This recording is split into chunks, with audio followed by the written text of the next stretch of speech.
Good morning, everybody. Cool. I'm going to share, my name is Tepo Chabalala, and I'm the project manager for Journalism AI, a project by the LSE at the London School of Economics, and we are funded by the Google News Initiative. And I'm going to share a couple of slides from our new global survey on what news organizations are doing with AI. So this year we looked at, we interviewed 105 news organizations from 46 different countries regarding artificial intelligence and associated technologies. This is a bit more than the newsrooms we looked at back when we did the first report in 2019. Just to go through some of the methodology. This year, we made it a point to reach a larger and more diverse group of media professionals. We collected insights through surveys and interviews from small and large newsrooms, from emerging and legacy organizations, for-profit and non-for-profit, as well as a wide spectrum with regards to the AI integration. And the responses came in from Latin America, Sub-Saharan Africa, the Middle East, North Africa, Asia Pacific, Europe, and North America. The respondents represent a wide range of media, including broadcasters, newspapers, magazines, news agencies, publishing groups, and other sort of non-media organizations, such as publishing companies. Investigative news sites as well, and of course, media development organizations. A quick overview of the survey and the results.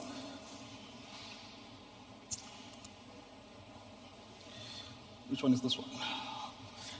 We asked newsrooms how they're using AI and found that there's a noticeable growth in AI integrations amongst newsrooms across the news value chain, be it news gathering, production, or news distribution.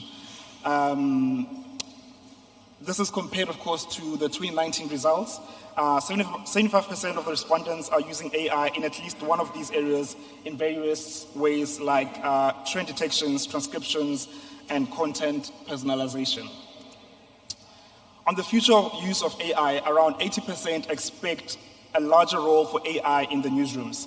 There are 4 primary applications which were mentioned for future AI integration, and that is using AI to enhance fact-checking processes, content personalizations, and optimizing distribution, using Gen AI to generate text, including summaries and headlines, using chatbots to help journalists conduct preliminary interviews, as well as gauge public sentiment on issues.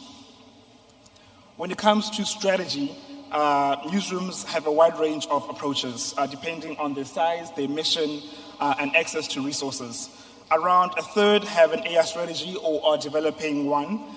Early adopters have engaged with AI for a number of years now and are currently focusing on achieving AI interoperability with existing systems. Some newsrooms adopted a case-by-case approach, while some media development organizations relate their AI strategies and making them accessible to building AI capacity in regions with low AI literacy. In all cases, these need to be continuously reviewed and improvements have to be made across the board. So what are some of the challenges that some of these newsrooms have experienced with integrating AI in the newsrooms? We found that financial constraints and technical challenges remain a key AI adoption. Sometimes these challenges overlap. Technical challenges sometimes stem from a lack of resources. Smaller and emerging news organizations often struggle to allocate the necessary funding to hire qualified personnel to implement and maintain AI systems, or to design and implement upskilling programs for AI integration in the newsroom. So 43 of the responses emphasize the importance of training journalists in AI literacy skills and technologies, and that's what sort of we focus on at Journalism AI. And then just looking at how newsrooms are preparing for AI integration in the offices. So a lot believe that training would help mitigate some of these challenges that were mentioned. AI literacy training continues to be an objective for the less resourced newsrooms and ones that are beginning their AI journeys. For early adopters, discussions around training focused on specific and nascent skills like prompt engineering, advanced technologies like LLMs, as well as multidisciplinary trainings across various departments to enhance interoperability. So far, the questions I've presented have been addressed in our 2019 survey, but what we did not do in 2019 was talk about generative AI, which became more accessible to the public less than a year ago with the launch of OpenAI's ChatGPT 3. Despite the early novelty, a large number of respondents, around 85%, have at least experimented with Gen AI at varying degrees and in different ways. So these are some of the quotes, or as rather examples that demonstrate the different approaches to Gen AI technologies. While some have fully embraced Gen AI in generating copy, others are apprehensive about using Gen AI technologies in editorial tasks, focusing instead on using them to help write code or analyze data in SEO. In some regions like MENA, ChatGPT is used in media literacy training to demonstrate its shortcomings, such as inaccuracies in Arabic. Although most newsrooms have not had enough time to build comprehensive assessments of Gen AI integration, more than 70% think they present new opportunities older AI technologies have not. They pointed out to the affordance of Gen AI technologies, such as high accessibility compared to other AI tech and lower requirements for technical skills. They were more divided about the challenges that come with integrating AI technologies.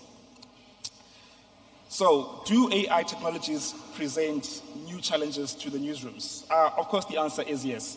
The respondents on the survey argued that the types of challenges Gen AI presents are not very different from the ones posed by AI technologies, such as transparency, bias, inaccuracy, and privacy issues. However, they think that Gen AI technologies exacerbate to a considerable degree those challenges, therefore potentially producing more harm. In particular, many respondents are concerned about the repercussions of Gen AI on misinformation and fake news.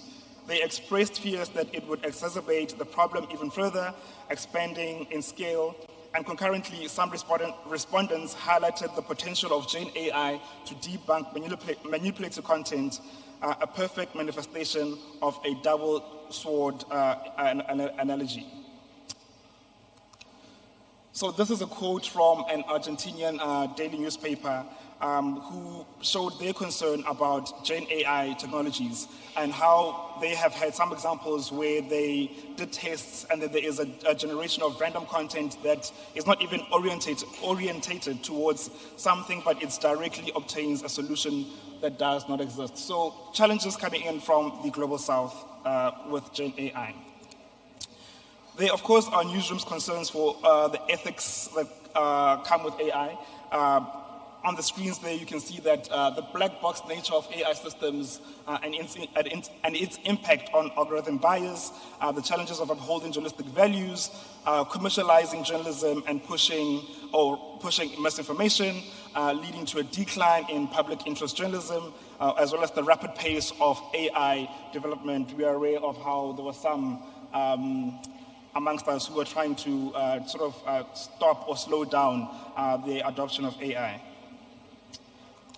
When it comes to approaches to ethical concerns, obviously newsrooms had concerns about transparency, about building ethical guidelines, always having a human in the loop. I was speaking to somebody last week and they mentioned how they have a human in the loop at the beginning and at the end, and experimentation in between that. So obviously that's one of the key things that come when it comes to making sure that there's always a human at the end of this process. Of course, keeping editorial tasks AI-free, and of course collaboration with industry experts, newsrooms with similar challenges. 40% of organizations surveyed say their approach to the AI technologies in the newsrooms has not changed much. either because many are still in the early stages of implementation or because AI use remains limited in newsrooms to one department or a small number of staff, which was not sufficient to steer the institutional approach to AI. And of course, with having various conversations with other newsrooms, that's a recurring problem or a challenge across the board. The divides. So this year, for the first time, we made it a point to focus on or give more attention to the Global South. If you saw on the first slides, the increase of the percentage of the number of newsrooms that participated in the survey from the Global South was a lot bigger than Europe and the Americas. This is because we wanted to adopt a sort of a power-conscious framing of AI development and adoption. This was necessary because we want to benefit from AI in an equitable manner, but of course these regions are not monolithic and include politically, economically, and socially diverse countries. Although in most cases colonialism in the classic sense has ended, many of the Global South countries continue to grapple with its repercussions with new forms of colonialism that may be less visible. As a result, the social and economic benefits of AI are geographically concentrated primarily in the global north. A number of scholars warn that the impact of AI is repeating the patterns of history, where the powerful and wealthy become rich at the expense of the poor. The metaphor used to describe that the data as the new oil that is free of appropriation reminds us of how colonialism viewed the land and resources of other people as a free for appropriation. This dynamic is seen more clearly in Global South countries, which are more vulnerable. Therefore, the power imbalance is larger. So how does global disparity manifest? And what are the additional challenges that Global South countries must contend with? Some regions with low internet penetration rates as a result of weak economic realities and poor infrastructure. Technology companies invest the majority of the resources in Western markets. Of course, inaccuracies and algorithmic bias is a larger problem, and there's a considerable level of distrust in both the developers in AI systems in some regions, as well as along the lines of government control and surveillance, which disparity also manifests. This is an example that sort of sums up some of the issues and proposes a cross-regional collaboration to benefit more equitably from AI. So what's changed? I'm going to skip these slides because this is from the report and I've got 2 minutes left, and I'll come to the roadmap. So we created sort of a 6-step towards an AI strategy for newsrooms, for news organizations. So first, get informed. Generative AI is a tool that can do particular things, some well, some not so well, and it's incredibly diverse. There are many companies who have created large language models, and there are thousands of companies offering use cases for it. So the first step for everyone is to really get informed at a basic level, at least about the technology, to try and get past some of those myths and some of those fears. Secondly, broaden your AI literacy within your newsrooms and your news organizations. This refers to the knowledge that gives you agency to make choices and to start identifying what you could do and what you want to do using these technologies. Then share this knowledge with your team, because it's going to impact every aspect of the news process, of the news processes, and also our lives. Equally, visit our website, journalismai.info, where we have various resources that you can tap into for this reason. Thirdly, assign responsibility. Generative AI usage cannot be the sole responsibility of one individual in your newsroom. It needs groupthink, and an entire organization has to assume responsibility for the process. Fourth, test, iterate, and repeat. A human in the loop, like I mentioned, is critical to the application of any of these technologies within your particular context. Consider why you're wanting to use this particular tool and how it fits into your production flows. And then review the impact. Then return on investment or the efficacy of any particular system or tool, and then repeat the entire process. Fifth, draw up guidelines, internal and external, for staff and users and your customers. It's up to you for how you are specific or prescriptive about these guidelines. And by just having the process in itself is a really valuable way to get people to buy into this process, and it allows people to express their enthusiasm or concerns and anxieties. Lastly, collaborate and network. Internal collaboration and networking may be novel for news organizations that are hierarchical and often focus on the outcomes, but it's important to be collaborative across an organization and the network externally, as well as between organizations and increasingly between institutions. So this is my last slide. Just to recap the key findings from this report, journalists are experimenting with and incorporating Gen AI at a rapid pace in a variety of ways. The ethical concerns around AI can be summed up with the question, how do journalists integrate AI in their work while upholding journalistic values? AI continues to be unevenly distributed among small and large newsrooms and regionally between Global South and Global North. And then lastly, the need for transparency and collaboration can mitigate the various challenges the responsible AI adoption in newsrooms. You can download the report on journalismai.info, where it has more details than what I've shared here today. I would like to invite my panel, or the panel that will help me discuss and expand further on this topic. Let's see, Jonathan Soma from Columbia University, Carlos from Al Jazeera, Anita from the World Press Photo Foundation, as well as Vincent from the Reporters Sans Frontiers.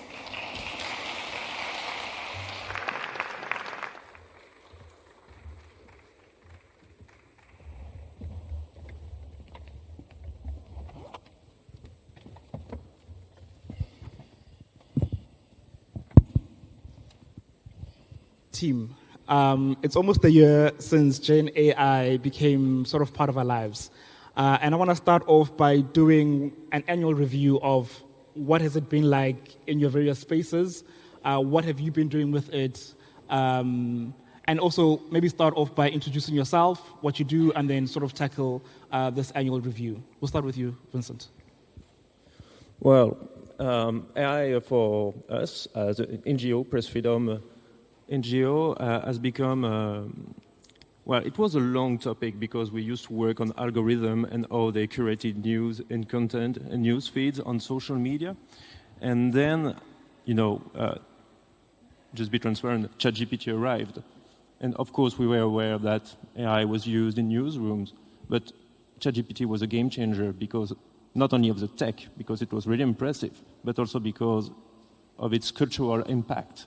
And that after that, every journalist became aware that AI was a real thing, and not only tech expert on newsrooms, and every journalist started to use ChatGPT, not because they have been aware of this tech in their journalistic work, but as common users.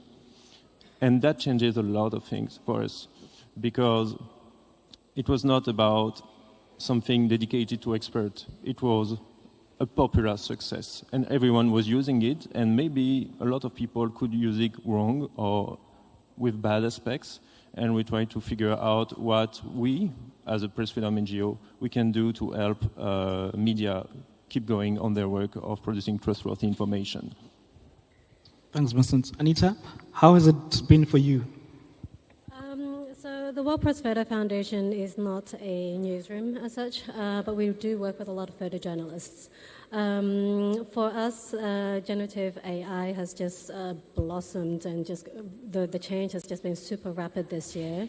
And our organization is now looking at how to deal with the legal, the technical, the ethical challenges that impacts photography.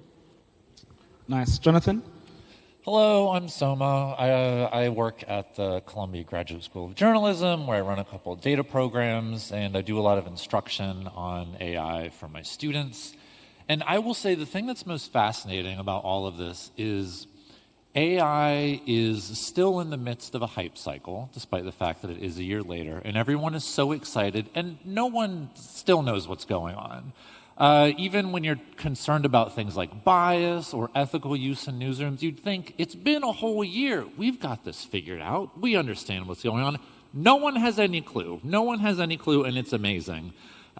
Just because we are still trying to work through all of these bits and pieces. And so a lot of the work that I've been doing recently, which, spoiler, you can come to my talk at 12 in the classroom. It'll be a delight, where I teach you how to use some of these tools and also kind of illustrate the shortcomings of them. Because it's very easy to get excited about these tools, as we're all aware. But sometimes it's the gotchas that are a little bit sneakier than we'd think. Carlos? Yeah, hi. Carlos Van Meek. I work for Al Jazeera Media Network. We're a legacy news publisher and broadcaster, so we just kind of doubled down on digital a few years ago, and now we're on to this next great new frontier, which is AI. So it's a lot to get a legacy publisher broadcaster's head around. As you can imagine, it's an awkward conversation to have if you're talking about TikTok 1 second and now you're talking about AI. These are very different conversations, and everybody's eyes just glaze over. Our job is to go ahead and test these tools and implement those tools where they work for us. And that's exactly what we're doing. We are embracing the AI change. But we are doing it in a very calculated way. We're being methodical about it. Not everything works for us. Translation, summarization, data journalism, there's image generation, there's all kinds of ways you can use these tools. But I think the really important thing for us is to, when we do use these tools for content generation, to be transparent about it. And of course, find ways where we can get the tools to do the rote work, the repeatable work, so that I can kind of unleash my journalists on the real stuff, the stuff that needs digging and reporting. So I'm excited about AI. Nice, he's excited about AI. I am too. I want to link it back to what Anita said and Jonathan, but also mostly to the guys in the newsrooms. How are we thinking about AI strategy and guidelines to sort of guide us in this usage of AI and being transparent with not only ourselves as newsrooms, but also with our users? I could take that one. Actually, we're tip of the spear on guidelines. Being the guy who's running the digital group in English, it's our team that is setting those guidelines right now. We work with our technologists on the back end.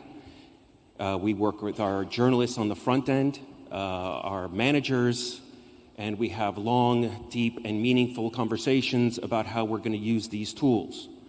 The digital space is the disruptive space. I can't say that about broadcast. Broadcast is linear. It's stayed. If you look at the Nielsen report from July, it's losing market share every single day. It's all happening in the digital space. So since that's kind of where we live, we take those guidelines and setting them out quite seriously. So we're not just releasing product because we can. We need to make sure that whatever we do, there's a lot of ethics involved in everything we do, because credibility is key for a news publisher. And if your audience loses trust in what you do, and news avoidance is real already, if you lose credibility as a publisher or a broadcaster, you're done. So it does not behoove us just to unleash the hounds of AI. It's better to see where it works for us and take the wins where we can get them and test and test and test before you put it out in the world. So I take that role quite seriously. My favorite thing about the ethics and the guidelines is every newsroom starting to come out with their own. And when I give talks to my students, I give them, let's say, the Wired guidelines that came out early this year. And I say, students, what do you think about every point of this? We will not use AI to generate stories by their own. We will not use it to generate images to go with stories. And everyone's like, yeah, I support that. A newsroom should never use AI to generate images. Terrible. Should never use it to write a story. Terrible. That's what journalists are for. That's what photographers are for. And I'm like, oh, let's fast forward to May 2023, where they revised their guidelines and absolutely changed it and said, actually, sometimes we can use AI-generated images. And I'm like, students, where are you now? What, like, did you just agree with this because it was a guideline or because, you know, it was the right thing? And I don't think, you know, there is a right thing. And like you said, all we have as journalists is integrity and kind of that trust. And AI doesn't really put the same sort of thought into things, in that it cannot think and it cannot necessarily tell the truth, even if you can use it for things like fact checking. And so, yeah, there's definitely a lot of holes you can fall into there. Just a real quick one, just to add to that, and I touched on it earlier, but disclaimers and disclosure. If you're going to use it, image generation, and this is going to touch on photos, you got to say you're using it, and you got to say why you're using it. So I would just say that's part of the guideline. So have guidelines changed? Absolutely. So I would just say disclosure when you're using AI is really important. So just touching on how that affects photography, World Photo was working with a group of other photography organizations, news organizations, industry professionals, to work on a statement of principles, and I think you're doing something similar as well at RSF. But the statement of principles is really just to be kind of to fall back on the bedrock of what journalism is: trustworthy news, is it accountable, and is it accurate, is it fair? So looking at those ideals and then looking at, okay, well, is a photograph fairly depicting what is happening at that event? Then after that, it's also looking at if, you know, just like any photojournalist would do, if it's staged or if it's you're going to mislead, you have to be open and honest about that. So be transparent. If you're going to use AI to generate images, be transparent about it. Yes, I agree with everything that has been said, and I have to say that we have to be realistic. AI is going to be used a lot, and that's why we need to involve not only data journalists who used to AI before, but every people working not only in the newsroom but on the news organization at scale, because it will change. Well, it could change, actually, because you're right. We don't know what the hell is going on, actually. But maybe we can say that this will change how we produce, disseminate, and gather information. We can't say how drastically it will affect the industry. And that's why we need to gather every professional working on the media field. And we need guidelines, strong guidelines at scale.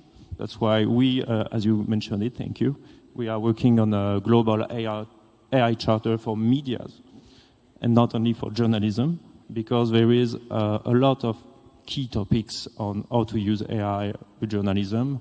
Every journalist I've met told me at least 3 challenges. The first one is to connect with the audience, to rebuild trust, because they know there is a trust issue at the digital age. The second is augmented journalism, or to provide and produce better information, better content, more efficient, newsworthy, and accurate.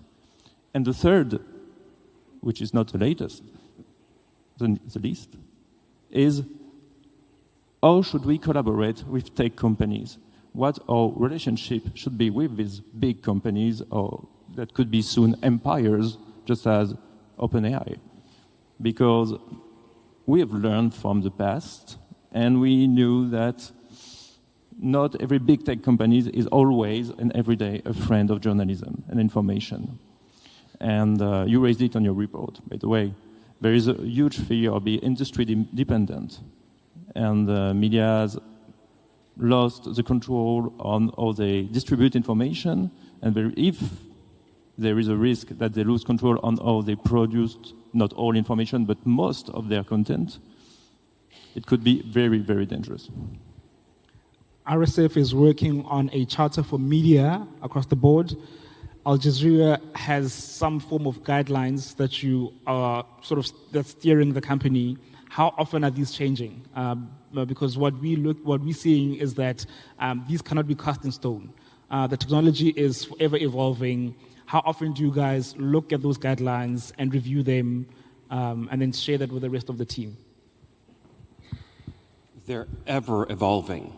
First of all, if you're a journalist in this room, you're familiar with a style guide. You have a style guide. That's what you use to publish your work. That is what you stick by. And it's a living document. It should be changing. Okay, these guidelines are a living document. They will always be changing.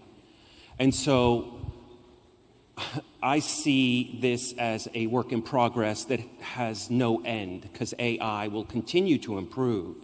And just to touch on something Vincent talked about, because it's really important. We're sitting here talking about the media, but AI is going to affect every industry across the board. We're just talking about media.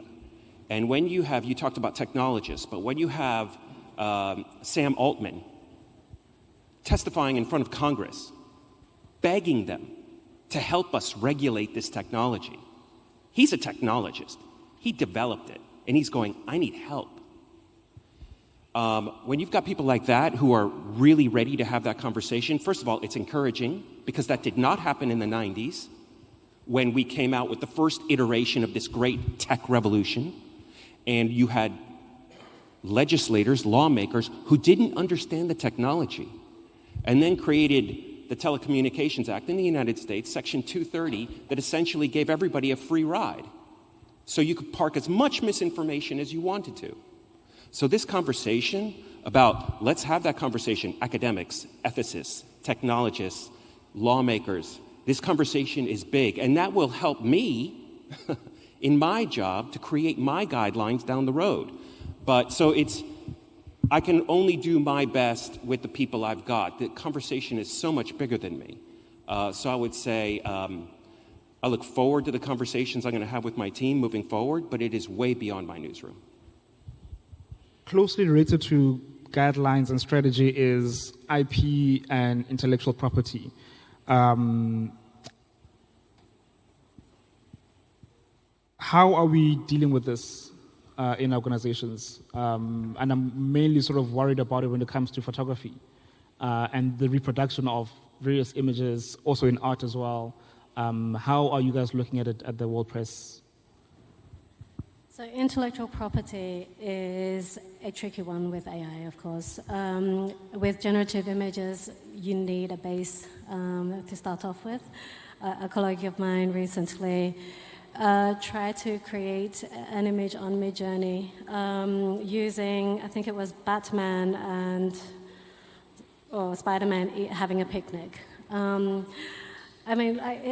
But then those images, those characters are copyrighted, and so they come from somewhere. And I think for WordPress Photo, the images that we deal with, we're going to have to look at how we can, we would only accept anything that is transparent. So long as you're open about it, then we can look at it. But if you're not, we do also have forensics checks in place to make sure that we look at pixel by pixel, comparing original files to what has been submitted. So that's how we deal with authenticity. I would say fundamentally for the IP issues, AI is based on theft. It's 100%. The models, it's all theft. It's all abuse of fair use. It's abuse of publicly available material. It's more of an issue in regards to images and artists, because it's easier to say, draw a painting in the style of Jonathan Soma. And you look at it and you're like, it's like Jonathan Soma, but I didn't have to give him any money to make that. But it was maybe trained on things I produced. And it's the same thing for text. It's just not as obvious. I have students who will go to ChatGPT and they say, what's fine-tuning a model? I don't understand what fine-tuning a model is. And they type into ChatGPT, explain this to me as if you are Jonathan Soma, and I apparently have enough content on the internet that it gives some sort of like, hey guys, this is Soma. I'm here to teach you about fine-tuning things. But I did not put my content out there so that it could be swept up by a robot and regurgitated in some other format. And so yeah, I think that there is, two issues regarding IP and use of AI. And one is the legal issue of, is anyone going to get in trouble downstream for producing this? But then there's the ethical issue of like, yes, this is fundamentally, I use it all the time. It is fundamentally based on stealing things from people and using them in ways they weren't meant to be used. But the one that's more important to all of us, generally speaking, is are we going to get sued for the stuff that we produce? Yeah, and those lawsuits are starting to come fast and thick now. You're seeing it, authors, comedians. I think Chomsky talked about AI, just called it plagiarism, essentially. And it is. It's just ingesting everything on the internet and claiming it.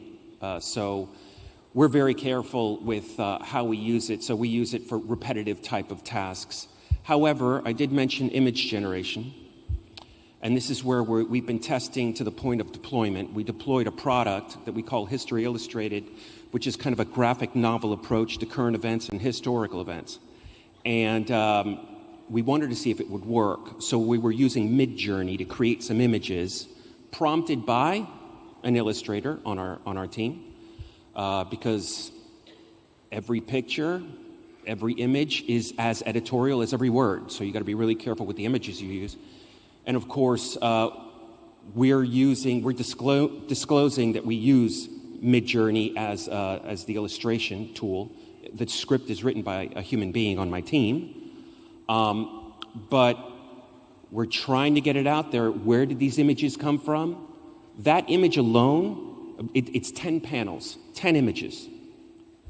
This type of animation would have taken me a week a panel just a year and a half ago. I can change a panel in 15, 20 minutes. I've got to explore this. If it turns out that there's a copyright issue, well, then that's a product that's going to die. As of right now, we make all our disclosures for everyone to see, and we've started deploying that as a new product. But it has ramifications across the board. I understand that, and I think there's going to be testing from all kinds of publishers and broadcasters in this room and beyond of how they use it for themselves. You always have to prepare your teams to work with these tools. And I'm keen to understand what has been the culture or the reception of AI within the newsrooms, and how are the skills or the setup of your teams changing with AI having its presence in the newsrooms? Well, to be honest, we are a newsroom at RSF, and AI literacy is near to zero. I'm the only one working on AI, and for example, I wrote a press release based on the NewsGuard report stating that there is kind of garbage website just recycling content with ChatGPT. And someone asked me, "Oh my God, did ChatGPT decide to create websites?" It was like, no, it's not. We are not there yet. But there is a huge work to do on AI literacy. Of course, this is a caricature, an extreme example. And because for most of people, what they know about AI comes from science fiction, from popular culture, from Matrix, from Terminator. And we know that in reality, AI is way more boring than that it's statistics, basically. And that's what needs to be learned, and that's why I managed to do with my colleagues. I'm trying to set up workshops just to show how they should use ChatGPT, because most of them are using it as a search engine, which is an issue when we are thinking about copyright issues, because people will use media content to inform themselves on ChatGPT without going on media website And at the end, well, media will lose a lot of money, and AI builders won't be able to feed their models with trustworthy information. So the copyright issue needs to be fixed very quickly, actually, because it's essential for both media and AI tech providers. Anita, how are you dealing with the sort of culture change within the organization? Well, I would like to touch back on, I think it was the last slide in your presentation. WordPress Photo is looking at how to make sure that we are familiar with some of the new tools and technologies available out there. One, to make sure that we're not missing anything, but also to look at how we can benefit from it. I mean, ChatGPT and Midjourney to create images is just one side of the AI conversation. There's also, Google Translate, if you look at it, is a form of AI. The way that it looks at finishing your sentences in Word or in your emails. How can we experiment with different forms of new technologies to be able to be more efficient, to be more productive, but making sure that we're keeping our values at the heart of what we do and not using it as a tool rather than the end in itself. Please. So I feel like with what you said about science fiction being where a lot of this comes from, it also comes from reading what journalists write about AI. And generally speaking, journalists regurgitate whatever the companies tell them is happening, what to be excited about, what to be fearful of. When people go in front of Congress and they talk about what's happening, they say, this is the most powerful thing that's ever existed. It's going to replace everybody's job. It's going to be amazing. It's going to be terrifying.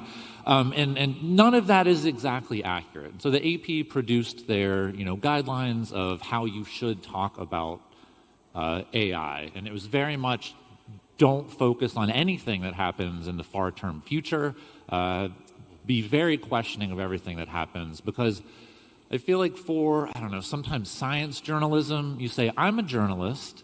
I don't understand the nuance of what I'm being talked to about. So I trust this scientist. They have no reason to lie to me. I'm just going to, kind of note things down and report it out. But for something like AI, this does come from the computer science, technical world. As a journalist, even if you're specializing in this, it's very difficult to understand. So there is a degree of, I need to trust these people who I'm talking to.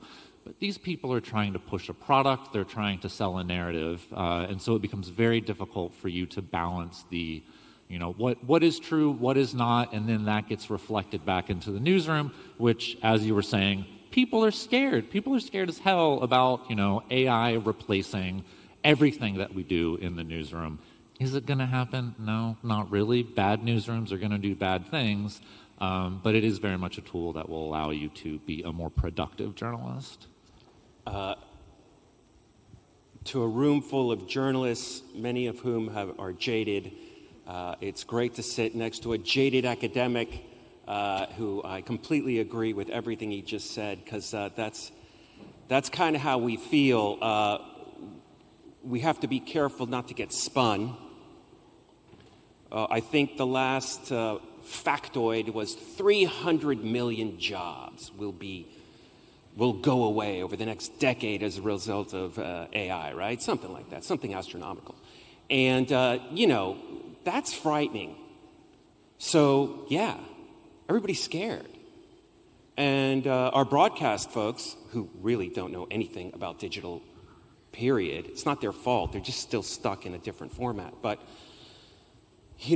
since we are having to deal with AI, we're talking to our journalists who are going, what about my job? And my point is to pretty much reassure them that, listen, this technology is a tool. That's it. It's another tool. It does a lot. And some of what it does isn't that good yet. But what it does do well, we should look into it. And if that tool helps me focus my finite resources, manpower, and money towards better journalism, great. Is it going to help me with large data dumps? Yes, great. Let's deploy it there. I think yesterday there was an AI seminar. I believe Florencia was leading the way. And she was right. Collaboration is a great way forward. I mean, we're in a room full of journalists. And by the way, the guys who own your newspapers and your TV companies, they're not here. It's just a bunch of journalists, right? We're the ones having this conversation. The decisions about how this thing's going to shape out is going to be in Davos. However, we can collaborate with one another. We can work with each other. We can backfill. We can fill those gaps with one another where we don't have them. And that's a really powerful thing. That's empowering us. And I would say there's a lot of fear around it. I hear everyone here, absolutely. I'm gung-ho on the technology, but I am also skeptical. I would just say surround yourself with as many people who want to learn as much as you about this technology and get to work. Awesome. We've got a couple of minutes left, and I'm going to open the room up for questions. I just have one last question for my panel. Chapter 6 in our report focused on the divide between the global north and the global south. And it's key for us, even when in our work, that we've decided to give more focus to the global south.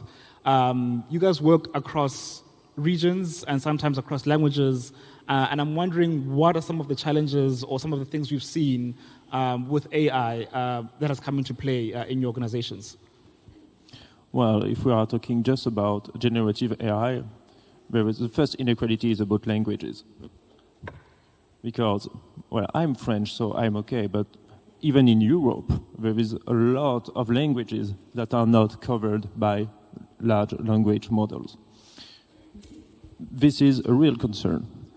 Because first, that means that the speed of adapting this technology will be really slow in these areas, and they may not all have the needed scientists and infrastructures to build their own sovereign solutions. And second, that also means that for media are, you say that data is oil, and so media in a very specific foreign language is a really, really great asset for AI builders. And they need to be aware of the value of what they are doing, because they are writing, producing good content with good language, most of the time accurate and trustworthy. So this has a huge value, and they should negotiate it very cleverly. And because there is a risk of what you talked about in your report of kind of colonization of some countries. And that's why collaboration is key. Because it's not only because we are media and journalists and we all love each other. No, there is a kind of, we have to learn tech by ourselves. We have to learn tech with tech professionals and technologists, of course, but also we have to learn tech for journalistic purpose and start to build our own tools and remain the masters of our data. And so we can try to have a kind of equal to equal conversation with big tech companies. Anita, how are you guys dealing with the divide? Specifically for AI, it's still new. But I think as an organization, we are working more regionally now. So we are trying to bridge that gap between, our headquarters in Amsterdam and working with the different partners across the regions to ensure that we are better placed to talk about photojournalism. We are not, having a handful of people in Amsterdam are not going to be the experts of what's going on in South Africa. So us having partnerships in the different regions means that we can access that expertise, and just to make sure that we have that collaboration as well. I think it comes down to access. I think traditionally access from the majority world to mainstream media has been a question about language, for example. So how can we bridge that gap with access? So I think that something that's very interesting is alongside what you said about large language models not being good at non-English languages being a downside. Sometimes the fact that they are good at non-English languages can also be a downside. Because let's say I'm a publication and I'm primarily an English language publication, but I also serve, let's say, a Spanish-speaking community. I might have some journalists that I'm paying to do translation or original reporting, and I say, you know what, I can just fire them, and then I can replace this with a large language model that can automatically translate everything into Spanish. And someone might say, well, what about nuance? What about targeting a specific community or concerns? What about literally all the things that can go wrong with automatic translation? It might just be bad, and you say, I don't care, I'm just pushing out more content because I can serve this community that was previously underserved. And this is something that's going on. It happened at Gizmodo maybe a couple months ago, and that they fired all of their English language or Spanish language journalists and replaced it with just AI pumping things out. But that's the joys of being owned by a private equity firm. It is a crisis where you can pretend like you're serving a community through this automatic translation, but then not actually be putting your heart into it. And it's very disappointing because these tools could be a delightful way to actually make outreach and actually serve these people, but then you do them a disservice by just doing it halfway. So yeah, the double side of is it good, is it bad? Either way, we're in trouble sometimes, depending upon who's using it. Carlos? I work for Al Jazeera. We're a global South brand. That's who we are. So, I mean, it launched in '96 as an Arabic service, reaching out to the global South. In 2006, they launched the English service. In 2013, 2014, they launched HA+, which is now in 4 languages. I mean, it's even in the English language, 65% of my audience is located in the global South, not in the English language West.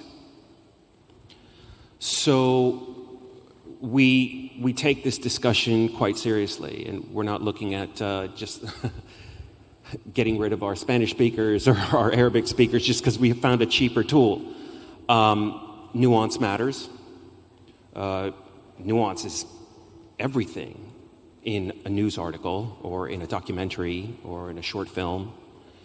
And so I have heard from my Arabic partners that even existing algorithms, let's park AI for just a second, even the existing algorithms aren't great for Arabic. And so, let's introduce AI now. Great. It hasn't even figured itself out yet. And so, yeah, the global South will have issues with the language barriers that currently exist. I don't think existing algorithms and AI is fit for purpose for multiple languages yet. I think all this is happening in the English language right now because that's where tech companies tend to be based in the West, and even the biggest are based out in California. So I think it's going to take some time. However, as a representative of a bigger brand that represents all kinds of people from around the world, it's important for us to get our stories out there and to as many people as we can in as many languages as we can, and not necessarily in English. So it's a challenge for us, and we take that seriously. So we do see the gap, and we're trying to address it. Awesome. I'm going to take a couple of questions before our time is up. Gentleman in front, I'm not sure if you've got roving mics. There's one coming down. I will start with the two of you in front.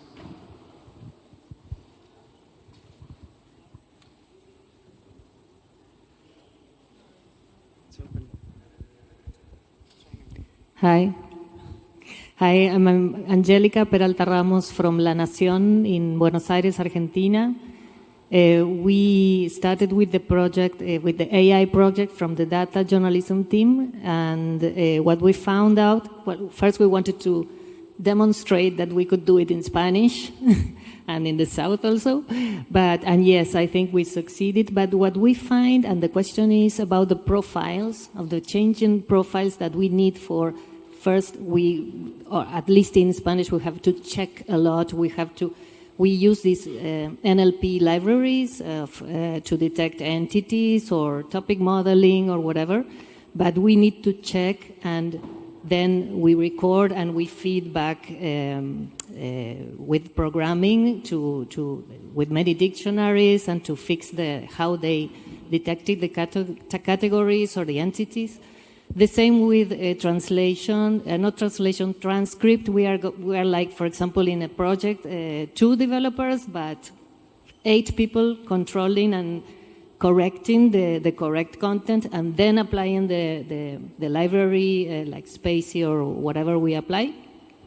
So we find that there are new opportunities, but also that it's difficult for the journalists to embrace this as journalism. So we feel good because we are data people and data journalism, and we value this, that the AI is helping us, assisting us, and we have to assist it for maybe a long time until it learns more.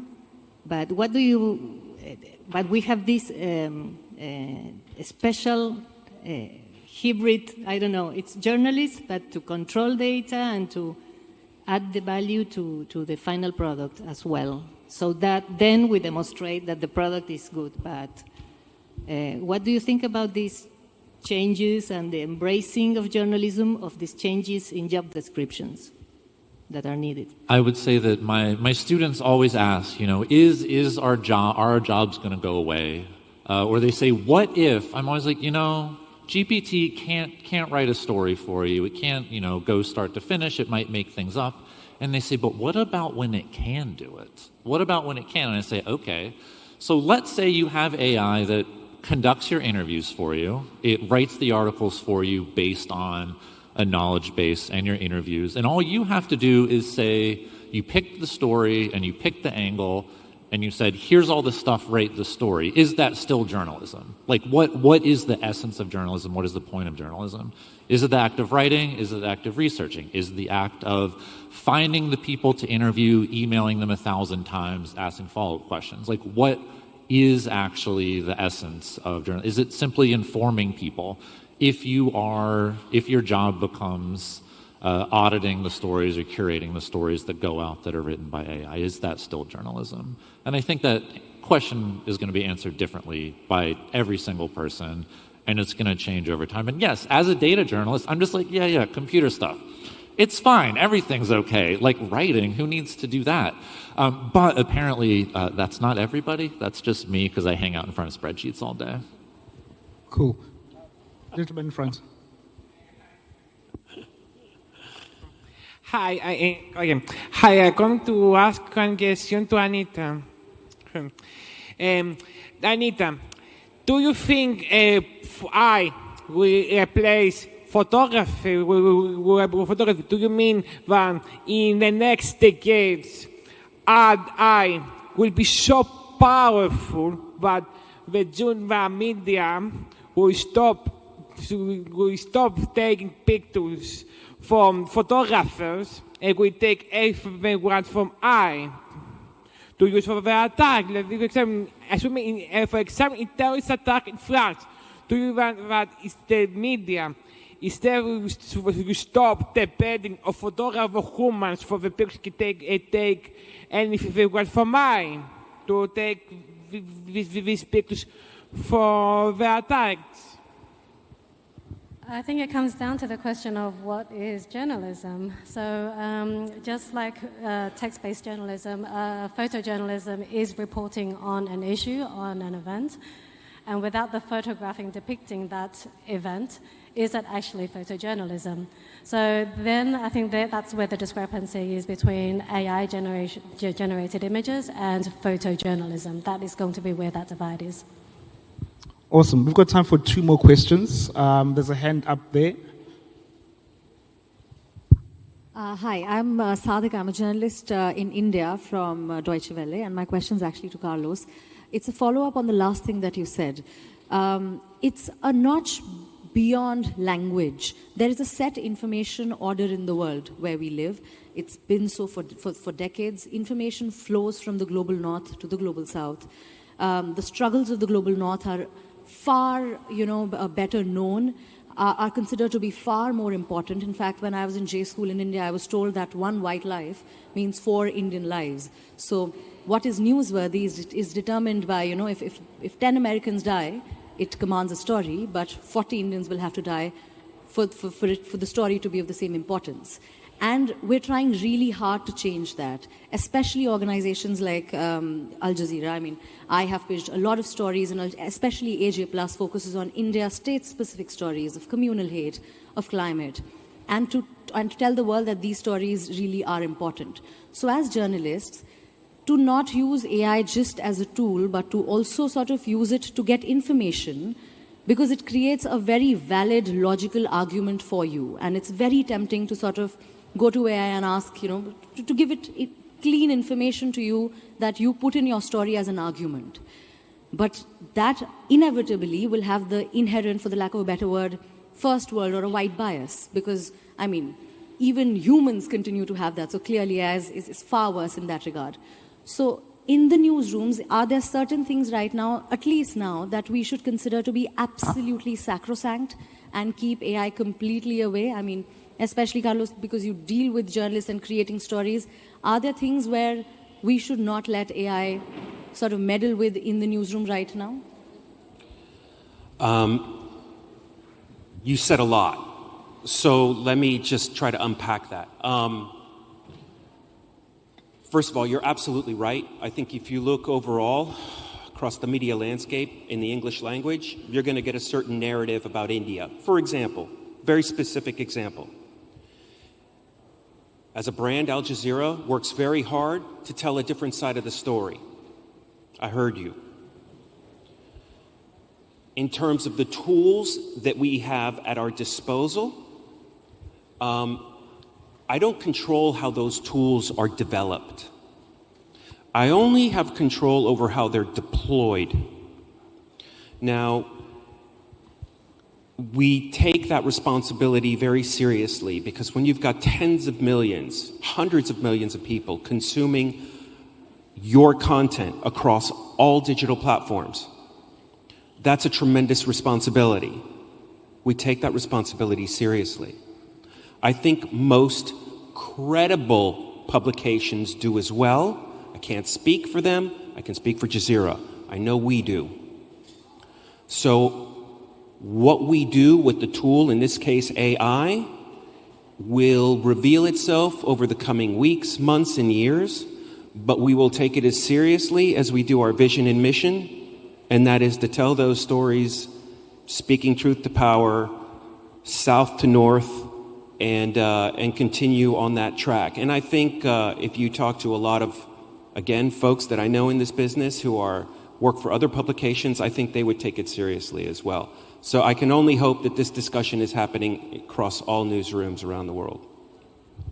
Awesome. I'm going to have to end it there because we've run out of time, but thank you so much for joining us, and thanks to the panel for sharing your insights from your various organizations.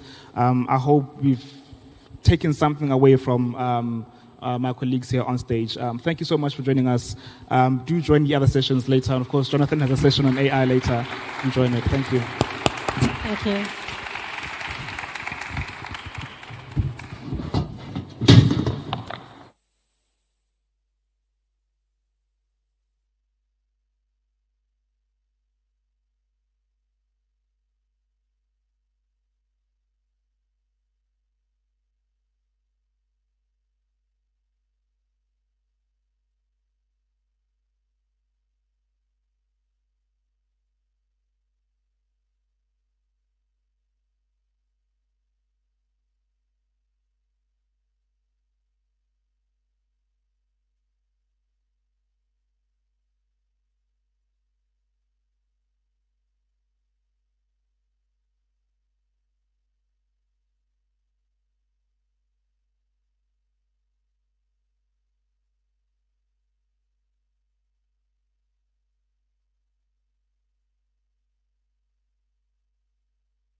Nice to meet you. Good morning. I would like to thank all of you both for being here. And I would also like to express my gratitude to the organizers of this International Journalist Forum because it serves as, let's say, meeting point for all of us, providing an opportunity for discussion about the present and the future of journalism. This is a field that is closely tied to democracy itself. The freedom of the press is directly connected to the quality of the democratic system. The more democratic a society is, the more news and information it tends to have. News about social, society, political, economic, and cultural events is crucial because it provides people with verified, this is crucial too, verified information they can use to make better decisions for their lives, which is very important. As you can imagine, the field of journalism has undergone remarkable transformations in recent years, driven by technological advancements and shifts in media consumption habits. The very nature of media has changed with the emergence of new media. The internet and social media, in particular, have altered the terms of communication as well as the way news is produced and consumed. Given that journalism is the activity of gathering, assessing, creating, and presenting news and information, it is obvious that tremendous changes have occurred in the newsroom and in every aspect of journalism due to these changes in the media landscape and technological advances. To thrive in this dynamic landscape, young journalists must possess a diverse skill set and stay attuned to emerging trends. Therefore, we will explore the essential competences and the future education needed for young journalists to succeed in this ever-evolving field. Who are we? Nikos Panagiotou, Associate Professor, School of Journalism and Mass Media Communication. Pantelis Vatikiotis, Assistant Professor, Department of Communication and Culture, Pandion University. Marina Rigu. I'm Assistant Professor at the Department of Communication and Media of the Kapodistrian National and Kapodistrian University of Athens, and I'm a journalist too. And Eleni Vardaki, Odysseas Kratsas, and Athanasia Spilopoulou are students of our university departments. So, needing to explore the essential competences and education challenges for young journalists, we had conducted a survey that will be presented by our students who work for that, okay? And they will present the results, which are indeed very interesting. Odysseas. Or who? Who will begin? We conducted a small, admittedly small research, almost 100 completed answers of a questionnaire to find answers about the essential competencies and skills of a journalist, and of course review and assess the quality of the higher education of journalists in Greece. This questionnaire is made up of 10 questions in which participants were asked to rate in importance and significance, or significance, whichever you like, certain aspects of a journalist's job and education. The scale is 1 through 5 or 6, depending on the question. 1 signifies high importance or relevance, whilst 5 or 6 low importance. And with that, I think we're ready to begin with the necessary skills and competencies. First, we asked our participants to rate the following essential competencies to be taught in a BA program. So bear with us, because we're going to have a lot of pie charts. So can everybody see the pie charts? Great. First, starting from the left, only 37% think professional skills are very important. Though if we add those who rated them as moderately important, we can see the percentage rise to about 72%.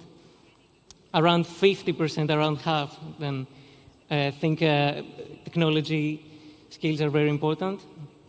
I think the importance of skills, writing skills, was never in doubt, as we can see.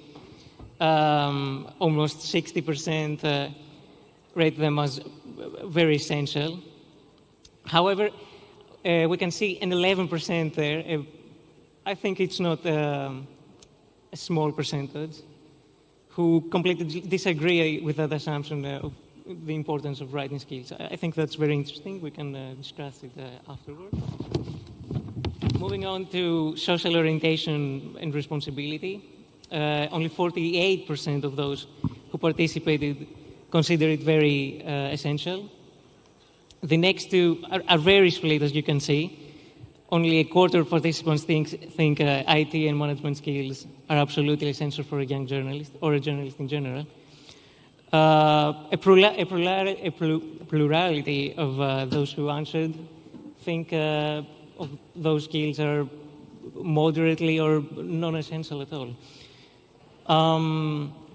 The rise of multimedia journalism, that's the kind of journalism that uses a combination of content forms, text, audio, video, photos, is quite evident, because almost more than 70, I think, percent of questionnaires rated it as either very or moderately important. Finally, we can end on newsroom management and collaboration, where 41% think of it as essential. Next, we asked our students to rate in importance the following digital and communications, digital and technical skills for a journalism graduate. Data journalism and visualization was rated as very or moderately important by almost 3/4 of those asked. Social media management was seen as very important. As search engine optimization was seen also as quite important, as you can see, though not as much as social media management. Next, we move on to content management systems, where only 43% of students rated them as very crucial, as similar percentages we can see on video and audio editing.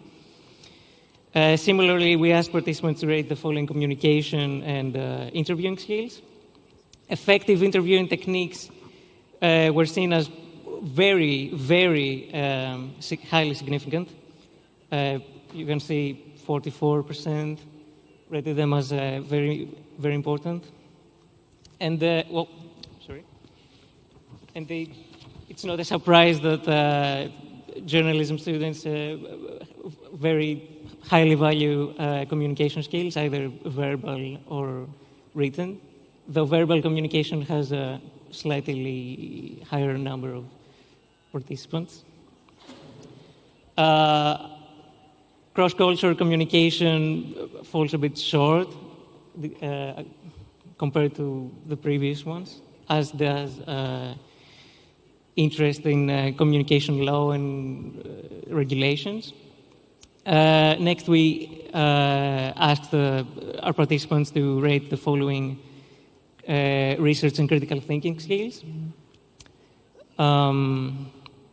Information gathering and verification was seen as very important. Almost 70% rated them as very essential, very crucial, very important. Fact-checking and accuracy of news, very important, more than 3/4. Critical analysis of news sources, very important, also, more than 75%, more than 65%, sorry. Understanding public opinion, also very important. Though, and this is quite interesting, media literacy falls a bit short, as you can see, below the 50% threshold. And with that, I think I will pass the baton off to Eleni, my colleague from the Aristotle University of Thessaloniki, to talk to you about the courses.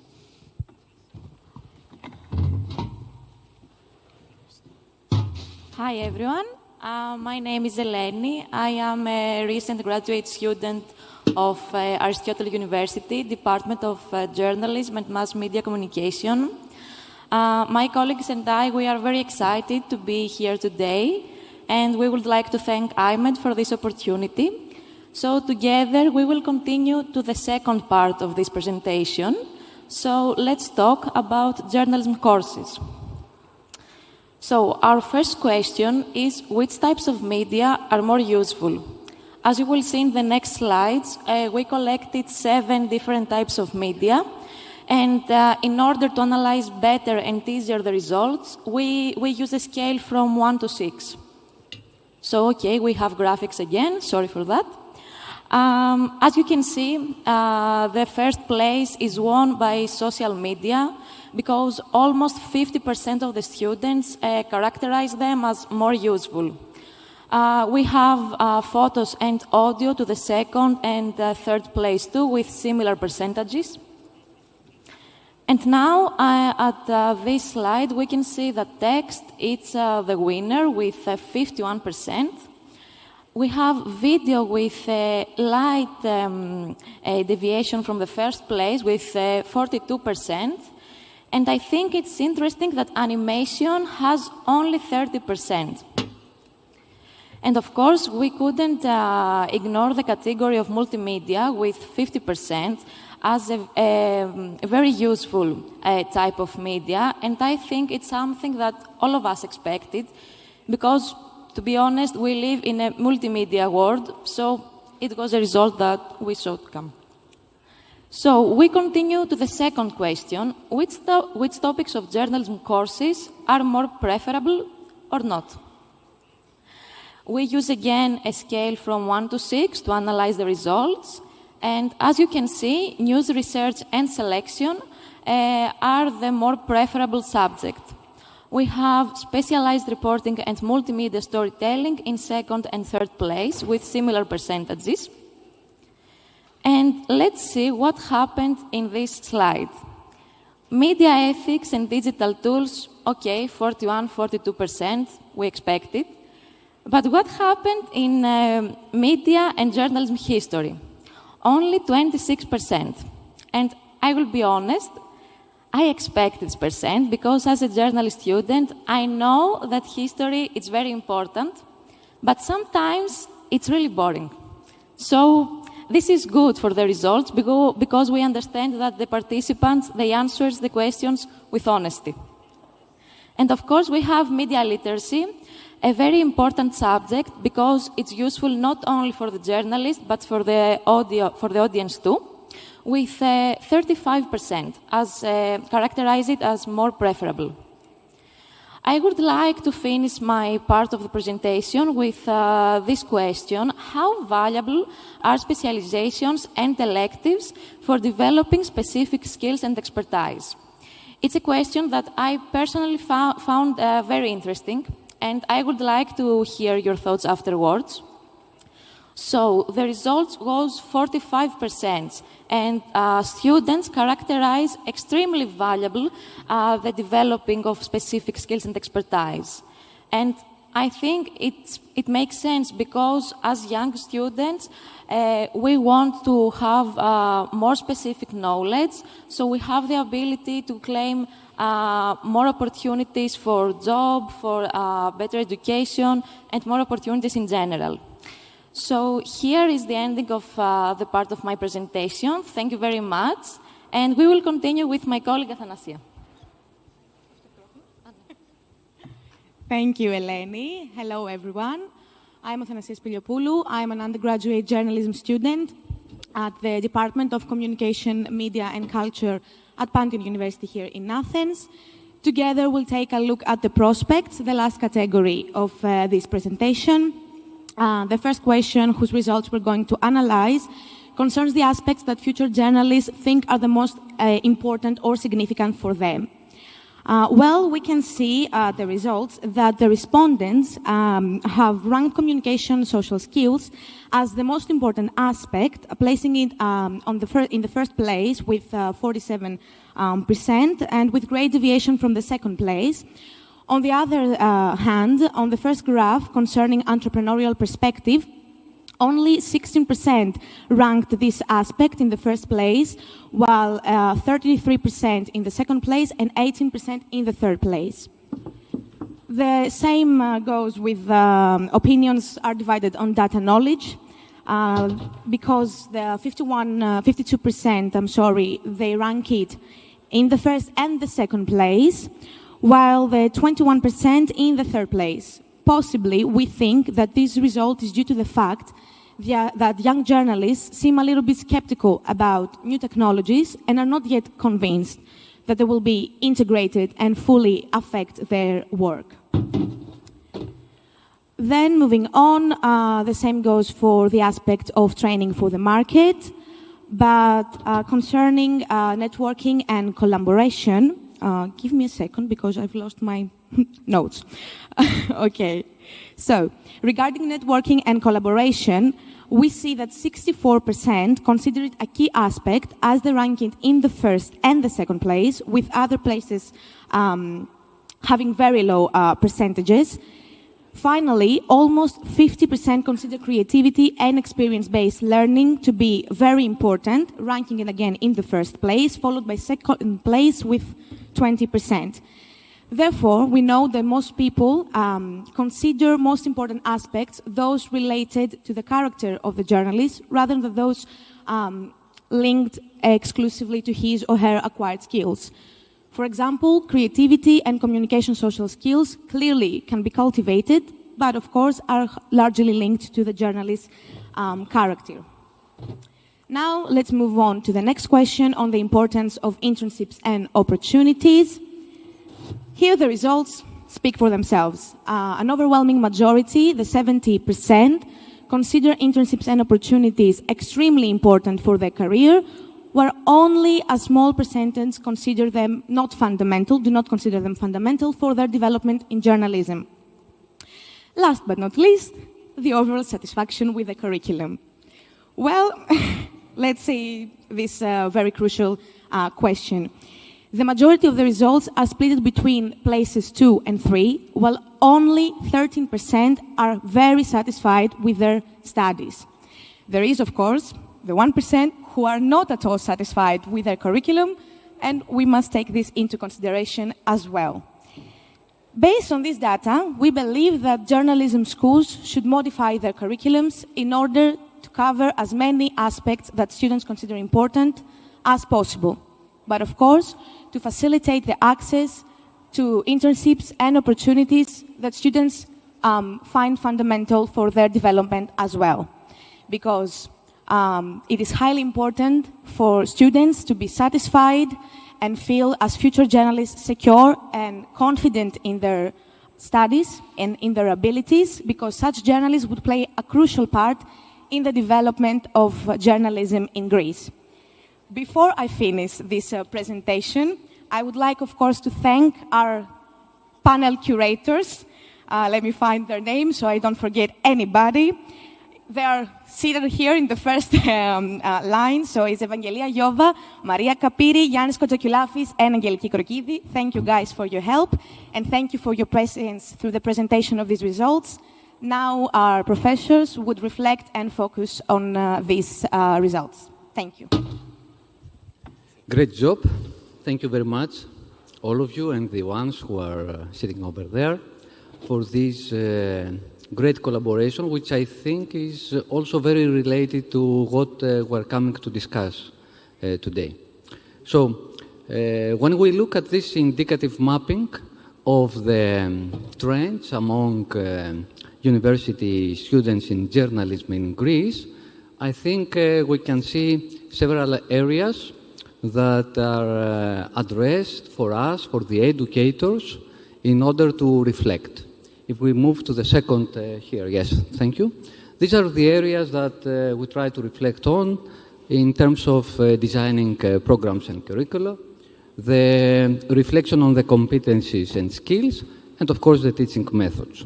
Let me start with the most challenging figure that came out of this analysis, this 13%, who are actually very satisfied with the curriculum. Okay, if we read it in general, in terms of the general satisfaction, it sounds better, it's 52%, but still I think we have to see through the lens of this reflection. And let's start with the usual suspect, this kind of the relationship between theory and practice. So we can read this need of balance between the two in terms of the findings of the survey. For example, the skills that rated as the most important were writing skills, 59%, multimedia journalism, 51%, and very close to them is social orientation or responsibility, 48%.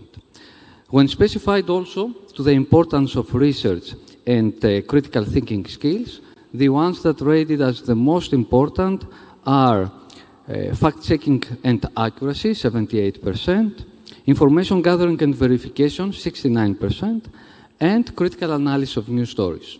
Regarding also the courses, the top-rated ones are news research and selection, 56%, media ethics, 42%, and then digital tools, 41%. These are, I think, indicative of the need to work on the relationship between theory and practice, meaning that the core content of the training should consist of this kind of interplay between knowledge, skills, and critical thinking. Of course, still there is a lot of debate regarding the exact nature of this kind of relationship, which I think is very much related with the second challenge here, the media skills and the industry. But before moving to the second challenge, let's see what Nikos and Marina think about the first dimension here. Thank you, all of you, and you, Pantelis. So for that parameter, the theory and practice, I think that is a dichotomy which is of utmost importance. In journalist studies, there is a shift towards practice. Curriculum programs include numerous courses that focus on skills related to the new tools provided by technological advancements, and it is obviously necessary for young journalists to acquire these skills. However, I would like to highlight 2 points. Firstly, young people are native to the world of new technologies. This means that they easily learn, if they don't already know, about issues related to new technologies. Of course, I could mention that there are still some who struggle with producing multimedia content, which is quite surprising in today's era. Anyway, the second thing that I would like to stress is that these skills can be rapidly improved in the field itself by practicing journalism. I mean, it's easy. What is difficult to acquire and requires time and a desire of knowledge is theory. Young journalists are unlikely to find time apart from their studies to fill the gaps in theory. What do I mean by theory? Basically, it includes essential and significant elements of history, sociology, politics, and institutions. It forms the basis for understanding what is happening, interpreting and making judgments. Ethical issues are, of course, necessary as well. They cannot be unaware of cultural matters, and also the world is changing, and we must have the skills and the tools to understand what's happening, and so to take decisions for our lives, and journalists are responsible for that. And that's why I think that theory is needed, as well as the practice part of this curriculum. Let's see the media skills and the industry, which is another part we could save for having a discussion. But before that, I would like to tell you that I asked ChatGPT what things, I could say he or she thinks about the essential competences for young journalists. What ChatGPT said, media literacy, it was the first thing that was uploaded. That was less than 50% in our survey, which is interesting. But as ChatGPT says, in a world saturated with information, journalists must be adopting the distinguishing fact from fiction. Young journalists should possess strong media literacy skills, enabling them to critically evaluate sources. That's it, the main point, evaluate sources. Many sources, many facts, which are not facts, that's it. You know, it is the, let's say, the meta-truth era. So we have to navigate the complexities of the digital information ecosystem. Digital proficiency, storytelling, ethical journalism, adaptability, multilingual and cross-cultural competence, data journalism, audience engagement, collaboration skills are among these, let's say, essential competences for young journalists that ChatGPT thinks that they must have. Of course, you know that ChatGPT takes data from our world, so it's not something that it is, let's say, different than what we are saying here. But it is interesting, and it is interesting too to talk with ChatGPT and use it in the newsroom.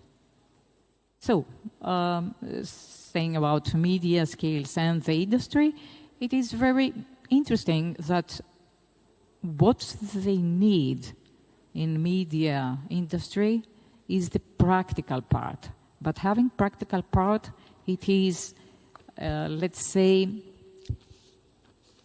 what is crucial, it is to have the theoretical point of view. That's what I would like to say. Nikos. I would like actually to thank, expressing all of us, the group that came together in order to complete this survey in a very challenging and crucial time period around mid of the summer. So the aim was actually to understand our audience. Do we run this kind of surveys? Yes. Each department, each school, every year, every semester, runs this type of surveys, requesting from the students to evaluate their curriculum. But what was innovative in this specific study, it was the fact that we actually combined the three departments in order to get an understanding of our audience, expectations, satisfaction, and actually their demands. There's a lot of discussion taking place regarding whether we need theory, and even beyond that, some argue that we don't need any more the journalistic schools. We have to abolish them. Through the survey, what it comes actually, and it is underlined, in order to connect it with the previous panel, it is the importance of media ethics.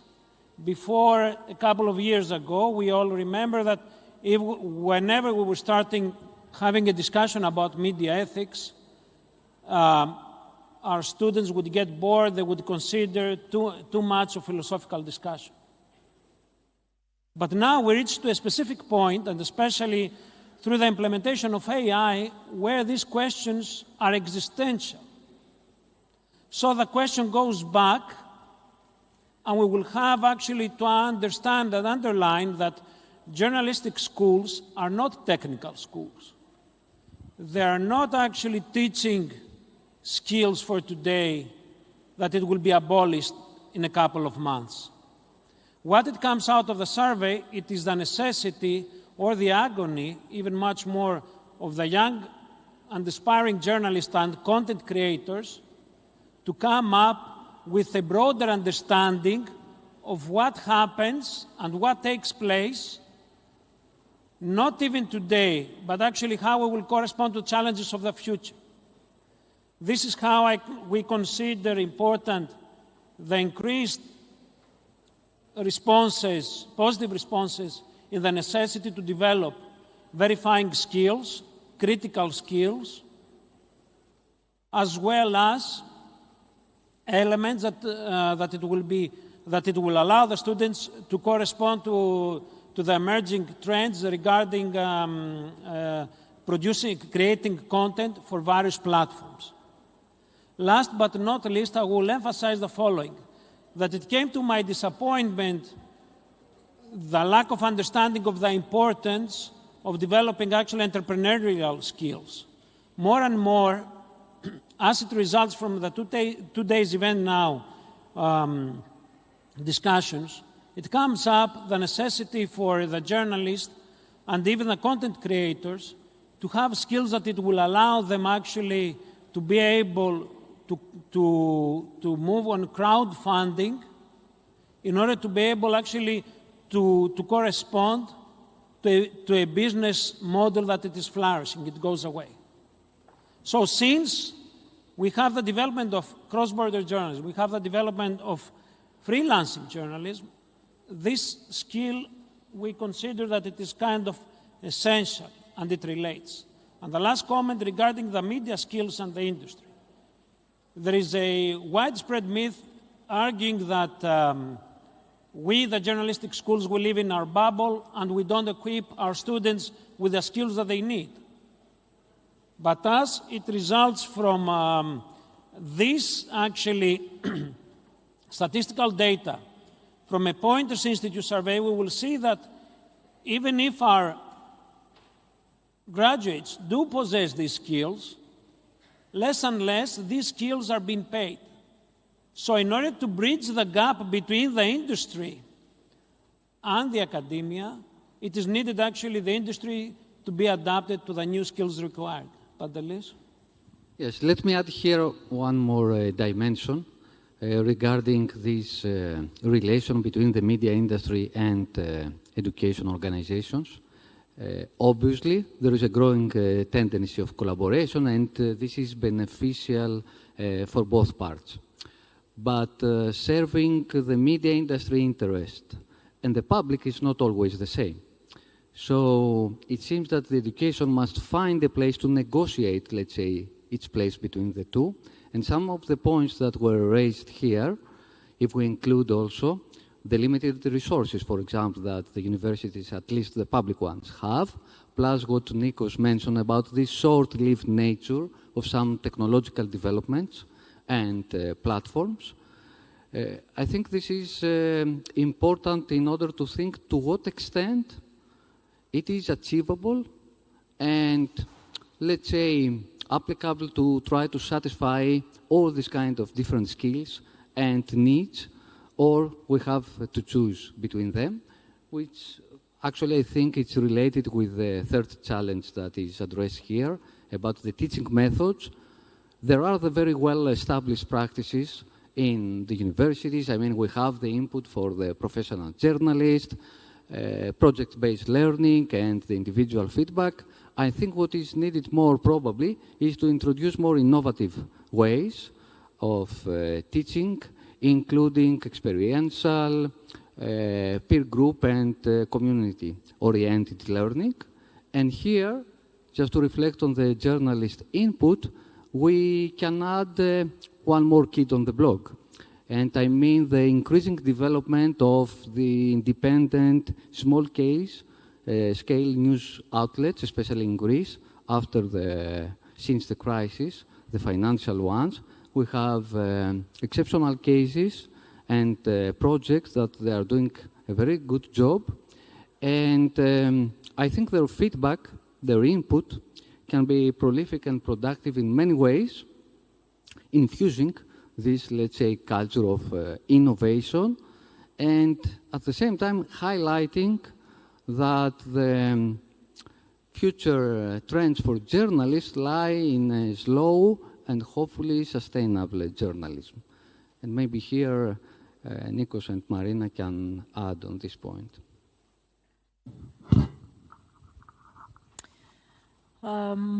I would say for media curricula that it is important to bridge theory and practice. And the way we are teaching, it is very important to take the consideration of students to what things are changing. Media, of course, change, and we live in a world where everything is changing. So we must adapt continual learning. Journalism is a field where learning never stops. And education should instill a passion for continual learning and adaptation, encouraging young journalists to stay updated with industry trends and emerging technologies. Curriculum must change, but on the other hand, they must stay in the past, I could say, because I insist that theory is needed. We must know the history. We must know all about politics. I am always surprised what our students say about politics.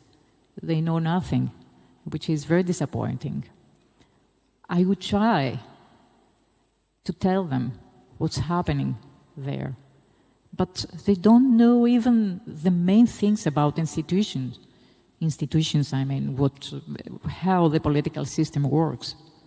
And this is a problem. On the other hand, you have to do things that are practical. For example, you have to have, let's say, a newspaper, a student's newspaper, or a radio station, which is not difficult in these days, a magazine. So you should have practical lessons and then experiment on these fields. I don't know if you had to add something on that, Nikos. Yes, I think that it is important in this discussion to include the media industry by opening up universities as a lifelong learning opportunity even for professional journalists. Because we have seen that this is another important request that comes from the industry as well, in order for the research and innovation that takes place inside the universities to be able to be connected with the media professionals and even tested and even actually provide them skills and opportunities to be able to survive in the new media landscape.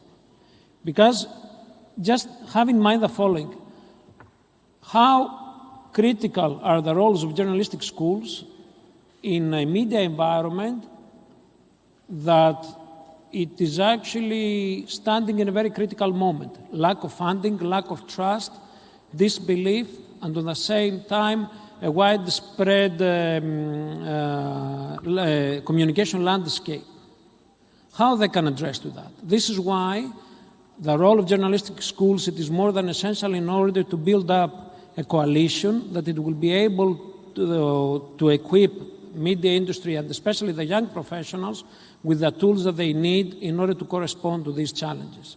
And I consider, and I think that this is a belief that we all share, that this survey is very optimistic in a way that we manage, even in this kind of times, we have managed to correspond not only to current trends, but equally to competencies that are required for the day after. Thank you. Great. I think we have covered the challenges, and we are exactly on time because we agreed to guarantee 10 minutes to have also your own reflections. We have a very diverse audience here, including researchers, journalists, professors across the world. So we would be very much interested in having your own feedback and your own reflections according to your experience on this kind of issues. So please feel free to contribute. There is one over there, here. Thank you.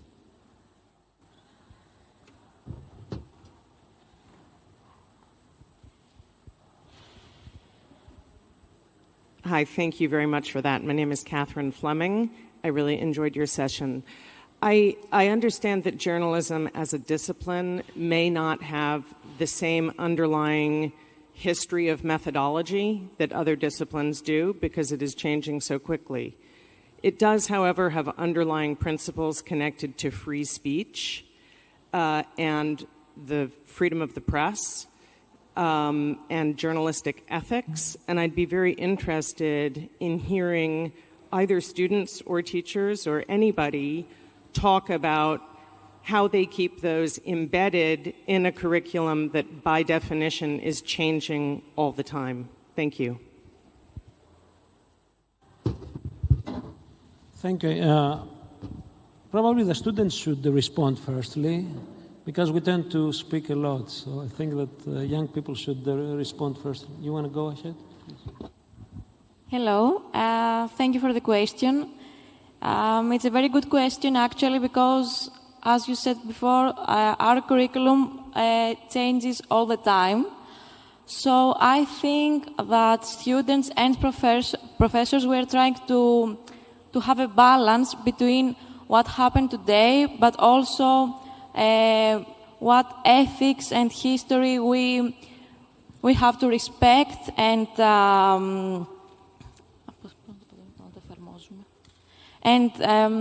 sorry, και να το εφαρμόσουμε τέλος πάντων. Ευχαριστώ. Και να τα εφαρμόσουμε και έξω και στην καθημερινή μας ζωή, αλλά και...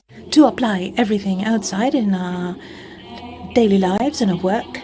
That there is a specific answer or a clear answer, but talking about the Aristotle University as a student, I know that we have professors that they really have passion for this job and they are trying with different kinds of subjects and topics to help students to understand this new world of media. So I think that it's very early to give a specific and a permanent answer. But I think that we have like a subject as law and journalism. We have to learn about some specific ethics that we should respect. But yeah, I don't know if the other students want to Well, Thank you. Well, me representing Pantheon University, the Department of Communication, Media and Culture, we have professors that really want to teach us the ethics of journalism and the history. The problem about Pantheon University is that there is not a specific lesson, a subject about ethics. So that's something I want to say here today, because it is very crucial to be such a lesson, a subject in the curriculum. But in all other labs that we have, our professors try to teach us by their own perspective the ethics and the history of journalism, as well as the current events that we have to be informed about. But I think that we should take into consideration the specific subject of ethics in every journalism curriculum, because it is very important for future journalists to be informed about what ethics should be respected as a professional journalist. That's all from me. Thank you. I completely agree with what Athanasia and Eleni said, of course. And building upon what my professor said, that if you really need to have these guiding principles ingrained in the students' minds, methodology, ethics, freedom of speech, freedom of expression. You really have to go back to the basics. Teach the students theory. Thank you very much. Very briefly. If I may add something to that. I think the importance of our curriculum is the fact that it becomes more and more cross-disciplinary.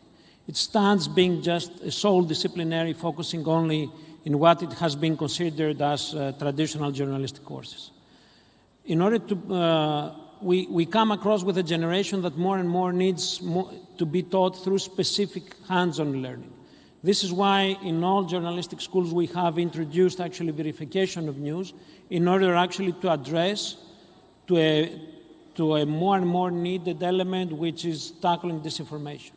More and more we have, we're discussing a lot about, and this is where media ethics fits, on the topic of freedom of speech, but most importantly, on about accurate reporting. Because these issues will remain totally vague unless we restore trust with the public. This is what media lost, actually. They are not trusted, so no one follows them. So this becomes the essence of our efforts in order to be able to restore this broken trust. Thank you. Hello, thank you so much for your presentation. I'd like to address a question to the students specifically, but anyone who wants to add anything, I would appreciate it. I'm a student in the National and Capodistran University of Athens in the Communication and Mass Media faculty. I believe that the three of you have talked with many of your upcoming colleagues, and you've heard of the phrase, "No, I don't think I want to be a journalist. I want to do something else because of the suppression of the freedom of the speech, because of media ownership, blah, blah, blah." How do you, as people who want to be journalists or not, what do you think about this specific phrase or this specific mindset, and what do you think we should do as students, and what do our schools have to do about fixing this idea and this mindset of our students that want to do something, but they feel suppressed? Thank you. Sorry, just a word I would to add to your question. You didn't say something about salaries.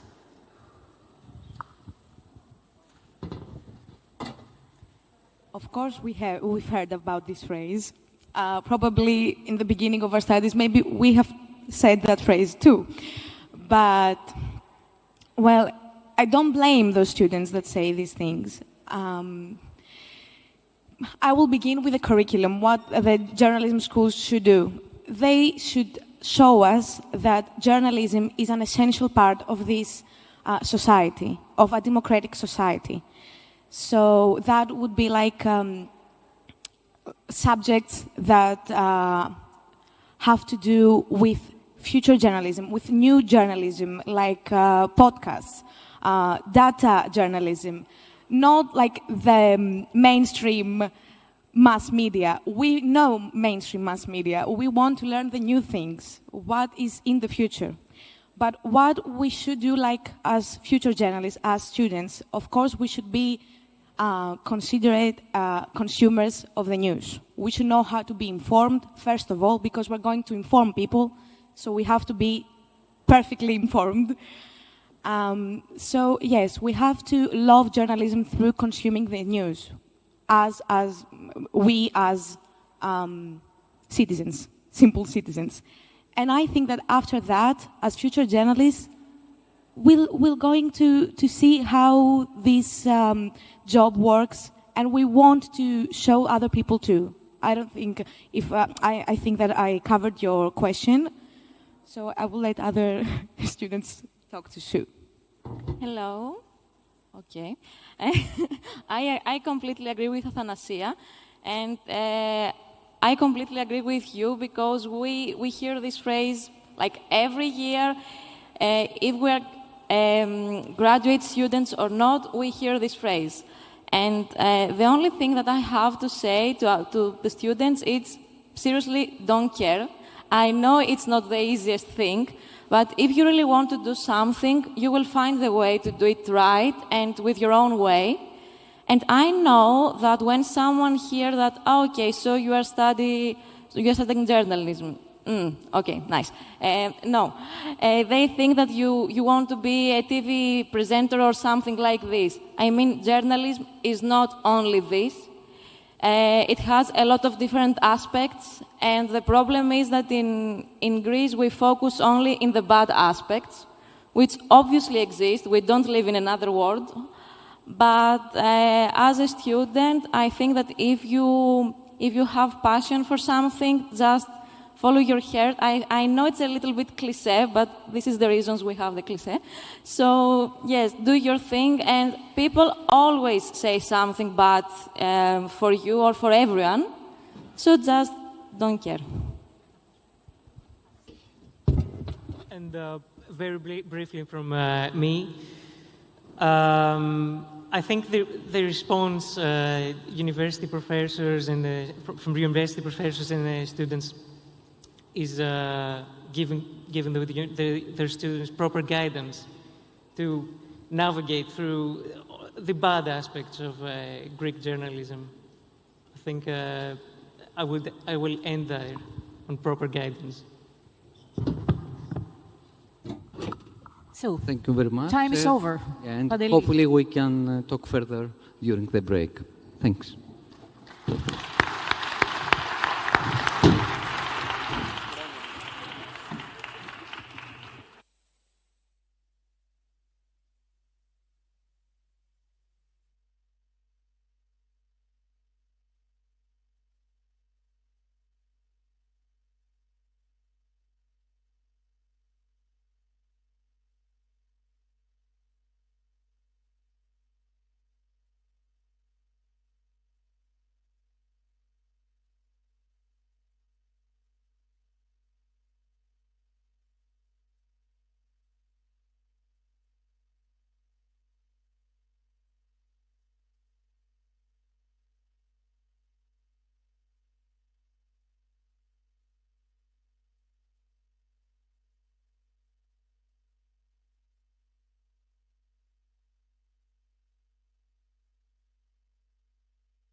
Hello, everybody. I want to start this session, which is all about how you may use vertical video and especially TikTok for your journalism. But before I begin and before I introduce myself, I have a question for everybody here. Please raise your hand if you have a TikTok account that you just sometimes look at stuff on. Great. Keep your hands up. Keep those hands raised. Keep your hand up if you also create content on TikTok. Okay. Those numbers don't surprise me, and it's why I am making this keynote for the first time. I've been on TikTok now for nearly 4 years, and I'm here to hopefully try and change the dial on where the conversation is going with how journalists use vertical video. We know that news outlets are on there. About 49% of the world's major news outlets, news brands are on TikTok, according to the Reuters Institute of Journalism. But where are the journalists? Where are the individual accounts of us, like we have on Twitter, like we have on LinkedIn, where we are there building communities around our reporting? Who am I, and why do I think that's important? So, my name is Sophia Smith-Gaylor. I have been a reporter at the BBC World Service. I've also been a senior news reporter at Vice News. Both of those roles involved as much video journalism as they did original and enterprise reporting and storytelling, always on lots of different platforms, not just one or two. And I'm now freelance. I've actually only been freelance for about a week, so it's all quite new to me. And thank you. And in that time, I have managed to amass over 500,000 followers on TikTok, a bunch of tens of thousands of followers on the other social media platforms too, and I have had more than 140 million views on my TikTok. I'm known for doing what's called the explainer format. You'll see a few examples of this later in the panel that we're holding. But in the explainer, it sounds like what it is. You say something to hook the audience in. It might be a question, it might be a statement. Often it's connected to my news reporting or my passions. I introduce the audience to the concept and then I explain it for about a minute. And maybe I also give them insight into how I found the story, or why I've chosen this story, why I've decided to make a video about it today. This, again, is from the digital news report from the Reuters Institute of Journalism, which for me is, I imagine for many of you, it's like the digital Bible. I go to it for lots of my journalism questions. And this is a graph that Nick Newman put on here about different TikTok strategies for publishers. Again, remember the title of my keynote. News outlets, news publishers are on TikTok, but where are the journalists? Where are the individual reporters?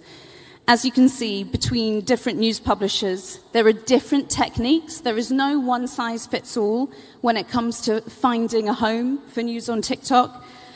Certainly in the market that I come from, I do international news reporting, but I'm a British journalist, and in my industry, in my context, TikTok is the fastest growing source of news for adults, and people are engaging with it more and more across demographics. You know, for a very long time now, it's not just been the tool, the platform for really young people. And as you can see, there are a bunch of different ways that news publishers are making content. Some of them are very brand-led. It might be broadcasters looking to reuse existing video news assets. They're not making anything bespoke for their social platforms. They're reversioning what they've already created for television, for example, or for radio. We have socially native and upmarket news brands, where my previous employer, Vice News, is probably sat. Strong creator influence, content mostly bespoke and distinctive. At Vice News, I would be filming content that would only go on TikTok. And while I was there, I helped pioneer the TikTok first news deployment, which is now done across the newsroom. And then this is what I want to talk about here. Creator-led. Think about how TikTok and these platforms are dominated by creators, full stop. You think, okay, creator-led, where does the newsroom fit in with this creator bit? And you see correspondence mostly quick takes on the news, some trying a lighter and more playful tone. Sometimes you'll see there'll be correspondents showing you the behind the scenes of TV. Sometimes you'll find it will be correspondents very briefly introducing you to a news topic that everyone else is covering. But because they're a correspondent, you trust them to tell you. So I'm thinking on-diary news stories, things that are happening around the world that all of the newsrooms are trying to cover in their own way. I think this graph was missing something. This graph was missing what I think newsrooms could be doing a lot more to encourage and support their journalists to be, which are individual journalist creators, just in the way that we have been building communities around our reporting on Twitter for a really long time. We should be doing the same on the platforms that are becoming the most important places for young people to get their news, their information, and their entertainment. I would say that in order to succeed as a journalist creator, and you're going to be hearing from 3 journalist creators today, it's got to be personality and niche driven. It's got to be platform first with content that hovers between lots of different spaces. It's got to be informative, but it's also got to be engaging. It's got to really emulate what creators are doing on the platform rather than trying to reversion what your broadcaster has already done. It probably demands some level of video content expertise from your journalist. Has your newsroom enabled and encouraged and trained your reporters to do that? I wanted to show you some of my insights from my TikTok account.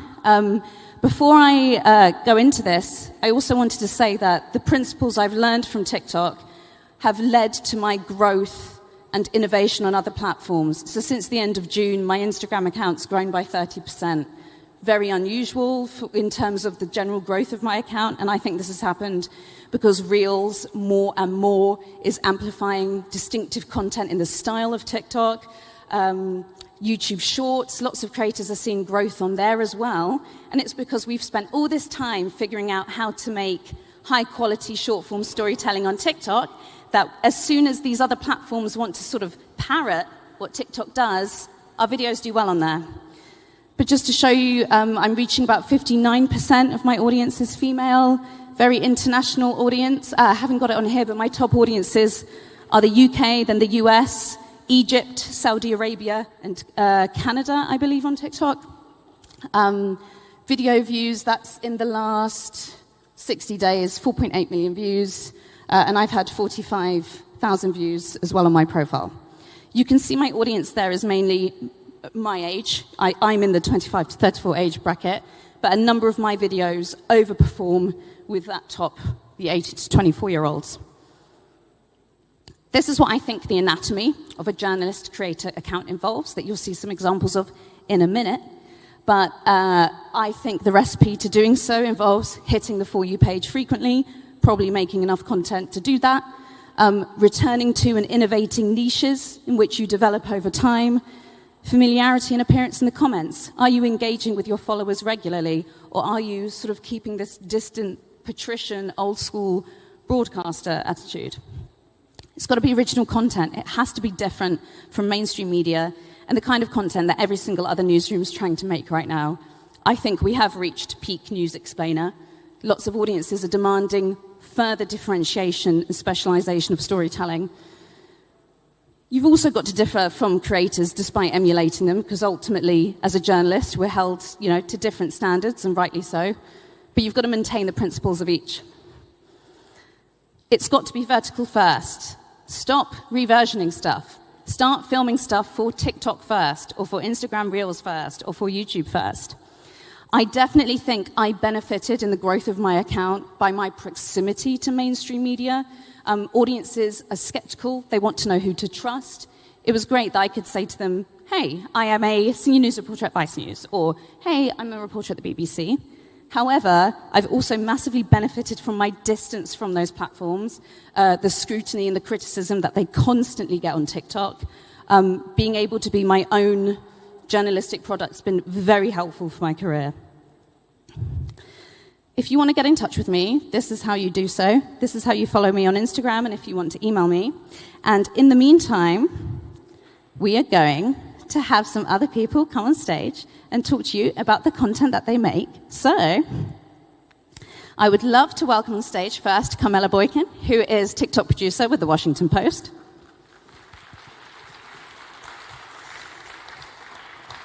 And can we please have on stage Enrique Narte, who is the TikTok lead for the Thomson Reuters Foundation, specifically leading the wonderful TikTok account Openly. So I'm gonna plonk myself in the middle. Carmela, if you could please go here. Right. I'm going to keep hold of this clicker because we're going to show you some content. But before I do so, I have to navigate sitting on this stool. Bear with me. There we go. Before I do so, I think it would be great to hear from our guests, what it is that you do and a little bit more information about what your job is now, but how you got this job. So, Carmela, could you please start? Absolutely. Hey, everyone. My name is Carmela Boykin. I'm a TikTok producer at The Washington Post. I've been at The Washington Post since December of 2021. And before this, I was a television reporter in Rochester, New York, which is a very cold place. And basically, I was working in local news. So I was covering everything from mass shootings to black bears walking in people's backyards. And that was a really intense job because I was working overnights. But when I was in Rochester, I started my personal TikTok account. And I started just documenting what it was like to be a morning reporter, building my skills working on TikTok. And that's how I got this job. Enrique, how did you get this job and what do you do now?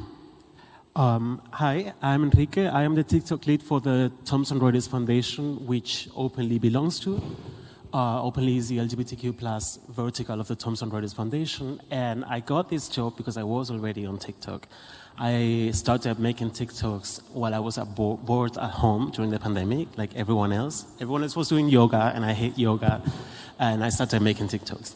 And that got me my first TikTok joke at Deutsche Welle, Germany's international broadcaster. And then I started making more TikToks on my personal channel about LGBTQ plus rights in Poland and Hungary. And my former boss at the Thomson Reuters Foundation, he was like, I love your TikToks. You want to work for us? And that's how I got my job. So there we've actually seen a pipeline from journalist creator to building a newsroom product out of your account, which is really, really cool. I think what would be useful at this point is to begin by showing a couple of videos so that you get our vibe. So what you can actually see here, that's a picture of me. I'm not showing you the video from where that picture's taken, but that is an example of me on my TikTok first deployments that I mentioned, which I did at Vice News. And you can see that actually there's a little bit more kit involved than if you were just filming with your phone at home. I was filming on a beach. Anyone who's ever tried filming on a beach with like the waves, the wind, screaming children, it was a tough audio situation, but we made it work and I had that gimbal there as well. I believe the first video is an example of one of mine. Let's find out. What if I told you that an anti-abortion group in the UK was using over £70,000 in British schools and talking to British medical professionals that it had received from an anonymous US donor? I'm Sophia, the reporter who's discovered this and written this. This is a big finding linking US anti-abortion activity to stuff going on in the UK, where we know 9 out of 10 people support abortion rights. For the past 2 years, the Society of Protection for the Unborn Child has received what they describe as US funds from MPT Transatlantic. It's a donor agency that allows the donor to remain anonymous and to benefit from tax relief. You can pause to read to see what it says these funds should be used for. And their promotional materials, we know they've been organising talks to medical professionals in England and Scotland. They've got a new school talk focusing on coerced abortion. They're also organising plays around coercion and abortion, one of which they're sending to the Edinburgh Fringe. Please read my piece to see why health bodies and charities are concerned about this kind of activity. Forced pregnancy is far more prevalent than coerced abortion. That reality is not necessarily being reflected in these resources. I'll try and make more TikToks too, but it's important you give it a read. That video got over 200,000 views and a follow-up got over 500,000 views. That story may otherwise not really have had that much traction in the UK, where there really is nowhere near as much reporting on sexual and reproductive health as there should be. And that's been my main specialism that I've had in my last role at Vice News. Now, newsrooms may often ignore stories like that. TikTok audiences, young women audiences on TikTok, crave that kind of storytelling, specifically because they often don't get it from mainstream media. What ended up happening is loads of people shared it because they were like, I can't believe I haven't heard about this.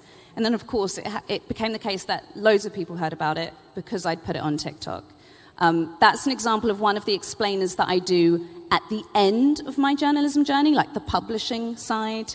But I've also been able to get over 10 exclusives simply from being on TikTok and finding stories, or from tips that I've received from my followers. So that's a bit of an example of the explainer format that I mentioned to you earlier.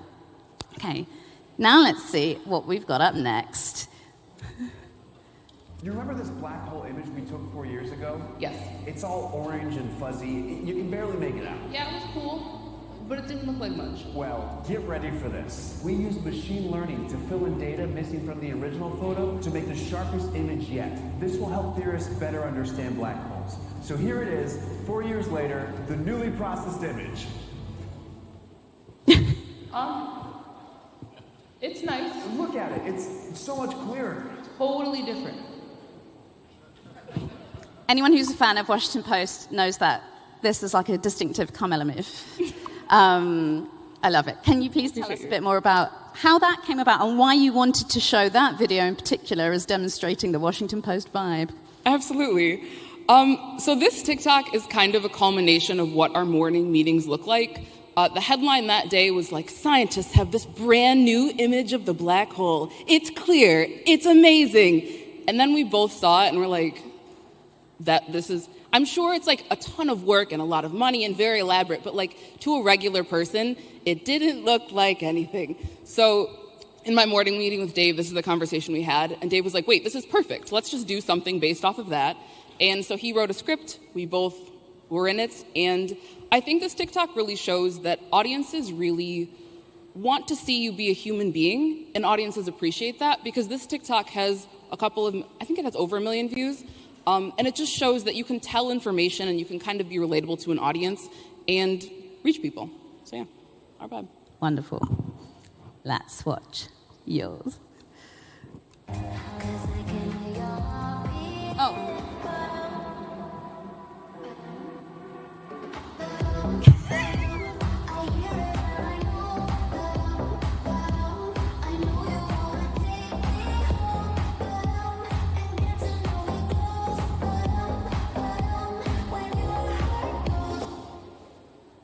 Thank you, Enrique. Please explain.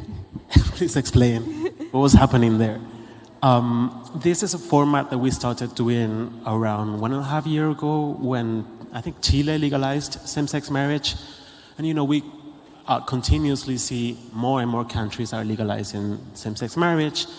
But I myself thought, wait, but how many countries actually have it? So we thought, okay, this is actually, if I have it as a question, as a journalist who specializes in queer rights, I guess most people have this question. And every time I go, I ask people how many countries do you think have legalized same-sex marriage? So every time a country has legalized same-sex marriage since we have done this, and then they've proved to be enormously successful. And I think it's also a way not only to provide context to the audiences beyond the headline of a certain country has legalized same-sex marriage, but also to make it fun and to make it entertaining and to make it close to them with music that they know, with trends that they're using. So we found that, yeah, people love it. With videos like that, do you find that the main engagement comes from shares or like people commenting saying, that's my country, or where's the engagement coming from?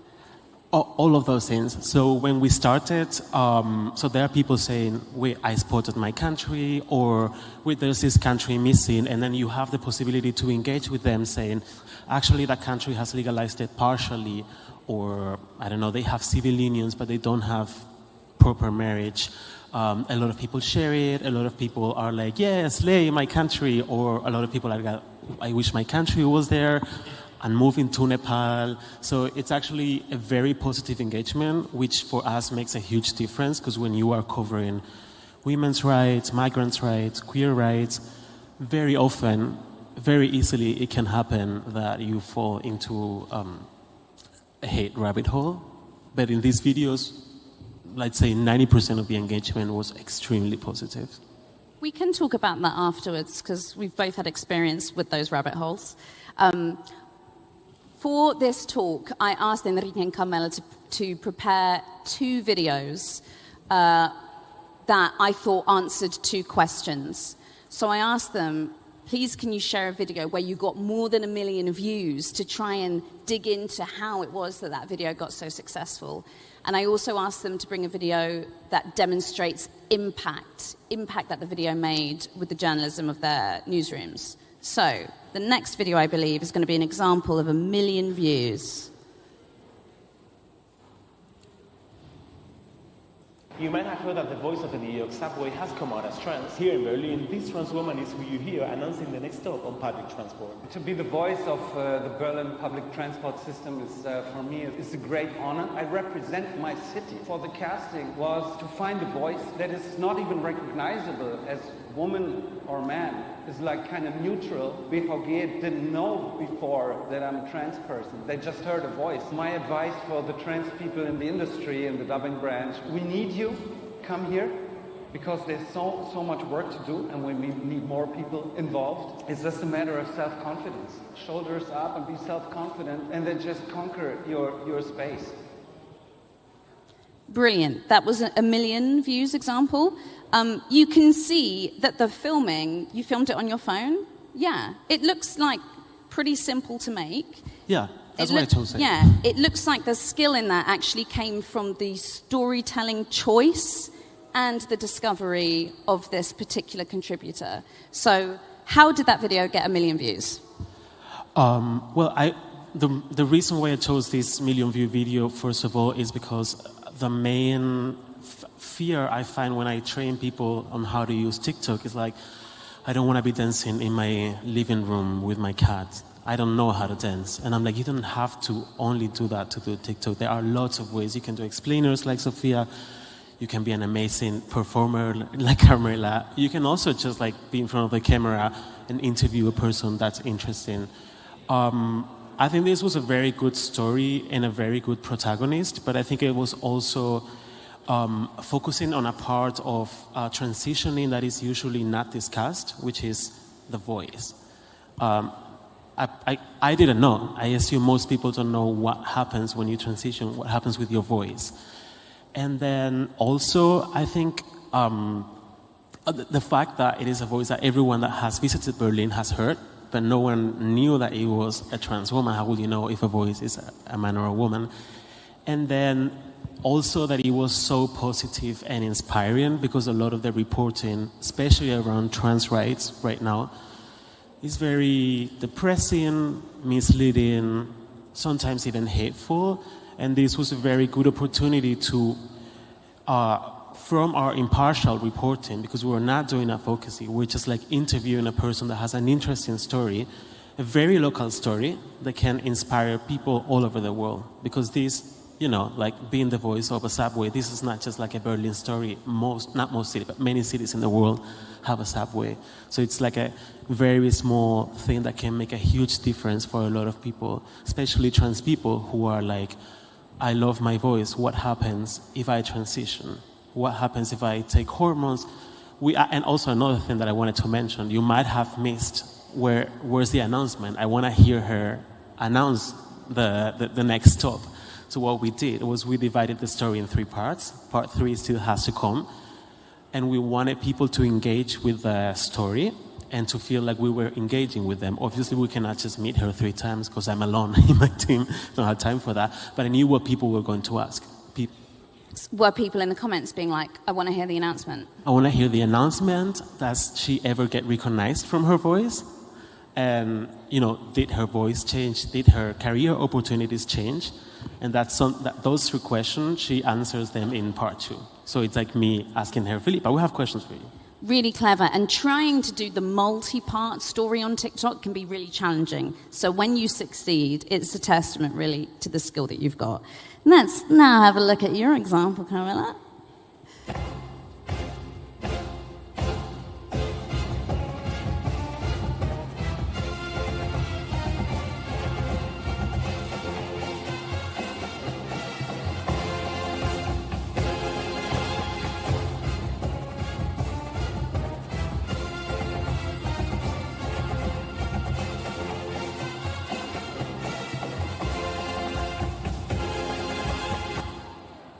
That was like an opera.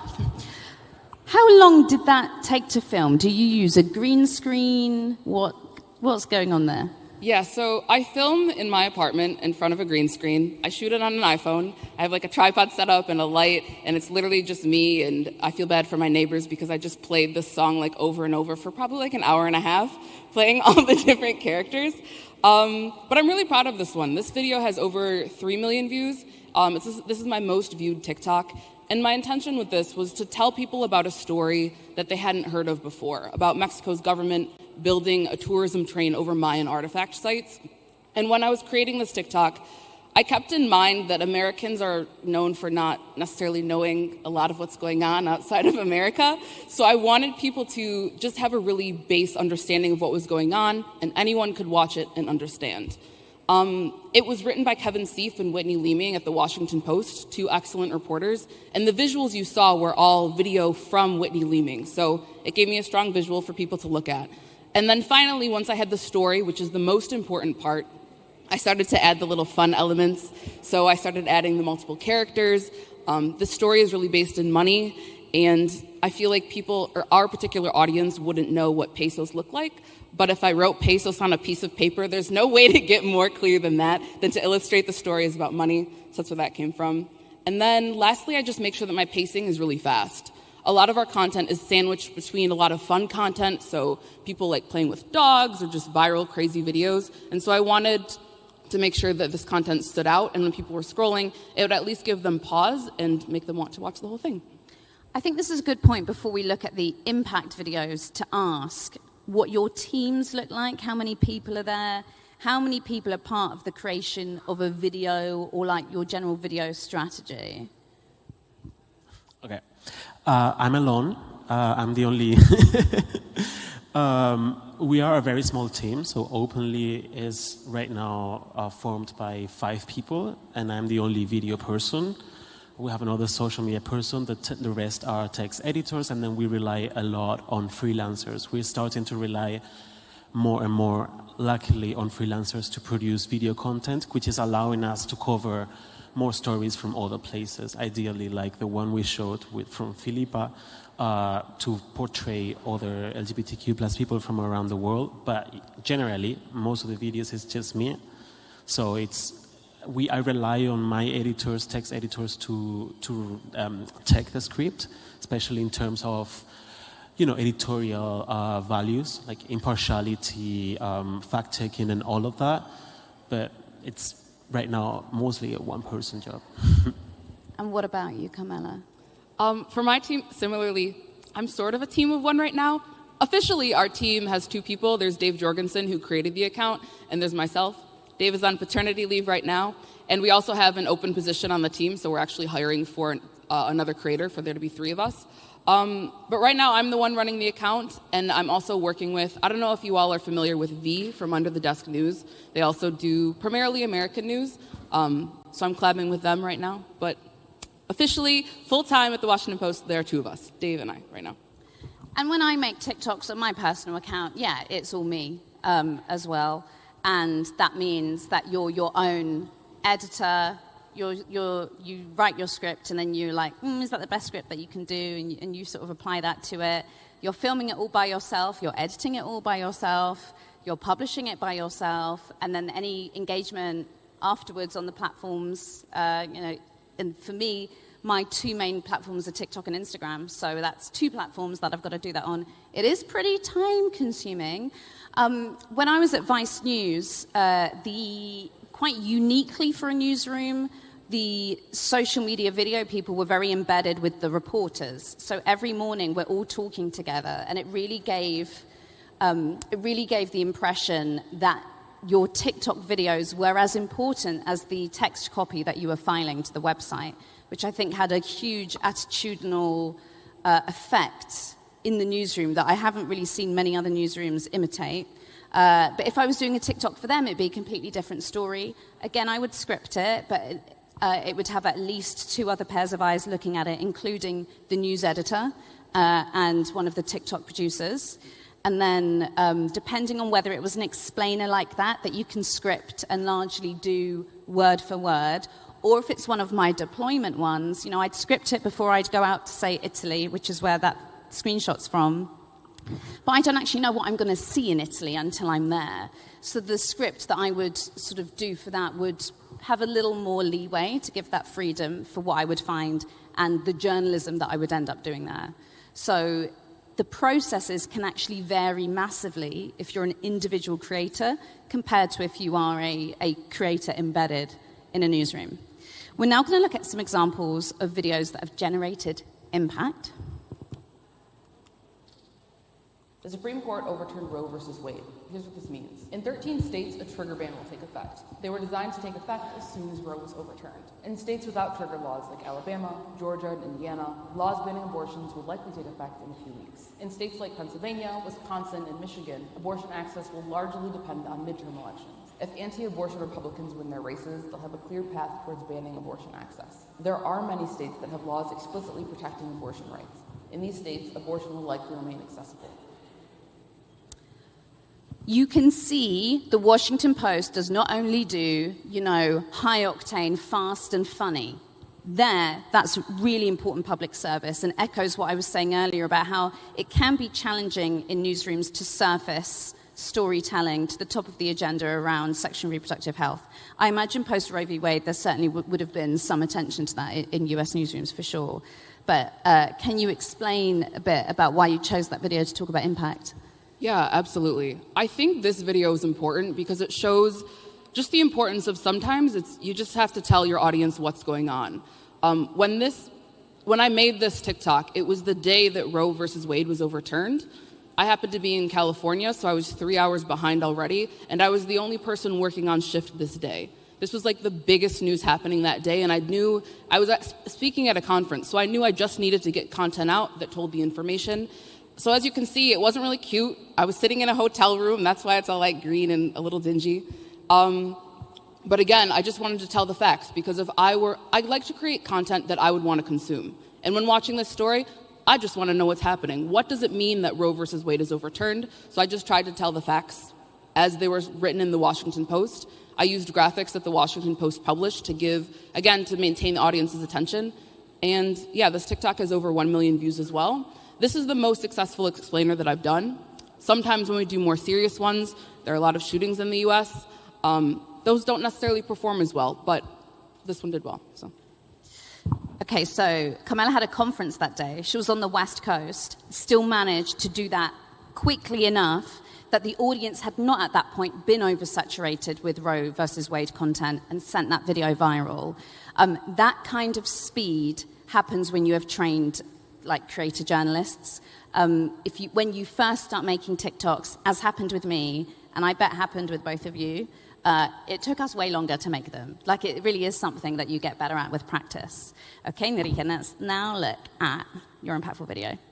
Denmark, 5.8 million. Malta, 500,000. Ireland, 5 million. What are you doing? Wait for it. Norway, 5.4 million. Belgium, 11.5 million. Oh, okay, I'll go make myself a ginger tea. Portugal, 10.3 million. Iceland, 370,000. Switzerland, 8.7 million. Finland, 5.5 million. In Spain, La Rosalía, 47 million. So that makes 100.07 million people in Europe that live in countries that have introduced self-determination laws for trans people seeking to change their legal gender. And that's not even counting non-European countries that also have self-ID, such as Argentina and New Zealand. Wait a moment, so all those people can just go to the local registry and declare their new gender? Some have wait times, but yeah, pretty much. But don't some people say that threatens women's and children's rights? Yeah, but trans advocates argue that if that was the case, we would have seen it happen in these countries by now. I mean, 100 million people is a lot of people.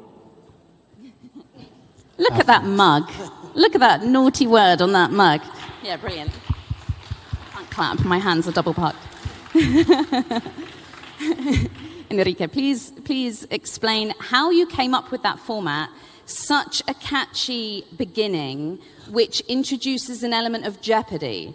Because you're hearing all these numbers and country names, and you're thinking, maybe like a general knowledge nerd, I'm in my head, I'm going what is that? What is that? What can that be? And you're waiting. The punchline's the wrong word because it's not a joke, but you're waiting here for that moment where it's revealed to you what these numbers are. How did you come up with it, and tell us about the impact that video had? So self-ID, as you probably know, is a very heated debate in Europe right now. Probably, I don't know if in the US, but in Europe, especially in the UK, but also in continental Europe, it is a big debate where people have very strong opinions, and there is a lot of misinformation around it. And openly, both text and video and social in general, it's a topic that we've tried to own. To sort of like provide factual information, context for people to make informed decisions about what they want to support politically. And I realized that, for example, when we reported about self-ID, Spain passing self-ID, it was extremely successful, but because people had so much like negative coverage around it, and there was so much misinformation in the comments. So I was like, okay, there are like 100 million people in Europe living already in countries that have self-ID, and we're debating this as if it's a new thing, like in the UK, that no one has ever tried. You know, if this actually all comes because I did a story about the 10th anniversary of the self-ID law in Argentina 1 year ago. So I thought, let's just make a TikTok story out of this and provide people with context instead of just headlines. Brilliant. I'm going to ask one more question to our panelists, and then we're going to open up for questions, if you can start thinking of them.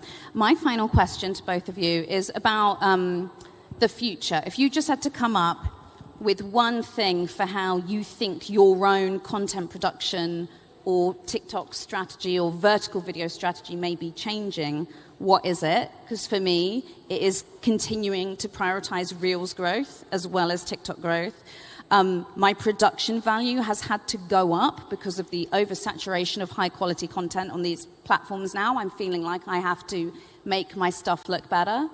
And the other thing is that TikTok's prioritizing longer videos. So I feel like I will keep making longer videos. I mean, over a minute long, not too long. But in the TikTok world, that's longer than it used to be. So what is your one thing that you might be switching up? We'll start with Carmela. Yeah, one big thing that I've really been working on, particularly in the last 4 months, is making sure that my content is easy to view on all the different platforms. So on YouTube Shorts, on Reels, and on TikTok. I find the Mexico tourism train story that you saw, that performed really well on TikTok because it used TikTok methods. It used a trending sound. It was dancing. There was those text bubbles. But that doesn't perform as well on YouTube Shorts because the audience on YouTube doesn't necessarily understand TikTok as well. They're not going to understand the dancing. Maybe those graphics don't look native to that platform. So by focusing on more script-based stories, like you saw with the black hole story, that can be published on anything, whatever vertical platform we want, and people don't need an entry point or understanding of the language. So, broadening. Brilliant. Enrique?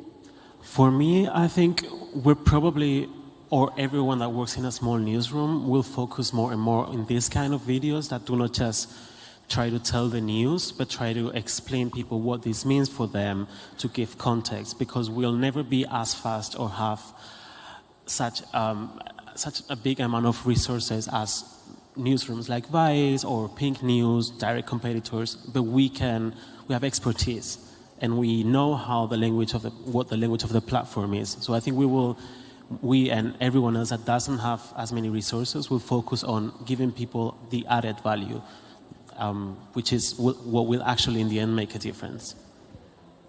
Thank you so much to both of you. I would now love to open it up to questions from the floor. I think we have our glamorous assistants who are going to be bringing you microphones. Those who are helping, feel free to just give the microphone. Thank you. We're going to hear up there first. Hi. Hello. First of all, I would personally like to thank the three of you guys. That was an amazing experience and an amazing presentation, so thank you so much. My name is Helen and I have a couple of questions. First of all, how do you deal with the negativity in the comments? Because let's be real, TikTok is a huge platform, maybe the biggest in the world right now. So how do you deal with it? And also, what kind of advice would you give to a person who is new to the platform and wants to start this kind of journaling? I think kind of twofold. For me, what's fortunate is I do have a team of people who I'm working with. And so if at any point the comments get too bad, I can say I just don't want to look at them. But I also put it into context of a lot of the mean comments are going to come from people who don't have a profile picture. They don't even have a name. It's anonymous, 1257, whatever. They're not even making content themselves. So like, if there's actual valid criticism in it of, I didn't understand what you said, can you please speak up? Can you make this more clear? I'll take that into consideration. But if it's just some crazy, like, I didn't like it, I'm sorry, you can move on. I'm going to move on. And then for starting new, I would say the great thing about TikTok is just start. The absolute worst thing that can happen is it doesn't get views. And then you make another one. And that one actually might get views. Like, you just have to keep trying. I know that's what we all did when we were starting. My videos were not doing well when I first started at the Washington Post. So you got this. Most of the time when people are nervous about beginning to create TikToks, I ask them, well, how many TikToks have you made? And they tell me 0. And that's how I know I can kind of predict the answer, because the minute you start doing it, you get the hang of it and you start being able to troubleshoot yourself. So just start. It's the best thing to do. Maybe this is a good time to briefly talk about being put in the wrong rabbit hole with our content. So I make loads of content about different things. Some of my content, a lot of it is about languages. If someone doesn't like the culture of the language I'm talking about, the comments become a really horrible space. That is not remotely pleasant for me as the creator, and I will remove manually ones that I think could be causing harm to another group, even though, is that my responsibility? I don't know, but I don't want it on my page, so I try and deal with it. All of the content I make about sexual and reproductive rights and feminism, a lot of the time, the first audience it seems to get shipped to on the algorithm are the frequent, hateful engagers with that content, so misogynists. And how do I deal with that? I'm kind of just used to it at this point. I have certain features enabled, like on Instagram, you can only comment if you follow me.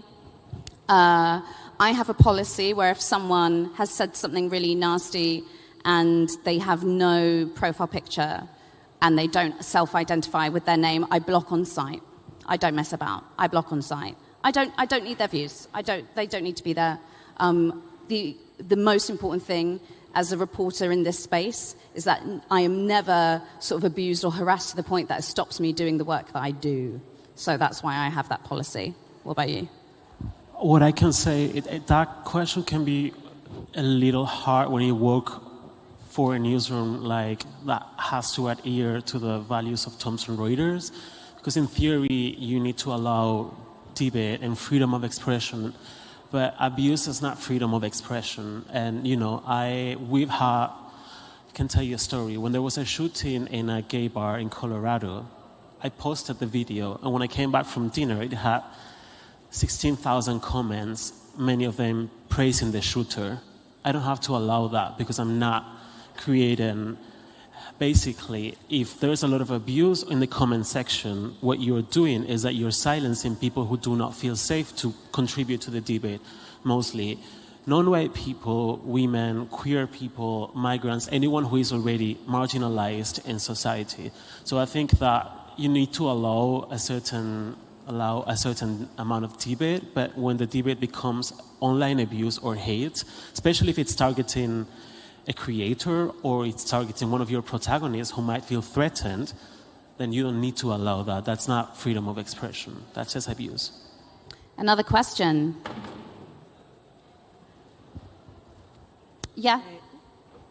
On this side, please. Hi. Hi, my name is Mark, and I guess this question could be for any of you. I'm curious, for videos where you're using outside experts or kind of storytellers like Enrique's video, what do you do if the storyteller or expert is stiff, awkward on camera, not great? Would you have to cancel that video if the voice of the subway isn't comfortable on camera? Would you try to hype her up? Like, how do you approach that? Yeah, in none of my formats do I include a talking head for that reason, but I regularly cite other people's work. So that's how I kind of do it. Especially, I do a lot of TikToks where I'm sharing, it's sort of an explainer on new research that's come out in the psychology of language learning or language speaking or like neuroscience. And I will just always I cite the study and I talk about the authors. So for me, I am referencing their expertise, but I'm not including them. That's the style of my account. Do you ever do it on your account? Yeah, when we work across the newsroom and when we include other news reporters, other journalists, I like to, one, I ask them, and I'm like, do you even want to be on camera if I'm talking about their work? But I also know that everyone doesn't want to dance. I know everyone doesn't want to sit here and do this. So I try and lean into their strengths, and if that just means they're standing and saying one line, I try and make them look good in the edit, because the last thing I want is to make content and make the person feel bad or have them see it and be like, oh, if you only would have directed me to look a certain way. So I do my best to ask them what they're comfortable with and do them justice. I agree. We don't force anyone to do that, but I do give people an opportunity, because I think that one of the reasons why TikTok has changed the media landscape is because of honesty and authenticity. And that sometimes means that sometimes you're not the perfect deliverer, right? Sometimes you're just a little bit awkward. And sometimes people like that because it's authentic, it's real. So I try to always give people who want to do that a chance to, be the protagonist of the story. And if they don't want, then I'll just do it myself. Thank you. Hello. That was really excellent. Thank you. 2 very quick questions. The first is more philosophical. Do you think that journalist creators are more building the brand and reputation of the newsrooms they work for, or are actually helping funnel audience? Does that not matter? Or do you make the case that you're contributing to new audiences finding the content elsewhere? Can those 2 things exist, or are they separate? And the second quick one is, does it work as well if you don't produce content on the daily? So if you're a slower news website, or you're doing more thoughtful content, you're not a breaking news site, you don't have something to say every day, what would you, if you worked for a site like that, put out? Because regularity of output seems to be a big part of it. Thank you. I feel like growing an account demands a little bit more of that kind of regular churn if audiences are unfamiliar with you.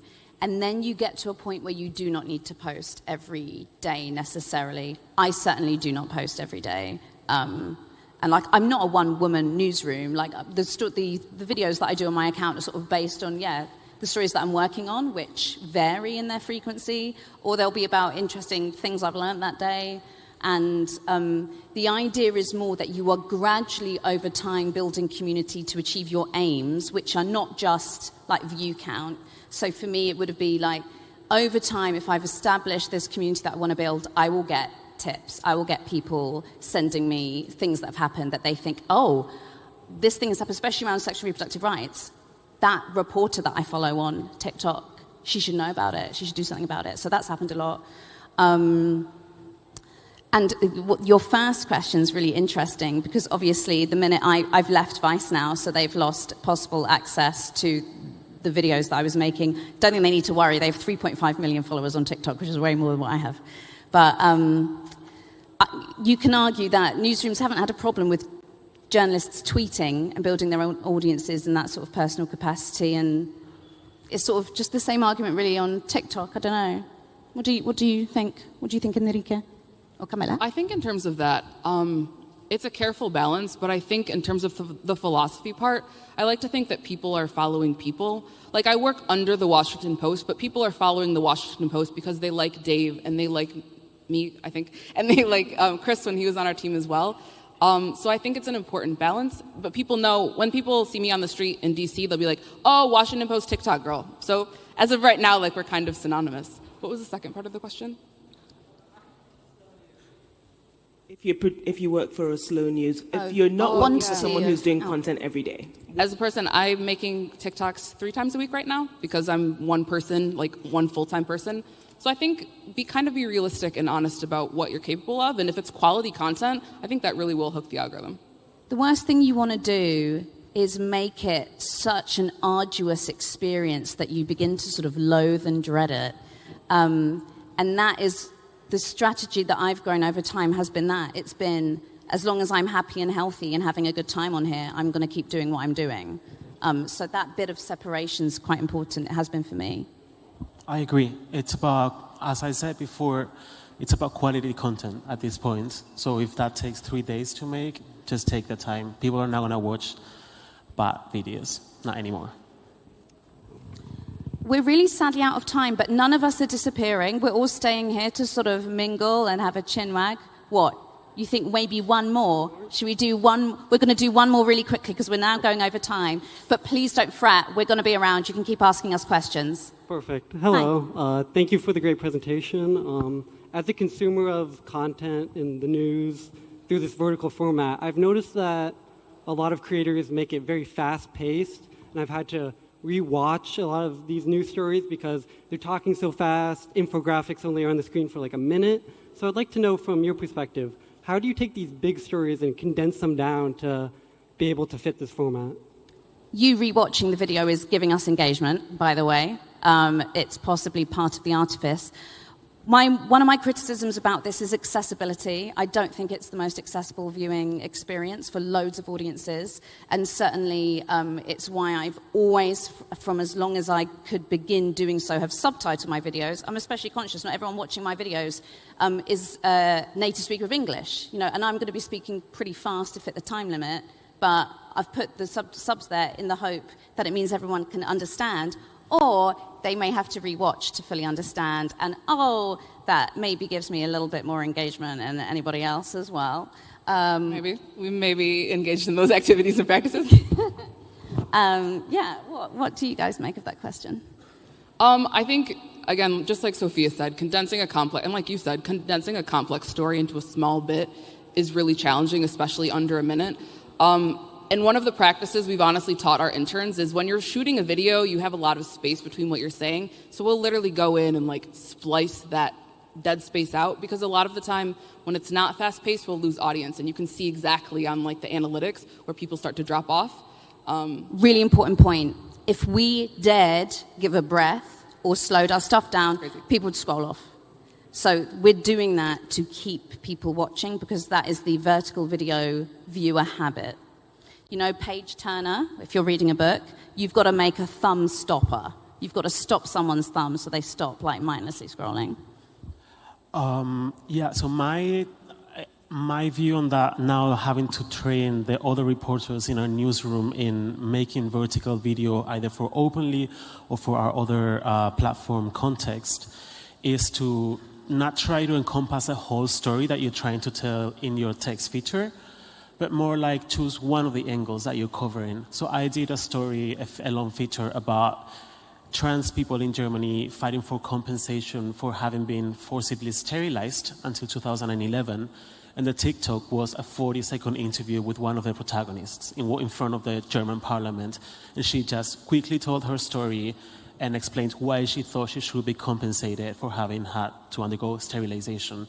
That helped us sell the tech story, which had many more testimonies, responses from the government, historical context. So I would say that if you want to, for example, translate a long feature into a short TikTok, choose one of the many angles, one of the protagonists, and then use that to sell your whole story in the caption, in the comments, in the link in your bio. Thank you so much for coming to see this talk.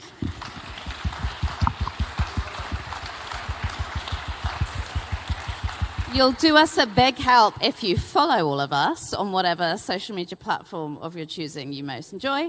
And we'll be hanging around if you have any further questions. Thank you.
Hello, good morning, good afternoon. I don't know what time is it, but in between. My name is Gabriela Manuli. I'm the Deputy Director of the Global Investigative Journalism Network. I'm originally from Argentina, but I live in Budapest, Hungary. We just organized the Global Investigative Journalism Conference in Gothenburg. We had more than 2,000, no, not more, almost 2,200 investigative journalists there learning about tips and tools, and we also had a session like this one. I co-founded the GIJN Women Group that I have here in my notes. It's a group created by GIJN to discuss issues related to women and non-binary investigative journalists. The group currently has 450 members from almost 100 countries, and we keep growing. But as I like to say, the strength of GIJN Women is not in the numbers, it's in the network. We aim to create a safe space where we can discuss, we can support each other. Everybody's welcome to join. We do, of course, we started during the pandemic, so mostly we started doing online meetings, which are not webinars, they are not recorded, they are here where we invite a guest speaker to share things, and then, of course, then we move to real life, and we've been organizing women meetups in different conferences. We aim to expand. It's kind of my passion project. So I always try to gather useful information, fellowships, anything that can help advance your career, books to read, movies to watch, and invite a lot of great speakers. Some of them are here. They came to the meetup, so they are all welcome to join. When we started this group after the 2019 conference in Hamburg, where we had also an all-women panel, we realized that there are a lot of issues that we have in common. As journalists, we have all the training about how to report, how to do investigations, but we lack a lot of time training on issues related with leadership, with management, and we need to learn on spot. We are also working in a heavy male-dominated environment, especially in some areas of the world. In some other areas, that's changing, and it's good to see, but there is still a lot to do. When we sent a survey to all our members, the leadership and management techniques, almost 70% of our members said that they wanted to learn more about that, and that's what we always try to aim. So that's why we have here this session. Sometimes when I invite speakers to come to these women's sessions, I say, okay, but I don't come from Afghanistan or areas like this. I don't feel like I have the right to come and complain about how difficult it is to be a woman. And I always tell them that that's not the aim of these sessions. The aim of this session is acknowledge that we are different, that in general, even though we cannot generalize, we are facing different difficulties, and we can learn from each other. So when you come to this session, especially like today, the idea is that you live inspired and you learn. It's not that we are here to complain, and we can complain, of course, and everybody's welcome, but we are also here to inspire you and to try to show you what we did or what we did wrong or what we did right, and what you can take either as a female, but also if you are a male and you are dealing with women colleagues, and the idea is just to inspire each other. So I'm the moderator, so I'm not going to speak very long, but the idea is that each of my awesome speakers will have a short presentation about a different topic related with the leadership. Then I will ask a few questions, and then the idea is to have enough time for all of you to ask whatever is on your mind. And of course, this is a 50-minute session. Maybe we don't get to all the questions, but we are around today and tomorrow. We have the Global Investigative Journalism Network is here in the Media Village, so you are welcome to come and keep the discussions going. So we are going to start with our first speaker. She is Manisha Ganguly, I'm sorry if I'm pronouncing wrong. She defines herself as an investigative journalist / academic. She's an investigations correspondent at The Guardian, focusing on international conflict and dissidents, and she's an award-winning journalist and documentary producer known for pioneering open source investigation. Here is Electra, our resident GIJNer baby. She's known for pioneering open source investigations and to expose war crimes. And she's going to talk now, and I think Manisha is a perfect example of working in two, not just one, or maybe even three male-dominated areas. So go ahead, Manisha, and enlighten us. Thank you, Gabby. So as you mentioned already, I work at the intersection of two, maybe three heavily male-dominated fields, which is open source investigations, documentary filmmaking, and investigative journalism. When I started out with open source investigations, I was always acutely aware that not only was there no one who looked like me, there were just no women, which is the problem that you have in old STEM fields. So when I was doing my PhD, which was looking at how open source was changing investigative journalism, I was interviewing 30 people, and I wanted a 50-50 gender split. And I was asking around in all the usual places, and nobody knew any women who were doing open source. So on Ada Lovelace Day, Ada Lovelace, I don't know if you know, was one of the founders of the modern computer.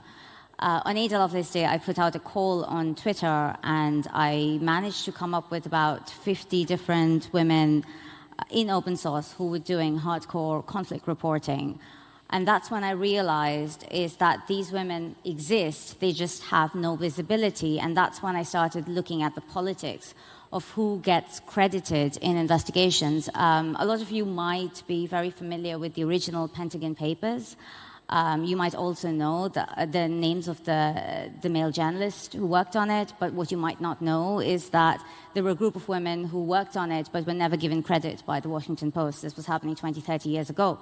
But what I found during my research is that these credit politics still exist in newsrooms at the New York Times, at the BBC, at the Washington Post. Pretty much every newsroom I spoke to, women complained about two things. One is that they're working harder than the men, and two, that they're not getting any credit for even the double amount of work that they're doing. And then the second part of it is documentary filmmaking. Obviously, when I started out, so documentary conflict reporting is a heavy male-dominated space. You're all familiar with the stereotype of the sort of male, rugged war reporter who goes off and saves the world. So I never really wanted to go into documentary filmmaking because I just never thought it was something for me. I was never represented. So when I fell into it, I also started becoming very aware of the set politics. So for my first documentary film, which was investigating war crimes in Libya, which eventually the evidence ended up at the International Criminal Court, I tried to put together an all-women team, primarily because I wanted to prove a point that a bunch of women can get together and make a film that wins awards. Unfortunately, I was never able to repeat it again. I think probably because the editors got too scared. What if women start making films on their own? But then the other thing that I was always acutely aware of is also the age factor. If you're a young woman on set, and I saw this happening across the films I was making, a lot of the time I was the only woman on set, and I'd hire a camera person who I'd be directing, who'd be a 50-something-year-old male who'd come in with all his cameras, and he'd look around at the set, he'd spot me, come up to me, and ask him to fetch him coffee while he waited for the producer. And I had the sort of awkward responsibility of informing him that I was the producer. Don't worry, he was not rehired again. But then, in terms of leadership, I guess the bit that I learned when I was working, again, for my first Libya film, I think the key thing that I learned is not to ask for permission. When I was working on the Libya film, I was at CNN, and I was told that this is not how we do investigations, because open source still wasn't a thing, because it hadn't won the requisite number of Pulitzers or Emmys needed to become a thing in investigative journalism. And when I moved to the BBC at the time, the BBC were very interested in the idea, but again, they said, we don't have budget. I was at Newsnight at the time, which is the primetime current affairs show. So I went to the BBC Middle East team and I said, can you make this film? And they said the same thing, which is we don't have budget. So I decided to play them off against each other combine the budget and then make the film. And it was only halfway through the project that they both realized that they'd been tricked into making this film that they both wanted to do, but wanted to do it exclusively. And that was when I realized that it's always better to ask for forgiveness than permission, because no one is going to, especially if you're in a male-dominated environment, nobody's going to wait for you to speak. Nobody's going to give you that space. You really have to fight for it and carve it out. Wow, thank you. Ask forgiveness, not permission. Is it working? Yeah. Thank you, Manisha. So I'm saving my questions for asking all of you. I have some questions that they told me they are tough, so I'm sorry about that. So our next speaker, she's Emilia Diaz-Strack. She's the recently appointed GIJN Executive Director. She's been on the position less than a week, so congratulations on being my boss. So she's a formerly data and research editor and Latin American coordinator and the International Consortium of Investigative Journalists, ICIJ. And she took part in more than 20 ICIJ award-winning investigative collaborations. So, Emmy, the floor is yours. Well, thank you very much. So I think that collaborations strengthen our capacity and actually expand how we can work as women leaders. So, and that's part of the lesson I've learned all these years. And a big part of my work, like in the last 15 years, has been like through collaborations, starting in my home country, Venezuela, then in Latin America, and then at a global scale. And something that like we can learn from how do we work in an environment that actually it's good, like it has helped expand the reach of women in investigative journalism when you have collaborations and you need so many different skill sets, then we empower ourselves together. So it's kind of like stronger together. And something that we have in terms of how do you lead projects, how do you coordinate, so you bring soft skills to tough situations. So we are investigating very complicated topics. We are talking about stories that reveal money laundering, like human rights abuses, corruption, and at the same time, you're managing hundreds of people around the world. So like, how do you bring and connect people to be able to uncover all these stories that are relevant for citizens around the world? And here comes the human factor. So, which is basically, and that comes when we're working with data too, because my heart is also with data and investigations. So, basically, when we are working with people, we need to build and detect what are strengths of people. And those are the diversity, the mix of skills that people bring. So, if we clone everyone and everyone brings the same, then we will all be looking at the same thing. When you're working on collaborations, you also have, like, besides, of course, the gender representation, the regional representation. So everyone brings their own skills, their own sources, and that mix of skills is what makes magic happen. That's how, like, you make collaborations powerful and work. And that needs to come with rules at the beginning, so that you also learn. So you can be soft, you can be kind to people, but you need to be clear about how you're going to work with everyone. So we bring those soft skills to like very complicated investigations and collaborations, and how that helps you bring people together, but with clarity on how are we going to work, what are the deadlines, and what are the key roles everyone is going to have in a collaboration. So you require a lot of coordination, and you require also something that you start developing, which is the anticipate problems, but anticipate problems not to create them, but to actually to solve them, so that the problems don't arrive when you're working on these projects. So basically, you try to find what are the common spaces, what are the common grounds when you're working, and how do you lead and engage people. So, and that's where, like, you don't need to be doing it exactly the same as other people have been doing. You need to embrace what are your skills. Like, also, like, I bring like some of the, probably not the softness of women, but also from Latin America. So, like, and I embrace that. Like, so embracing who you are when you're bringing that to a project, and that adds to the capacity of a team. So when you're like, and when you start highlighting those skills, like when you're working together as a team, you have other female colleagues getting encouraged to be able to work and develop their capacity in their teams. Is this like, to me, like to be quiet, or is this like just exciting? Okay, we will celebrate this and dance now. I don't know, but we can just take a moment to enjoy the music, right? It's a nice music.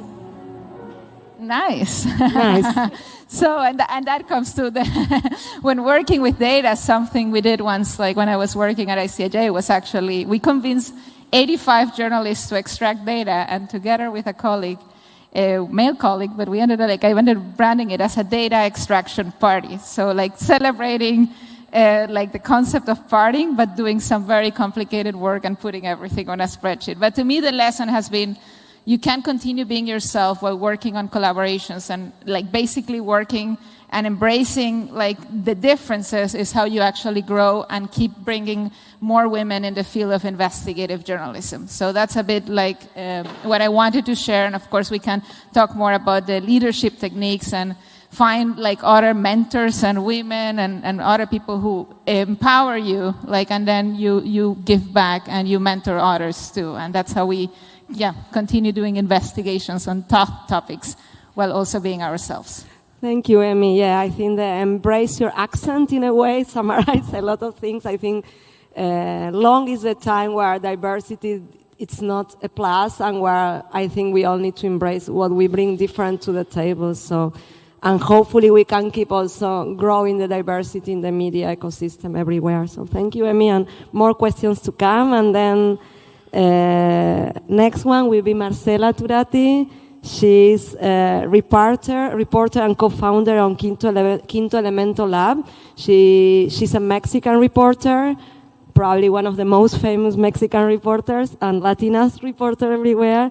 She is specialized in the coverage of the enforced disappearances of people, massacre of immigrants, attacks against journalists, and the victims of grave human rights violations. So she is really working in a very tough environment. So much. And also, I really admire the work she's been doing in terms of protecting the mental health of all her colleagues and all the Mexican journalists out there. So go ahead, Marcel.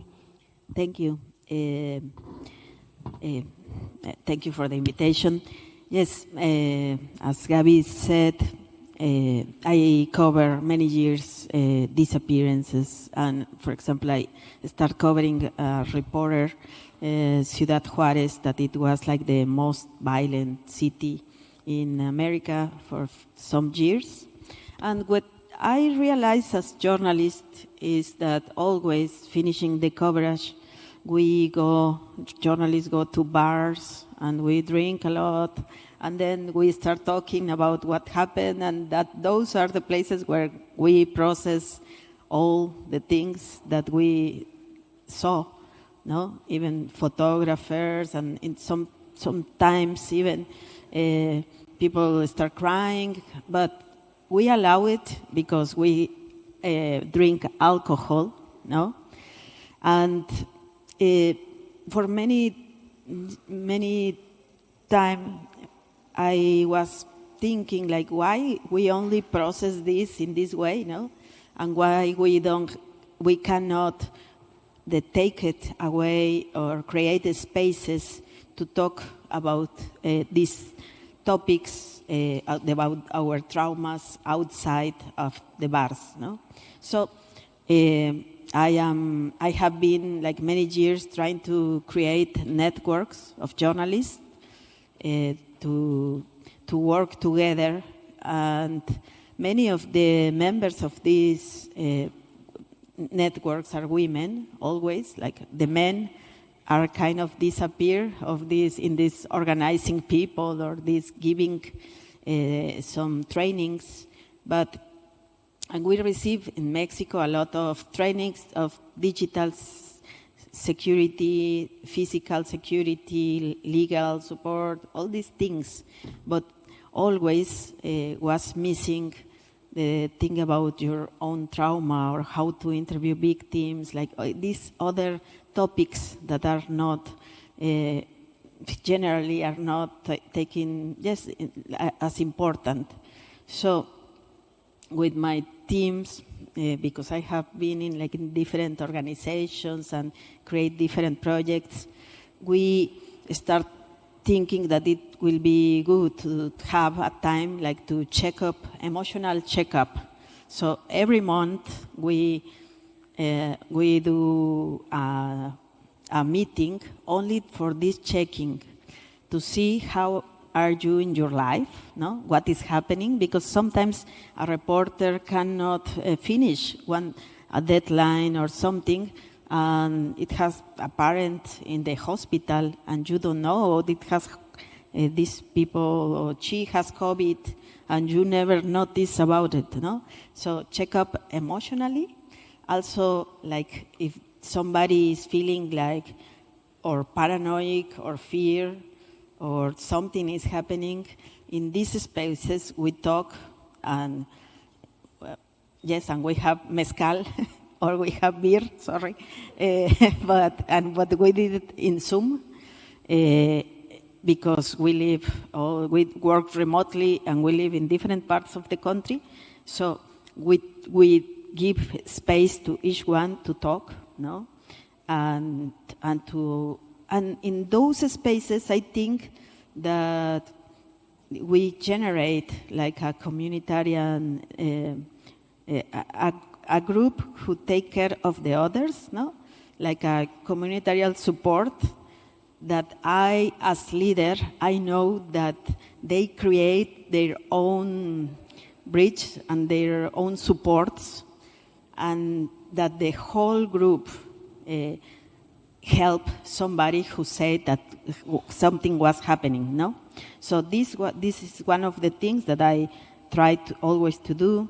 Also, when we did a really, really stressful investigation, that we were all together, living together, investigating something that touches us a lot, and it was a crime of another journalist, we felt really, we felt that the investigation was not working well, that something was happening, that we don't have good communication. We had a lot of fights. So in that moment, I say, okay, we have a grant for security. Maybe we can use it for therapies. And it was really good idea. And I always say okay, we are still friends because we have this groupal therapy, and one therapist that we know and that we trust in him. So we bring together. So everybody start talking about what's happening. And then I realized that there was people in the team that was boycotting the investigation because they were really, really terrorized. They feel a lot of fear. And when listening one to each other with somebody mediating, it was really good to understand, okay, we have to stop this investigation in this way. We have to make many changes and take our time. And also some people needed therapy, individual therapy. And that is the other thing that I always try to be in with my team, because we have to cover mass graves or morgues or be with people who are looking their disappeared children. That is really, really painful. So that they can say okay, I need a break. I'm feeling bad. And I try, as we don't have enough money, no? I try always to look for therapists who can give us for free or something, no? Or NGOs who can give us therapies for those who need it. What I have noticed is that many times we disconnect from our own fear, and that puts you in risk.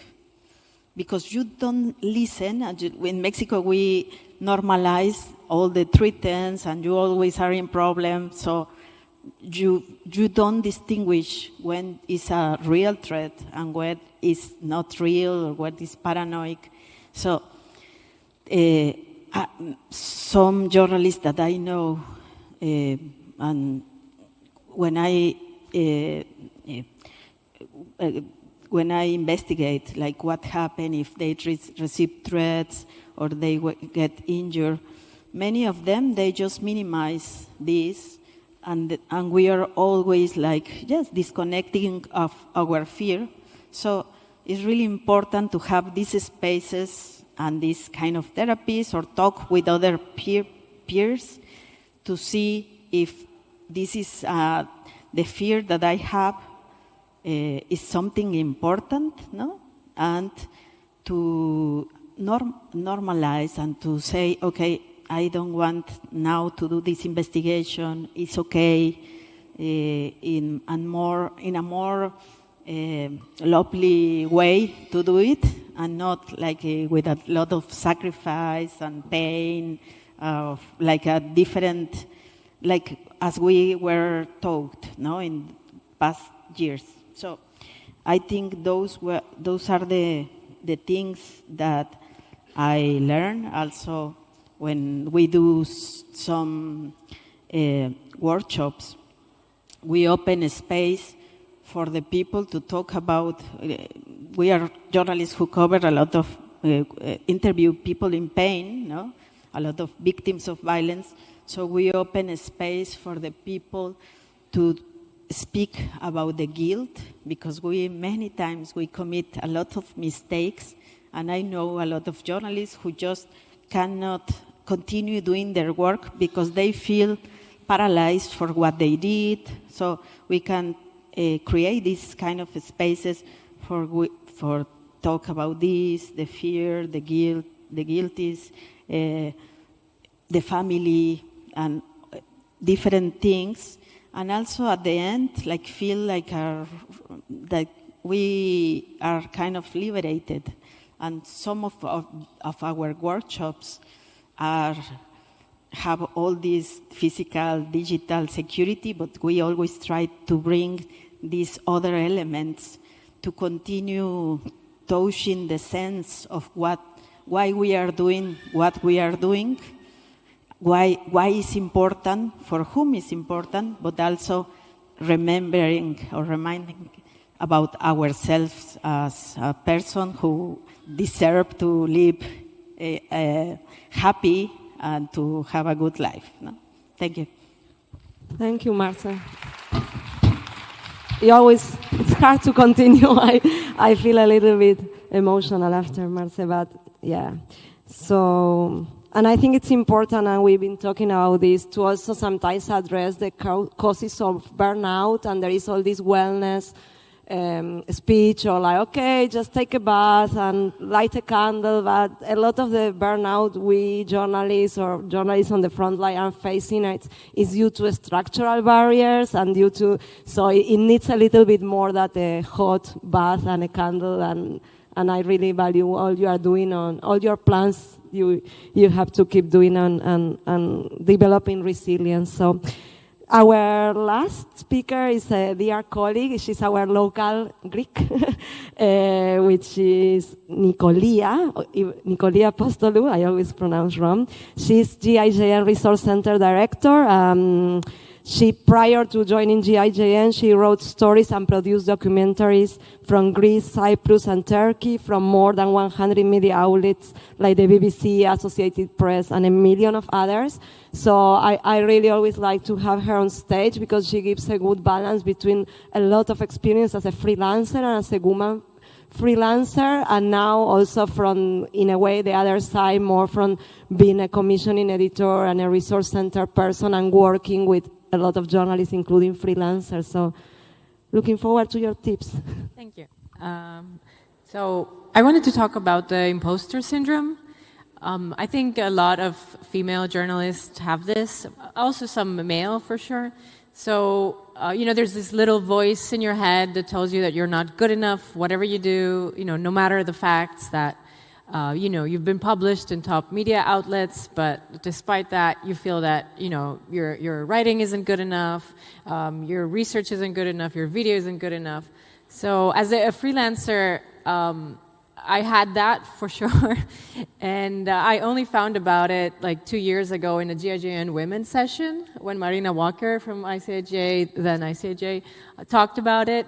And I realized it because, as a freelancer, it's like a steep learning experience that you have to go through. You have to do everything yourself. So I just want to encourage anyone that has that little, voice in their head, like, don't listen to it. It's fine. Just ignore it. And also I was doing a lot of filming myself, so like in the field work, a lot of men, colleagues would comment, that you're a producer, like you're not a filmmaker, or so I again like ignore all these little voices around you that try to make you feel worse and put you down. Also, I think as a freelancer, you tend to want to continue working on your own, but I think that we have to ditch that prototype of the lone wolf, and we need to move more on to collaborations and work together instead of against each other. It doesn't make sense to antagonize with colleagues, but rather, to get together, do the research together, do the grants together. Another tip I'd have for women journalists is apply to as many awards as possible, apply to as many grants as possible, and to fellowships. I remember a few years ago, the World Press Awards were saying that only 10 or 20% of applications were from women photographers. And that's partly because, when women are applying for a job, they feel that they have to have all the qualifications and then they'd apply, while men, just might have only like 50% or 60% of the qualifications needed, but that won't hinder them from applying. So it's how like society has raised us to want to be perfect, and and then we'd apply for a job. And I'd like to end here and just open for questions. Thank you. Yeah, the good girl syndrome, right? We are good girls. So I will ask a few questions. I ask my speakers. I'm very attached to them, so I always call my speakers, sorry. And if we could keep it like more like a brief, so then we can also move to audience questions. My questions are for whoever wants to take them. You don't need to all answer all of them. But my first one would be like, I think in a lot of times, because of this good girl and being perfect, we are not very used to just admit that we can fail and experiment. And so in a way, we need to learn a little bit more about failing better and quicker so we can then succeed. But on the other hand, in general, at least in my experience, we are women more ready to say sorry or acknowledge our mistakes and learn from them. So my first question is if you can go back in time and try to remember something you learned from your own mistake. Yeah, I think it's interesting because we always want to do everything, and we learn a lot. So I remember taking every single class, every single workshop, everything. So I would know everything about investigative journalism, all techniques, so I could do all what was needed. And particularly in my home country, then in some other parts of the world, many roles are divided. In my home country, then I was doing many things at the same time. But then what I learned by doing that is you actually need to learn to say, I don't know. Because sometimes we always want to say and show, yes, I know about all these things and these amazing things, but actually started with the I don't know, and finding amazing people who know what you don't know actually makes you stronger. And that was the lesson for me. Thank you. Who wants to be next? I don't know if I want to leave you, skip this question. Marce, no? Yeah. What I learned, always, for example, when I have this imposter syndrome, no? And always when I win a prize or something, for example, I remember always refreshing the web page in case of they have a mistake, and they say, oh, yes, it was not you, no? Always with nightmares and always feeling like I don't deserve it, or I am the quota, the quota, because they need a Hispanic and woman or Mexican, always like trying to do some kind of logic why they choose me, until one day I say, okay, I engañé, I deceive. Yes, I engañé to everybody, yes, and I survive. So one day I say like, okay, you do sometimes, you do good things also, and say, it's okay, no? And also ask for a promotion. I always feeling ashamed of say like, I want to, yes, I receive kind of more money, you know? And I always talking about what I do wrong. And I know that I do this wrong, and I am not good in this. I always approach in this way, and now I always copy the men, and I analyze, and I say, okay, how they act, and it's because it's me. You have to give me a promotion, no? So I go, and sometimes I say okay, I will be paid for this. And many times, even when they invite you to something, and I always do many things for free, but I start asking okay, but there is a payment for this? And the people answer, yes, I forgot to tell you that there is a payment. It's a lot of times that happen that. So it's kind of my mantra, only to ask if there is a payment, and yes, many times there is an extra, and it's good. Yeah, you were talking about this with me a lot too, right? Yes. As a freelancer. Yes, as a freelancer, I started at my after 10 years, I think, or 14 years, asking for more money. It took a while, but actually, editors have budgets, so they actually would say yes. So if you don't ask, you're not going to get it. So that was what I learned. And that could be your mistake too, in a way? Oh, it is. Yeah, it is. Manisha, you want to go next? Yeah, just building on from what Marcela said, what I realized in the newsroom is that women are much better at doing the work, and men are much better at showing that they're doing the work. So for me, it took a learning curve to actually not just squirrel away in my room or in the conference room and speak to 50 sources in a week. If nobody saw me do that, the work didn't happen, which meant that I wouldn't get any appreciation from the editor. And oftentimes, as a documentary producer, I'd work with male researchers who'd then go off and be like, I've been in X, Y, and Z meetings, and not mention the fact that I'd set the meetings up or done the work. So I realized that part of doing the work in a newsroom is also letting everyone know that you're present and doing the work. Otherwise, they'll forget you exist.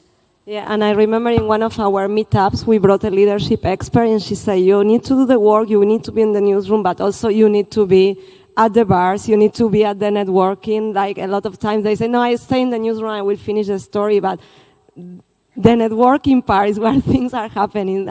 And so of course, you need to balance, but you also need to make sure that you are present in those decision areas that might be where out of the newsroom or at a party or anything like that. So I'm going to ask, let me see, I have a lot of questions, but I want to have questions for the audience. So also very brief, but do you feel that investigative journalism is male-dominated environment in your region? And if yes, because it can vary, how do you cope with it? I think in Mexico, not now. I think the violence makes some things really interesting. that many women journalists start organizing and creating collectives, and I think the most powerful investigative journalists are women. And that is a surprise, but this is really good. Yeah, and also in Latin America, a lot of the investigative reporting center and nonprofits, you can see more and more women as executive directors or leadership positions. So it's a good trend. What do you think, Manisha? Well, you said already, but yeah.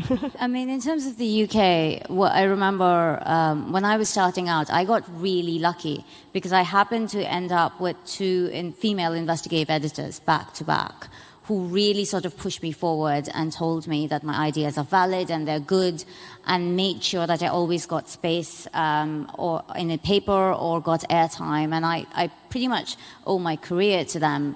But again, I spent sort of 5 years doing war crimes investigations, making documentaries. Majority of the time, I was the only woman in the room. I was the only person of color in the room, or I was the only woman of color in the room.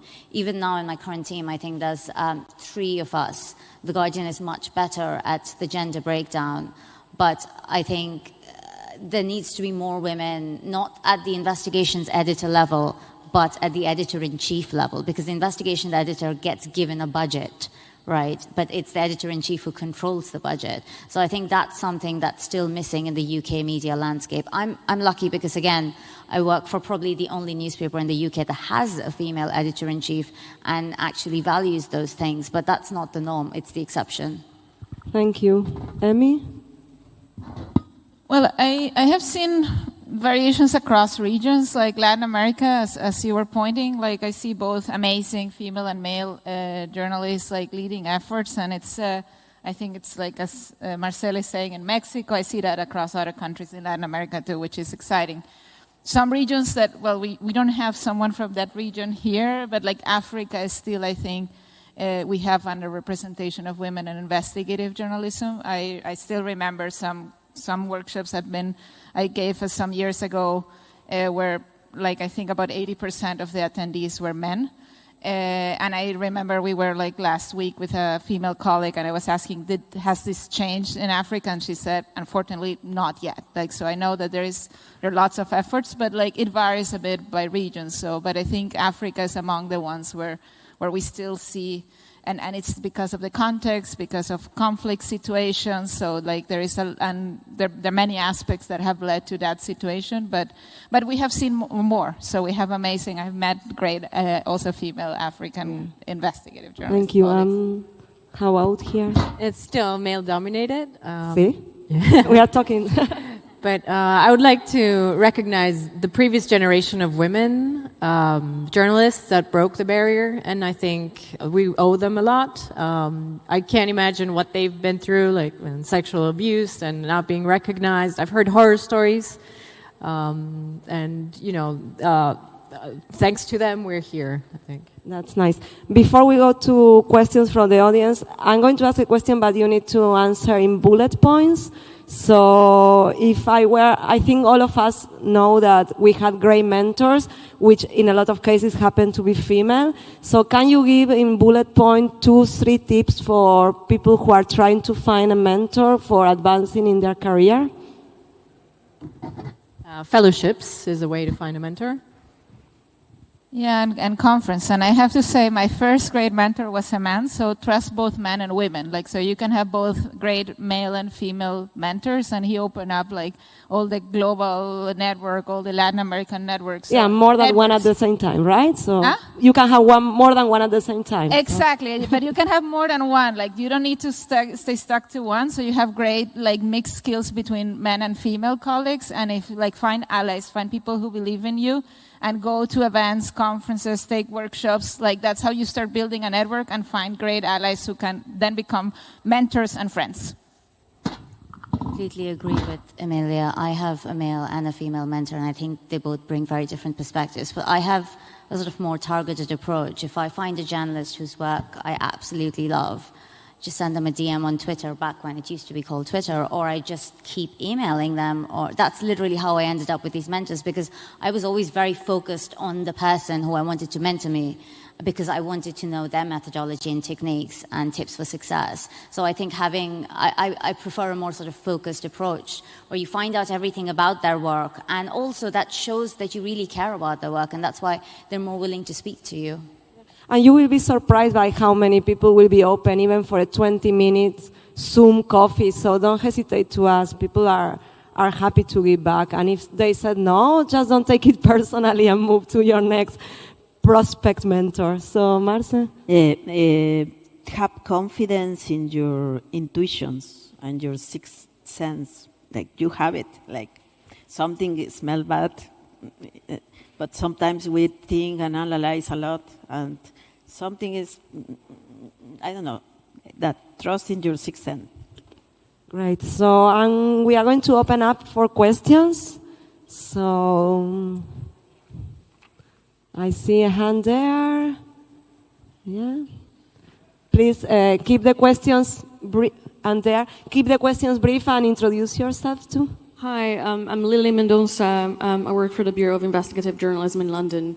So first of all, thank you so much for this panel, and thank you for bringing up the imposter syndrome topic. It's something that I personally struggle with a lot, and it's lovely to see this being discussed widely. My question is actually about mental health. So it's great that we are talking about this, but this is a taboo topic. We're not, as journalists, talking about this often in newsrooms, and especially senior management team, they're not really aware of how important this is, especially considering the type of work that we do. So I just would like to ask you guys to give us some advice or tips on how to discuss this with your editors in traditional newsrooms, and how we can convince them that we need to talk about this more often. Thank you. So the way, part of my PhD looks at sort of trauma, PTSD, and mental health in journalists doing war crimes investigations. And I completely agree with what Masala said about sort of creating that culture. But most news organizations are for profit, and that's where that discrepancy comes from, right? Because they don't care about you as a person, they care about profit for the organization. So the one way that you can reframe this is in terms of productivity. So if you have those mental health conversations, if you have those breaks from burnout, it actually makes you a better journalist. It means that you have that distance to step away from something you've got too close to find a new perspective, especially when you're stuck. And there's lots of studies that show that taking regular breaks, especially just before you reach burnout, actually improves productivity when you come back from that stage of almost hitting burnout. So pose it as a profit incentive, right? Just tell them that you're going to get a better story if you let me take this weekend off after I've been working 3 weekends, because I'll come back with new ideas and a fresher perspective, and I'll be a better writer. And in my case, I have the experience that when I said that I don't want to travel to cover something, my boss say, okay, like, you are not good in job, no? Like, I am afraid, I feel really fear. So what first, I always say to the people that maybe your media don't want because they think that it's not important, but you can create a peer-to-peer support and a group of friends who understand what you are covering, and to try to just do this check-in, psycho-emotional check-in, and also create like your own personal board, no, in life. As the organization have a board, you can have also people who can say to you like the limits. But it's good in the newsrooms to bring specialists like Dar Center, or in Mexico there are others, to give these talks about trauma or PTSD or different things, or self-care, whatever, and open the discussion. I think when we start listening to this, everybody say like, oh yes, it happened to me, and yeah, the boss, the editors, and they say like, okay, yes, it's totally fine, but first there is a resistance about talking about this. Just one more thing. Definitely unionize your newsroom. It's much easier to do collective bargaining. Last question. And while we find the questions, I would say as a leader, don't say, because a lot of this mental health, like you are saying someone, take your weekend off and you are sending this email in a weekend. So it's a kind of like, you really need to take action and not just talk about mental health.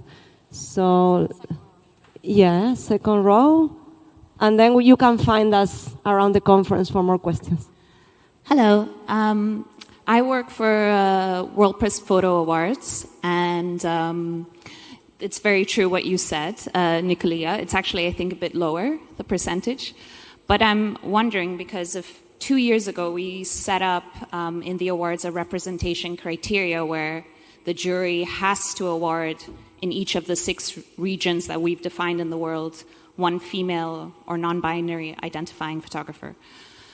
But the past year, for the region of Europe, the jury came back to us saying that there just isn't a project that's good enough from a female photographer, and we let it pass.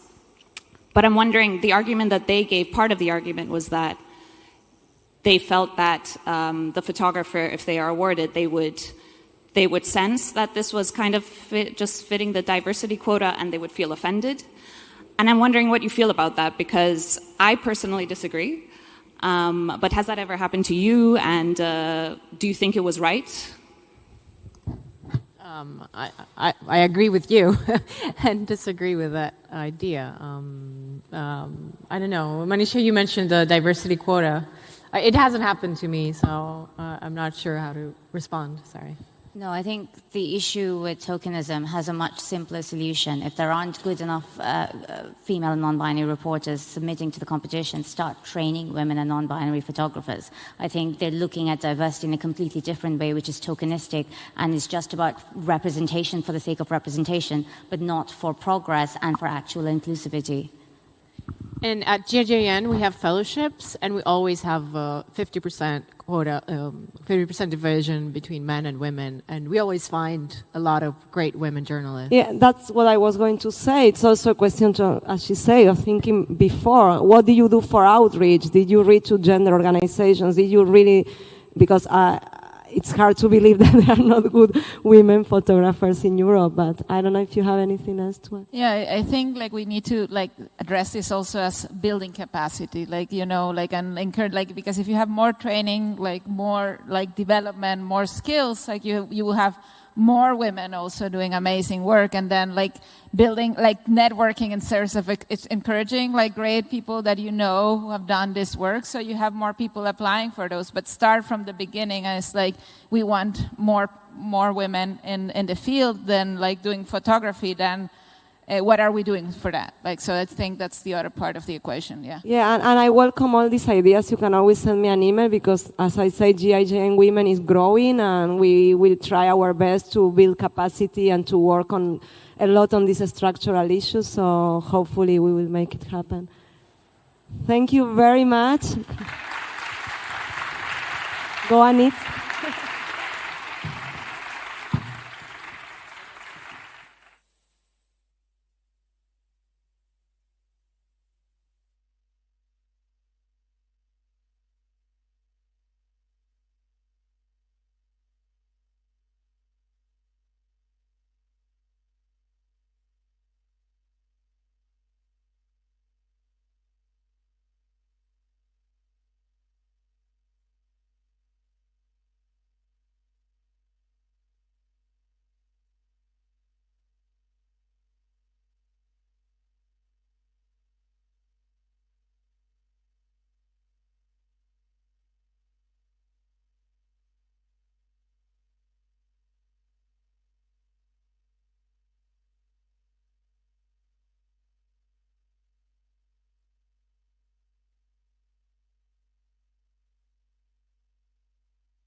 meal slot where everyone is a little sleepy. We get it. So that's how confident we are about what we're going to show you, that we stuck it in this slot. So hi everyone, I'm Dimitris Bounias. I work here with iMEdD. And the hint is in the I. It's the first letter of iMEdD, the incubator, our founding pillar, the one that is a manifestation of the vision of the organization and its co-founders to support journalists and see their ideas through to publication, fruition, and ultimately in service of the public. Now, in these 4 calls and more than 20 projects later, it has been a constant experiment. And I leave my good colleague Nicolas, who has bear the brunt of this year's incubator, tell you more. Good afternoon. Thank you all for being here with us. My name is Nicolas Aronis. I'm a journalist. I'm a project manager at iMEdD at the Incubator and Ideas Zone. The 4th cycle of the iMEdD Incubator was the first we decided to be thematic.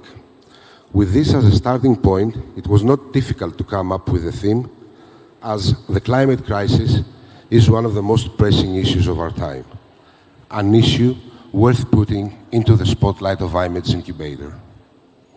In that context, and to raise awareness and inform the public about climate change, climate inequity was the theme of the 4th incubator cycle. Having received dozens of applications that touched on these critical issues, environmental and socioeconomic aspects, from journalists from Greece and abroad, the Independent Assessment Committee selected 3. Today, the creators will present us the stories they produced in the 6-month duration of the iMEdD Incubator.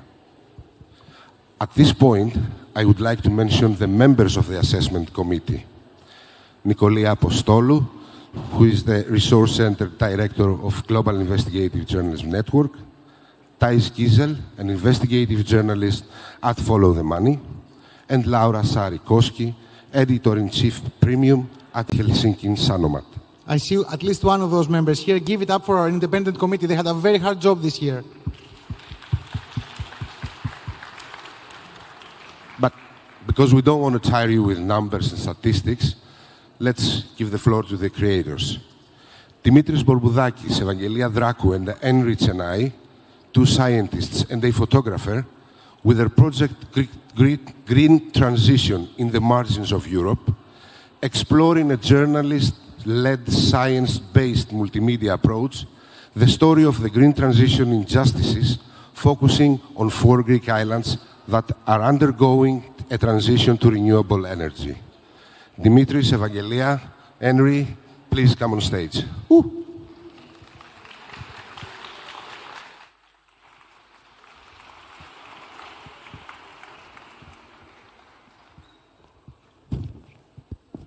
Hello from us.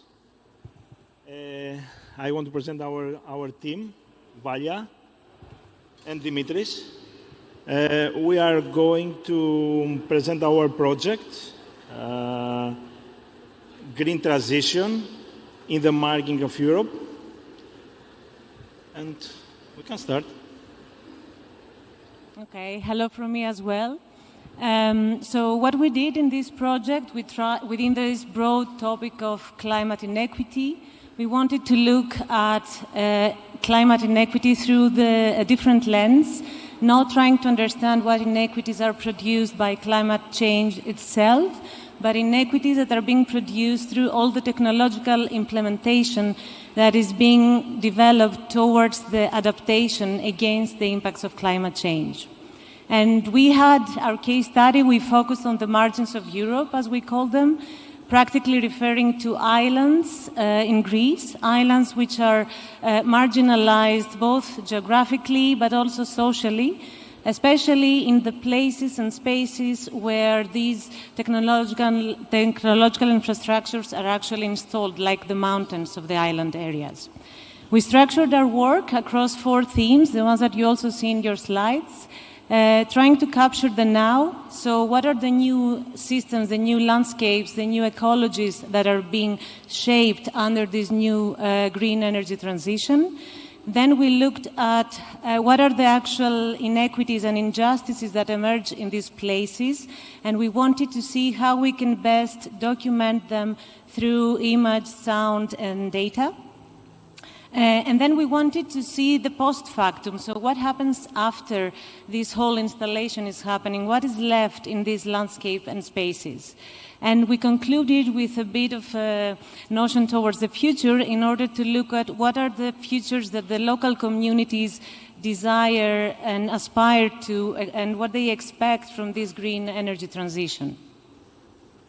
As a group, we started through, we shaped this proposal because we had a shared interest in island spaces. We had a shared interest in understanding what produces and generates inequity. And we also had a shared passion on documenting stuff through sounds, which is what Dimitris is doing, documenting things through images, which is what Henry does, and documenting them through data and maps, which is what I'm doing. And initially we started working in a bit more sectoral way, but the biggest fun was when we brought things together and we integrated the three approaches.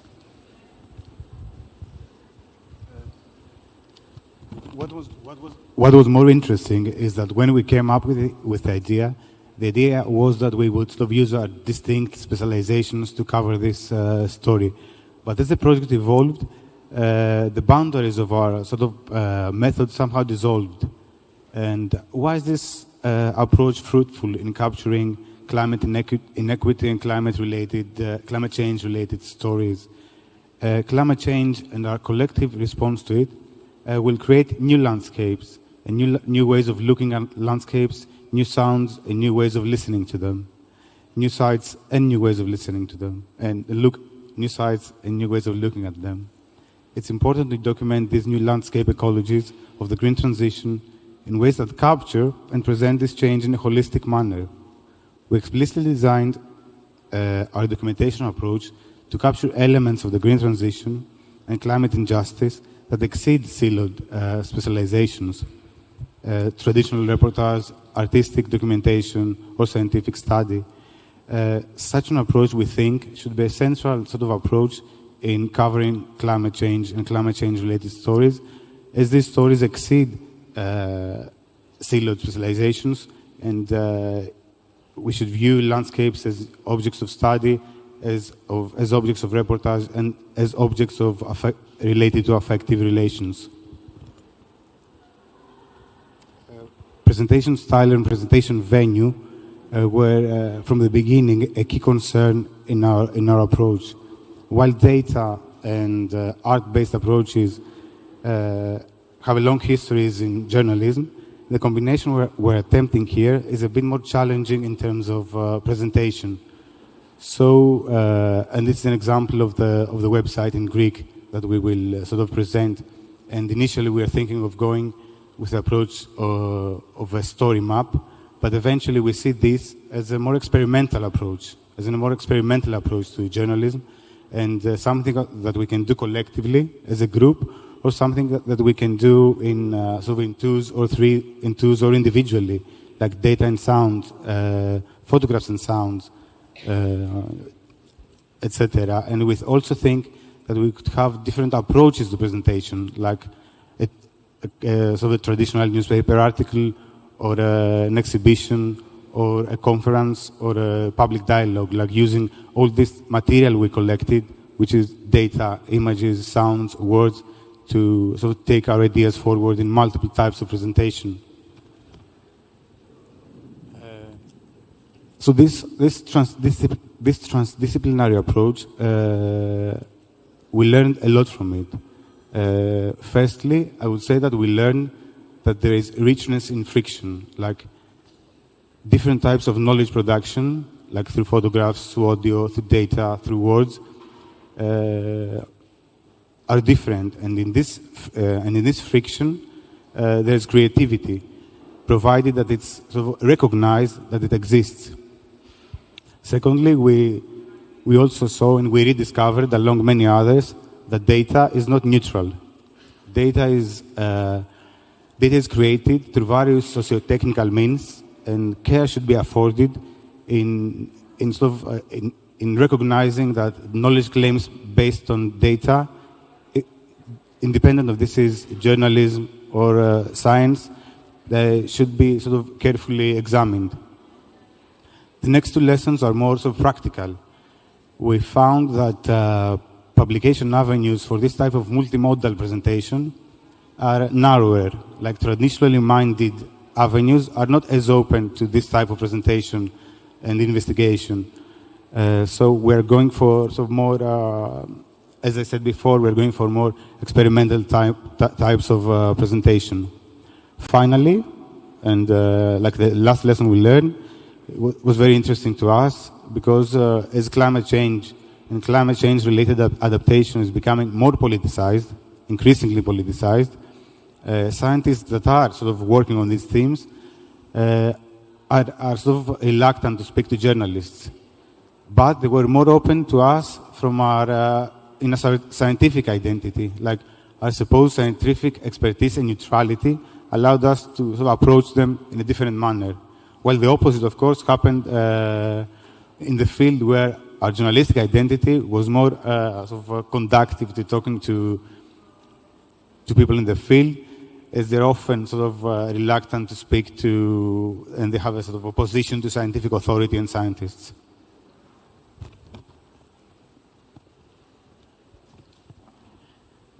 I want to thank you here at the iMEdD for the support. I want to thank you, Nikos, Dimitris, and Nota, and you all. Thank you. We're going to close with a very brief audio clip of some of the sounds we captured in the field. The clip, yes.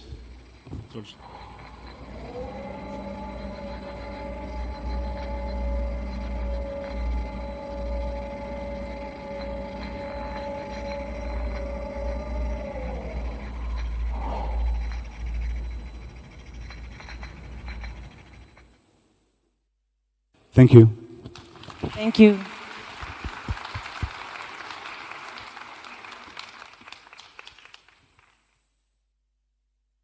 I want to thank you again, guys, for this 6 months period. It was really productive. So, where does our waste end up? A question that troubles many of us. With their project, Alexia Kalaidzi, George Christidis, and Alexandros Avramidis, 2 journalists and a photojournalist, try to find an answer to this question. During their investigation, tracing the unorthodox journey of Greek plastic waste, they followed the recycling cycle of our waste, a revealing journey with environmental, social, and economic aspects. Please, guys, come on stage.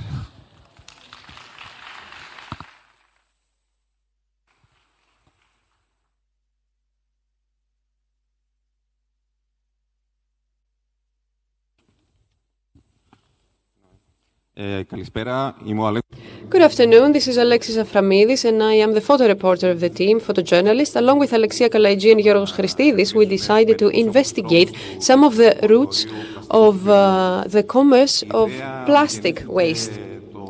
The idea was born in the fall 2021 when the government at the time announced a program for replacing electric appliances, and I had an idea, where would all these appliances go? So we started with a random search, and a new world was revealed in front of my eyes that had to do with this entire commerce, worldwide commerce of waste that is worth billions, which creates a lot of environmental problems. And gradually, I concentrated mostly on the plastic waste, which creates most of the problems, as we know. And at some point, as I was searching the database of the World Commerce Organization, I saw that Greece is the fundamental exporter for Bulgaria and Romania regarding plastic waste. And I thought to myself, why? How can plastic waste, a plastic bottle of water, for example, which I throw in the waste paper basket bin, how can it travel so many kilometers away from my home? And George came into play. Thank you all so much for being here as well. Just a quick question. How many of you do you believe that recycling is an actual solution or a good solution to the plastic waste that we increasingly produce in the European Union? None of you. Then I should just leave. All right. Okay. So what our investigation focused on was first seeing that very, very little part of the plastic that we produce in extraordinary numbers is being actually given a second life, which is a very big myth, and according to the latest polls, it's a very widespread myth in Greece, but also in other European countries. So essentially what happens is that richer countries like Greece or Germany or others who have tougher regulations shift off the blame, shift off the management costs of this recycling to poorer member states, like Alexandros mentioned, Bulgaria or Romania, even though they themselves have enough garbage that they could more effectively handle. So this is more like a money issue rather than an environmental issue as it is being advertised by the EU. This practice can also be legal because this is the EU we're talking about, but this also has its own pitfalls because this being the EU, there are very limited controls, very few people know what's going on, who sends what, what's happening to it, or whatever.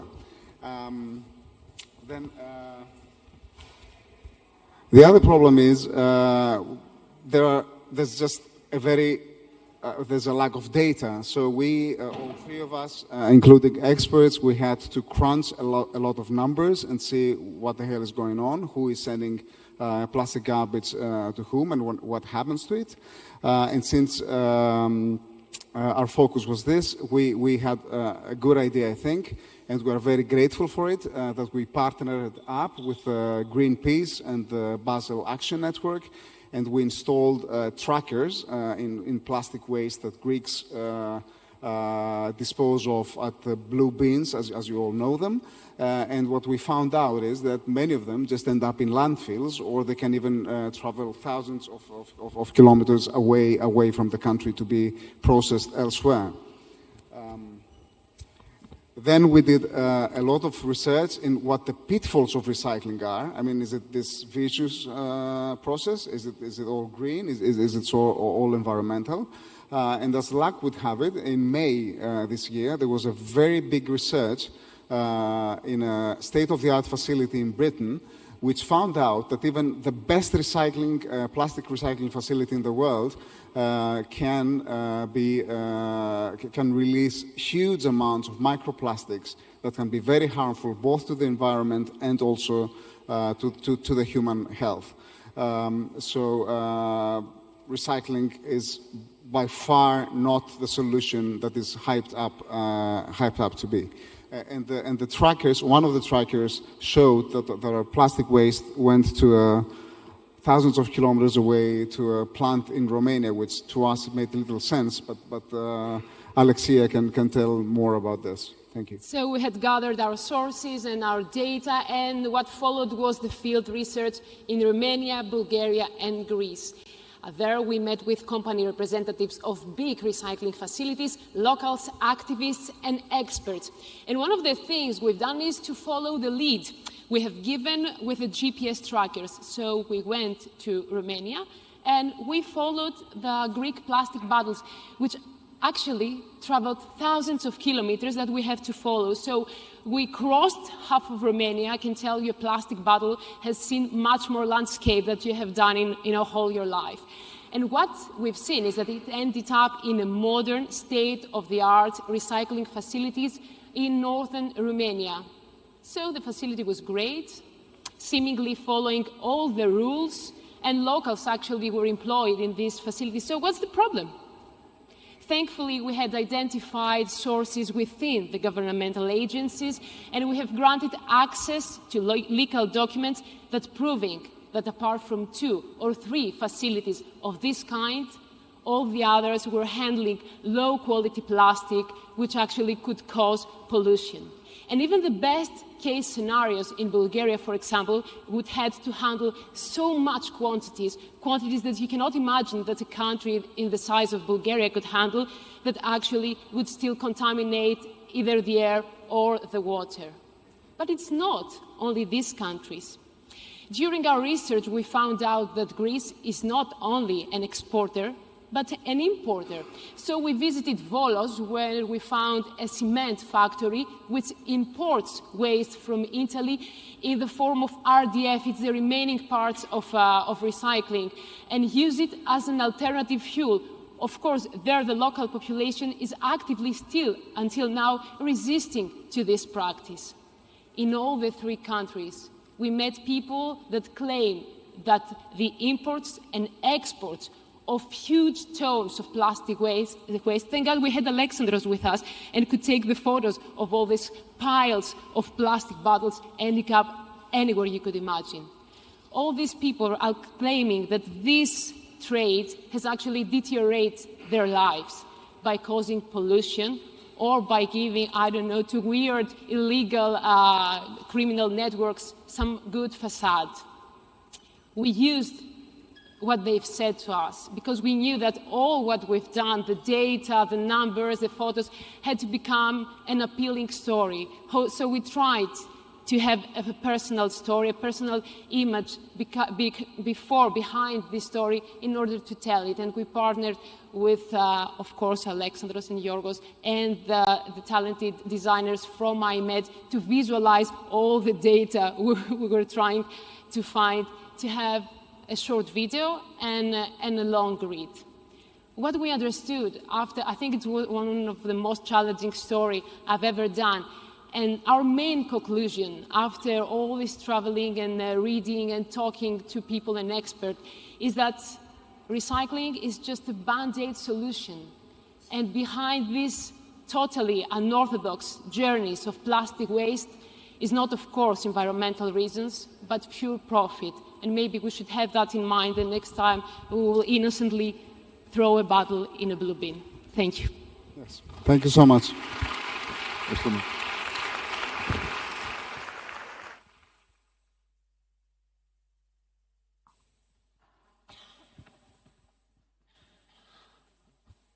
I, for my part, would like to thank the designer that Alexia mentioned, and my colleague Evgenios Kallofolias, for all the work he has done for this project.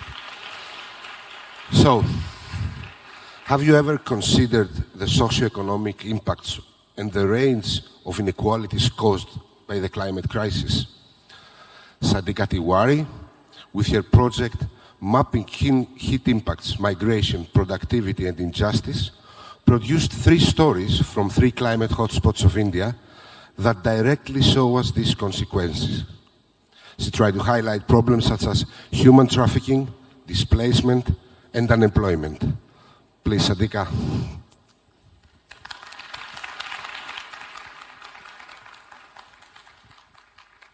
Thank you, Nicholas. So I'm here to talk about my stories, but I feel that storytelling is a lot more about feeling than just listening. And anything that I say will fall short in front of these stories that I've done, the people that we're talking about, and I think you all should see that first. But before I show you the snippets from all of these 3 stories, I just want you to remember one thing. These are not just climate stories. They're stories about gender, they're stories about unemployment, they're stories of justice, and more than anything else, they're just stories about people who are a lot more vulnerable than us, and especially a lot more vulnerable to climate change, and which is why these stories matter, because they're not just about climate change. So I think we should look at the videos first.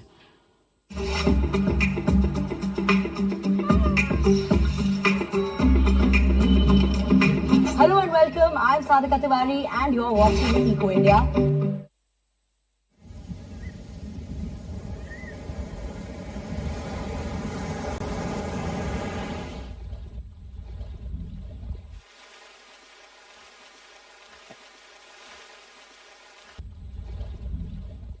When I saw these mangroves for the first time, their unique biodiversity and sheer vastness left me awestruck.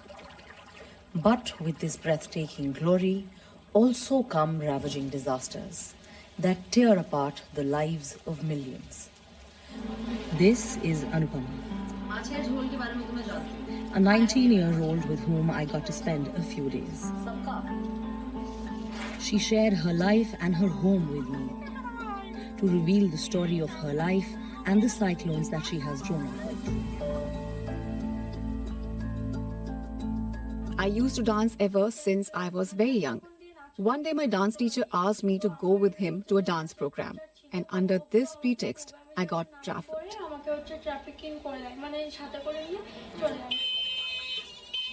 There is a direct link between natural disasters and child trafficking, says a report by the West Bengal state government. After Cyclone Amphan in 2020, 62 children went missing and 16 were trafficked in West Bengal, shows official data.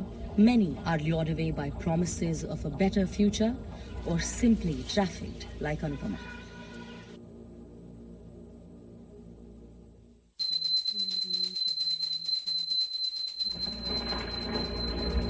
पेड़ पौधे काटेंगे तो नुकसान तो होगा ही, भूस्खलन होगा बहुत ज्यादा। वही जैसे आपदा का सीन हुआ, ग्लेशियर में बोल रही है, सिर्फ इतना सा टूटा हुआ है वहां से, हर कोई बोलता हो ही नहीं सकता इस ग्लेशियर से आपदा आया होगा। India's renewable energy target is 500 gigawatts by 2030. Renewable energy sources like wind and solar are not constant, and to balance these power grids, storage is needed.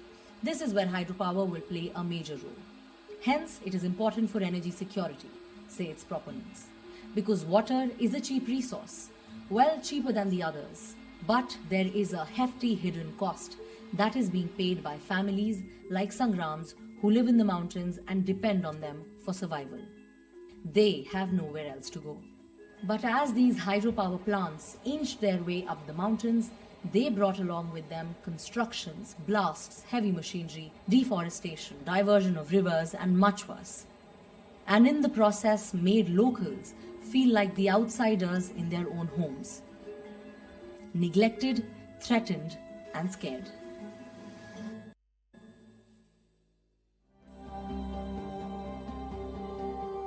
This isn't the first time cracks have appeared in houses and on roads. It has been happening for a while and is not limited to Joshimath.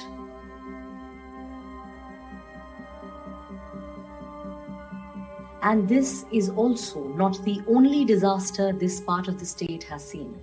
It is also ravaged by floods, cloudbursts, landslides, and cold waves. We headed to Joshimath and the towns around it to uncover deeper layers of this issue. And one of those layers is hydropower. To secure its energy future, India is in a conflict with its own people. Where does this future with more hydropower leave thousands of people, their homes, lives, and livelihoods? This is one among the many mines in Ramgarh district in Jharkhand which has been shut down. This is the Hathidari mine. Due to the shutting of more than 50% mines, the population that lived around it has been gravely impacted. And once these factories were shut down, these people were left behind with nothing left for them. Their lands, their forests had already been taken away from them. And as you can see clearly, this land is not fertile. It's not fit for agriculture anymore. Not only mine workers and laborers who would load and unload the coal, etc., but also small business owners who were dependent on these workers. Everyone is unemployed now.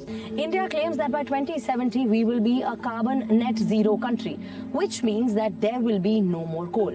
And as we move towards that future, mines like these will be shut down eventually. The renewable energy future that we are all talking about, will this have enough jobs to employ all of these people, to absorb all of these people who will be absolutely unemployed once these coal mines shut down? That's a major question that we all ask.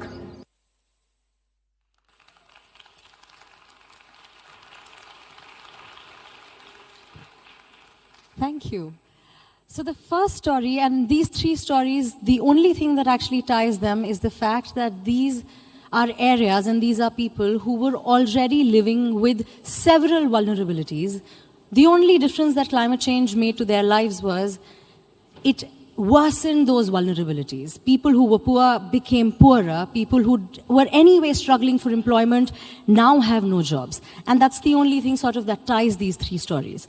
So I'll tell you how did I sort of decide to do the first story. This was an election reporting trip that I went on like nearly 2 years ago, when I realized that India's western state of West Bengal has one of the largest mangrove forests in the world, which are the Sundarbans. Now, this area also happens to be one of the worst impacted areas in the world because of cyclones. And especially in the last 5 years or so, there's a major super cyclone almost every other year.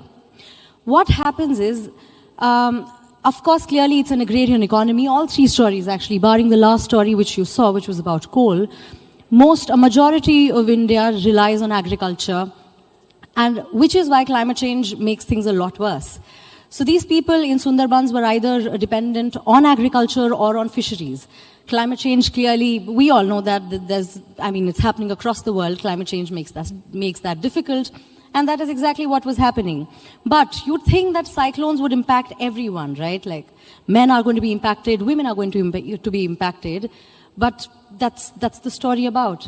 Men are, of course, impacted, but these 12-year-old, 13-year-old, 9-year-old girls were trafficked only because of climate change. Only it was happening because climate change was causing these cyclones, which created sort of unprecedented economic distress, which forced these men out of their houses, leaving these girls vulnerable, and then they were trafficked and they were tortured. And these are stories of sexual abuse. And that is the reality that we're living in, which is why that story was the first story, because this is what climate change is doing. The second story is this potential solution that we think is happening. So there are several solutions, right? Like renewable energy, we think is going to solve these problems. If we cut down our carbon, maybe that's going to stop all of this. That's not going to happen, and which is why hydropower, I think it's a clean source of energy. Once that happens, everything's going to be good. But that visual, if you guys remember that you saw of this land subsidence, right? That's not just land subsidence.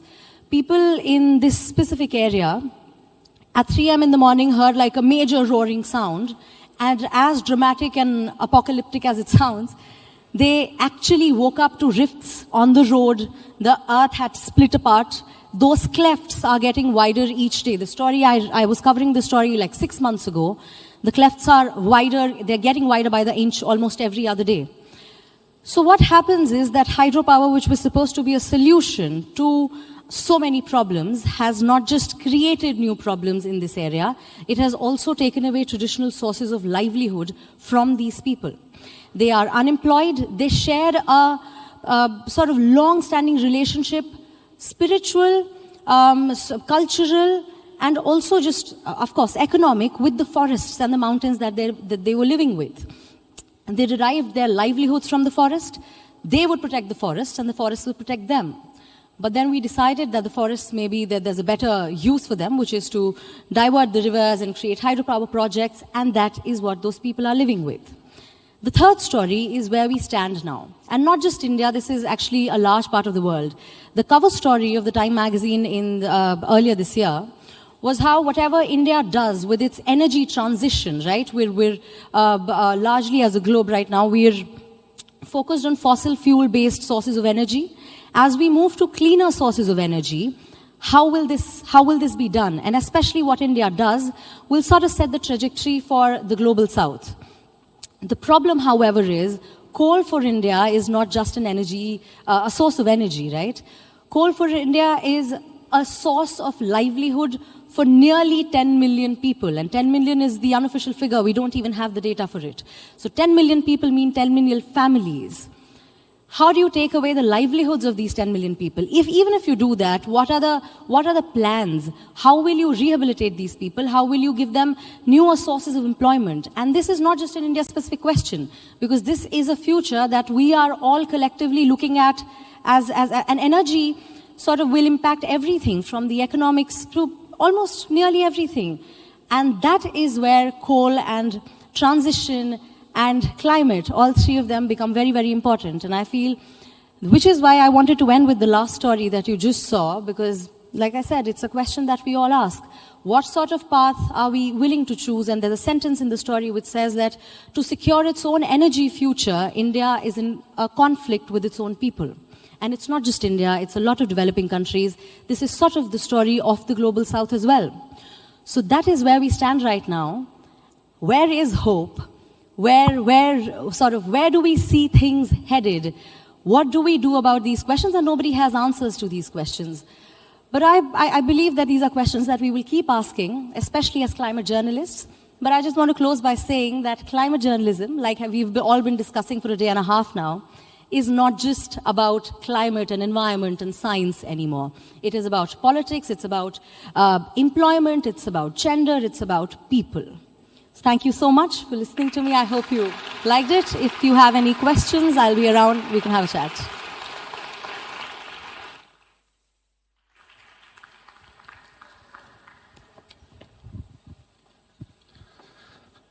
As my colleague Dimitris mentioned in the beginning, the incubator is one of the main pillars of iMEdD from day one. It is a pillar that is constantly evolving and adapting. The current period is a period of reimagining the program, so you will hear soon from us. Of course, if you want to know more about the projects and meet the creators, they will be here for all the days of the forum. And please stay tuned for the next panel, Extreme Weather Newsroom Strategies at the Forefront of Climate Change Coverage. Thank you very much all.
Dear all, the next session at the main hall is about to begin. Thank you.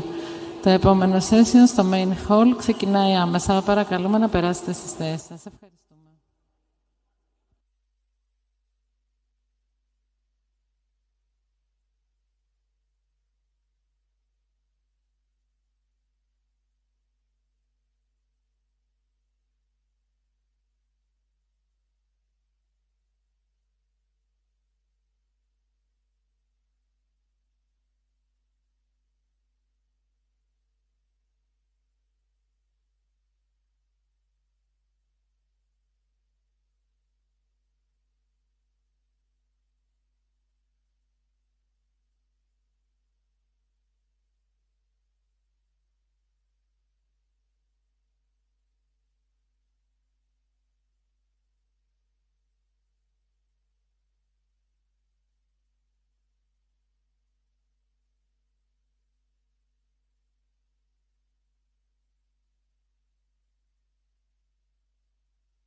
Good afternoon. Hi, good afternoon. Welcome.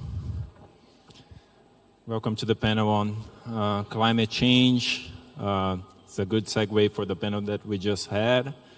I'm Gustavo Faleiros. I'm a Brazilian journalist working as director for environmental investigations for the Pulitzer Center. I have great colleagues here with me today, Erin and Emilia. I will introduce you pretty soon. I want to start by thanking iMEdD for this great invitation to curate this panel on an issue that we all know it's very important. We are grateful to have this opportunity to discuss climate change. Today we're going to have a nice conversation. We thought not about doing presentations, but actually having a dialogue, looking at the issue of how the mainstream media, the big outlets, global media outlets are dealing with and covering climate change, which I believe, like me, you think it's one of the biggest stories of our times. I think also the fact that we are in Greece recently, where we had such a big extreme events, weather events, also makes this panel very relevant. And as I was saying, as the speakers, we have two very experienced, extraordinary journalists with a very diverse background. So here on my left, first, Erin Baker. She's a senior climate correspondent and environmental correspondent for Time magazine. She's been covering things in several continents, has been working as a bureau chief in Africa, Pakistan, and Afghanistan, among many other things. Recently, she also joined an initiative is called the Ocean Reporting Network, which is hosted by the Pulitzer Center. And my far left, we have Emilia Mikasuk, who is the climate editor of Financial Times, also with a long career on working in different continents. She works in America for Financial Times, also in London in other capacities, and she had a previous career also working in outlets in Australia. So as you can see, a very diverse and experience for us to discuss the climate issue. I just want to start setting some ground for the discussion here, remembering you why it's important for us as journalists to discuss the complexity of doing the coverage of climate change. In our experiences here, we've been discussing before coming to Greece, the complexity of doing something that demands us to be very engaging to the audiences, right? Like we have to explain very well the scientific facts, and at the same time dealing with issues that are, as we were saying, like complex in science, or dealing with data, being very rigorous, interviewing authorities and scientists. So it is an issue that I would say demands at the same time the capacity of storytelling, and at the same time being an expert on scientific facts. Certainly the audience is concerned about this. If you probably remember, there was some recent research by the Reuters Institute based in Oxford showing that there is an interest in various markets. Most of the markets that they research show that at least 50% of the media consumers are concerned about climate change. They are interested in the news, but at the same time there's I think a challenge for us that when you ask the same consumers what climate news causes, you see that there's a lot of sadness and anxiety involved on consuming climate news, and there's also like a hypothesis that the same feelings are causing some kind of a news avoidance. So some of the things that we're going to discuss here is exactly how to avoid audiences to running away from our news. And so the last thing that I want to mention is that what I'm going to start discussing here is the scenario in the media itself. As I was mentioning, both Time and Financial Times has created this climate desk, has assigned reporters to do special stories about climate, but so is the same for other big and important media outlets. So we have climate desks in the New York Times.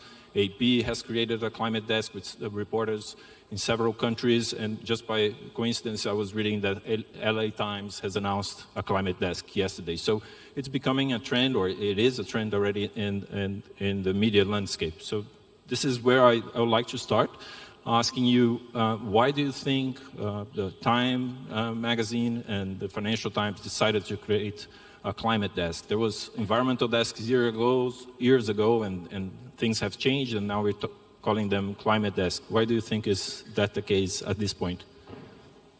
Go ahead. I think Time started because climate, while it is a cross-newsroom story, it requires expertise in economics and science in on-the-ground reporting.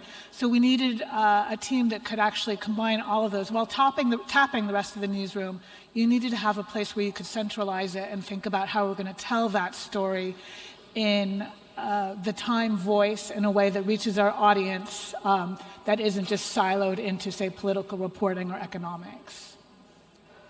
So at the Financial Times, thank you all for being here. In January 2020, we had a new editor start, Rula Khalaf, the first female editor.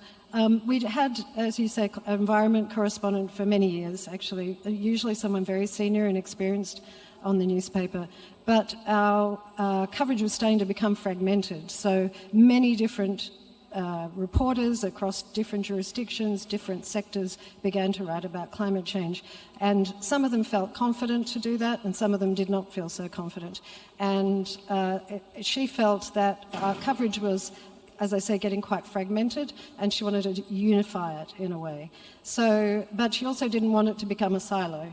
And in one of my previous roles, I was a digital editor, and it reminds me very much of what was happening in digital journalism, where there were these divides, and some people were interested and some people not so interested. So as you get a coalescing or a coalition of people who are interested, you need to sort of manage that, I suppose. So that's my job as the climate editor. But we have what we call, so I call it a floating desk, so I work with other desks. So I'm not just standalone, so I will talk to them. We have a foreign editor, we have companies editors, we have quite a lot of different editors. So I'm across all of them, including data editors, video editors, audio. So it's a unifying principle that we're trying to bring to the subject, because as Aaron says, it's complicated and cross-disciplinary, so you need to reflect that. And there are not very many other areas like this. The only other one similar in the Financial Times is tech. So tech desk, but actually the experience on the tech desk was it was set up with its own structure. It is more siloed, and they would wish it not to be. They would rather it was more cross-border, but it's kind of got a legacy issue. Very interesting. I like the concept of the floating desk, and these arrangements. What is the agenda? What are the main topics? How do you identify a topic, a climate topic, without stepping on somebody's area? How you decide your priorities and how to assign a reporter? Can you maybe we hear from you, Emilia, then? Yeah. Yeah, the Financial Times generally is quite bottom-up driven, so a lot of ideas are percolating from below. And as I say, it's really about managing those ideas and coordinating between reporters who have different expertise. So again, that's kind of where I come in. And so the agenda is partly set by what I'm filtering up from them coming below. They're really telling me this is what they're hearing in the corridors, or this is what their companies, you know, if you're the heavy industry reporter, this is what you're hearing from their companies. And I try and match them with the climate reporters so that they have some dialogue. And so at the moment, the themes, of course, we have the UN Conference of the Parties coming up in Dubai. So we spend a lot of time talking about that UN aspect. This year in particular, there's been a lot of push and pull between, which everybody sees, whether it's debate about coal or about fossil fuels generally. This year it's become much more of an arm wrestle about these issues, much more of a struggle. And so we're trying to reflect that in a thoughtful way that is, neutral, I guess, is not taking any sides. But reporting, more recently we've been doing a lot more reporting about what the oil and gas industry is doing in a quite active pushback, is what I would say. Much more stark than ever before. They're taking advantage of the energy crisis to do that. So, we're exploring those sorts of themes at the moment. Very interesting. It brings also like the need of expertise of investigation, which it's pretty much your expertise, right, Aaron? Like you've been doing investigations for so long and in different parts. Like so how you identify stories to dedicate to it? Well, I think one thing, Time Magazine, at least on the magazine side, is a little bit more slow journalism. We have a little bit more time. It's not breaking news. So what my approach and the rest of my team is we call it climate is everything. So it's about taking kind of the bigger news story and finding the climate angle rather than telling the climate story straightforward.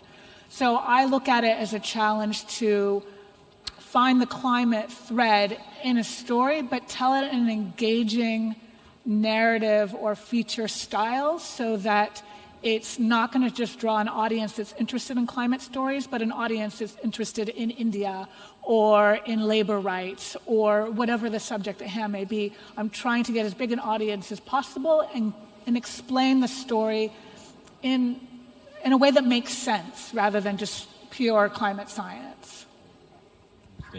And you've done this recently with a cover about oceans. Really recommend you take a look on this story about the relationship between oceans and climate. But here's one debate that we have, a long debate that we have before this panel, which I think is going to be interesting for everybody. So we have some outlets taking an editorial decision, and namely The Guardian made a decision of calling not more climate change, but climate emergency, and that was a big thing. And we discussed this, and both outlets, they use these expressions, climate crisis, climate emergence, with a lot of care.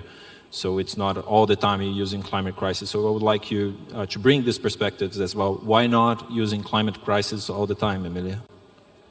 So for our audience, we had a big discussion amongst the editors, and there was a sense that if you use the word crisis, like great financial crisis or other crises that we have written about, that it suggests migrant crisis. It suggests that there's a solution, that you can answer that crisis. You know, you have a pandemic crisis, you come up with vaccines, you know, that it can be resolved quickly. And so we felt that by calling it climate change and being quite neutral, or global warming, or it was not only more accurate, but it conveys the sense of there's this big systemic shift, planetary shift, literally, going on that we want to describe. We don't have a straightforward newsroom policy on which terms we use. It is up to the individual correspondent. But I think we all agree that a lot of it depends on context. Also, is this a short web story or is this a feature in the magazine? That's going to shape the decisions we use. So there have been times where I've used the term climate crisis, but it's usually when I'm talking about a very short-term or quick solution. It's in a specific context. Whereas climate change is an ongoing thematic term that I use for my bigger stories or my reported features.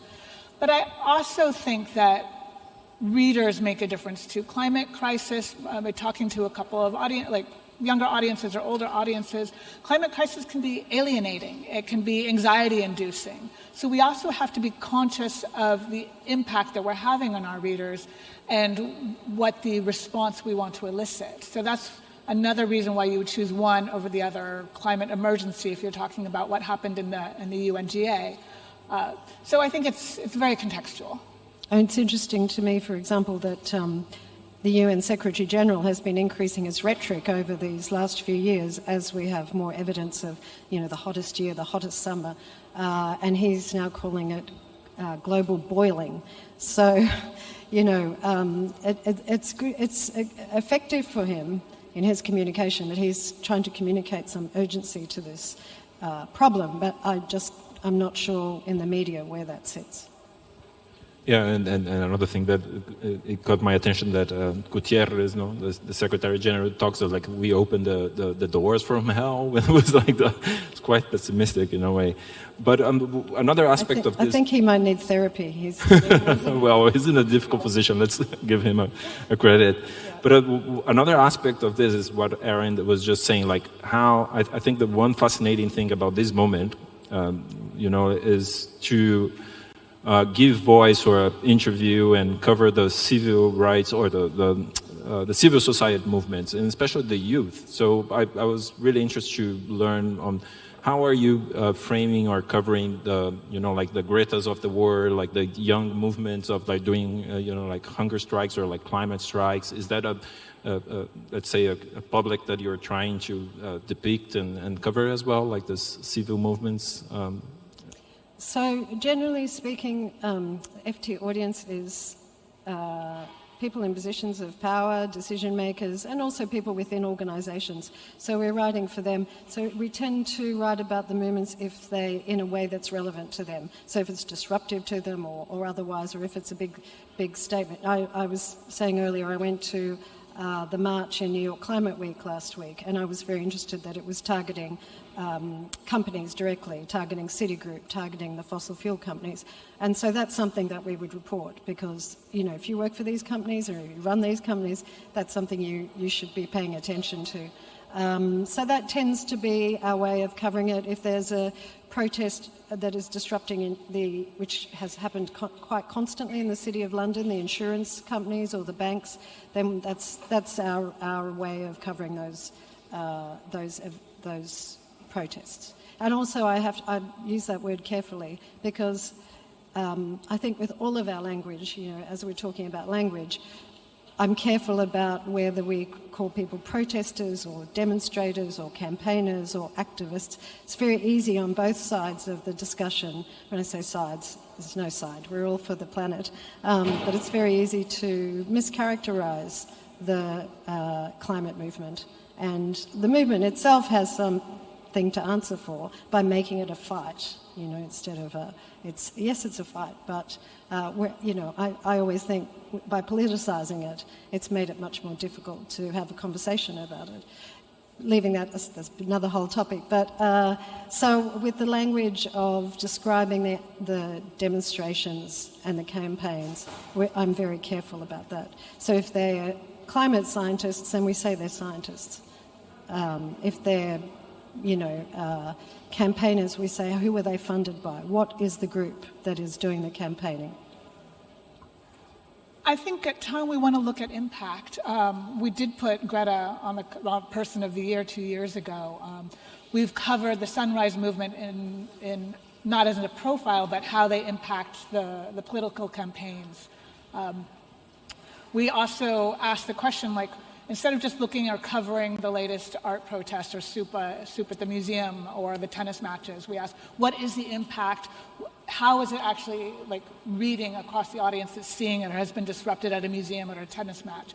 So I think we're going to look at the bigger question. How does it work? Does it have impact? Or is it alienating people? I think these are the kind of questions we're more interested in rather than just the newsmakers themselves. And looking at the other side of the equation, if you like, how to cover the bureaucracy around the climate negotiations. So one big event of every year is this climate negotiations that we call the Conference of the Parties, that we will have another one in December in Dubai, where all governments go and they decide on the, the targets and the review of the Paris Agreement and everything. And that's covering some of them myself. It's pretty boring, to be fair, and it's difficult to get stories out of this. So how to, to cover those conferences and what we can extract from them in terms of, Yeah, I mean, as you say, they are difficult to cover, but unfortunately, when you are trying to get the bureaucracy of the world of 200 countries to come together to make a common decision for common purpose, it involves quite a lot of drudgery and this kind of difficult negotiation that they go through. So for us, the most challenging thing is to capture what is going on in those negotiating rooms. And I guess the way we do that is we talk to people quite a lot in the lead-up, as many negotiating teams as possible, to get as much of a sense of where the direction of the discussion and negotiations are going. Unfortunately, they haven't gone very far in the last few years. And last year we were, I think I was saying, literally running from one country negotiating team to another negotiating team to another to try and get a picture of what was going on. So, for example, 8 a.m. on Saturday morning, on the second last day of the talks last year, the EU Commissioner responsible for climate change had an impromptu press conference. I don't know how many people were there. We happened to get there just at 8 a.m. to the media centre. And he said, that's it, we're going to walk away. That would have been a really huge thing. It was a negotiating tactic, obviously. So we had to be careful. Do we say EU, walks out of talks? Ultimately, they did not, because they do not want to blow up the process to that degree. But it makes it it's a challenging reporting exercise, I have to say. And sort of just a follow-up, do you see your audience such a, like a niche audience of like the Financial Times? Do they get really interested and they follow, they comment? How is the reaction of your audience to this coverage? Yeah, those negotiations and COP itself and other multilateral bodies, for want of better description, like the World Bank, the IMF, actually our audience is that's some of our biggest traffic is for those stories. These organisations touch quite a lot of people, they affect a lot of people, there are a lot of participants both inside those organisations and dealing with them, and they are very engaged. Do you want to comment on the COP coverage, Erin? You've been in some and you're preparing to go to the next one. I am. I can't say it's my favorite thing to cover by a long shot, but we are a very small team. We're 3 people, and we also have to think about bang for the climate buck or the carbon buck. I mean, it's a long distance to fly for us. So we think more about what's the story, how do we analyze the outcome, how do we make it relevant? So instead of doing the minute-by-minute negotiations, we're going to look at the bigger picture, and we're going to bring that home to our audience. Because I think in the end, that's what our audience, which is not a very specialized or financial audience, it's much more general. That's what they want. They want to know, what does this mean for me? Why is it important? And what's my takeaway? So that's how we approach it. And usually we only send one person. Speaking of which, I would like to ask you, like, how do you prepare, or how do you think a reporter should prepare to cover the climate? A very common tip that we get, like, you had to humanize the story, give it a human face, like bring these stories, but sometimes it's just not easy, or you're just generalizing, let's say, a natural disaster and picturing it as a climate disaster. So coming to the point that it's a very complex issue to cover. So maybe you have an advice, but I would like to ask you, like, how do you prepare, and how do you think a reporter should prepare to be a climate reporter? You want to start, Erin or Emily?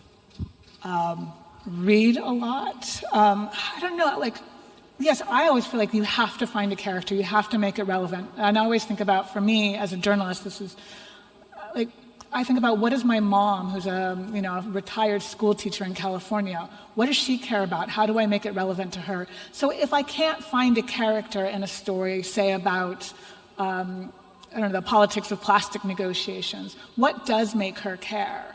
So I'm constantly posing this question to myself. Is it the health aspect? And, if all else fails, I make it about myself. Not for my mom, she will read anything I write, but in general, I feel like a reader can relate to me. So if I start talking about plastics negotiations and I struggle to find a character or some way to tell the story that's interesting, I talk about my own struggles with consuming plastics or trying to stop.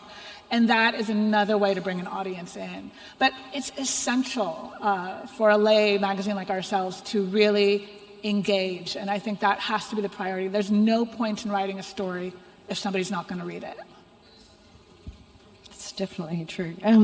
I guess, so I had a very steep learning curve myself 3 years ago. I thought I knew about most of the issues, but actually climate is, particularly for the Financial Times, if you're looking at the carbon markets, for example, carbon pricing, taxes, these quite complex areas in themselves, and you try and marry that with the real world effect that's going on, the sort of intangible and the tangible change constantly. So I usually rely on sort of reminding the reporters, as deep in the weeds as they are going on some of these subjects and rules and regulations and arguments, that it's really about what's going on in a tangible sense out there. And actually that's missing from a lot of coverage, even the coverage that, just broadly speaking, not us of course, but broadly speaking, you will see a story. I was looking last night at TV here, the news about the floods that are taking place currently in the north.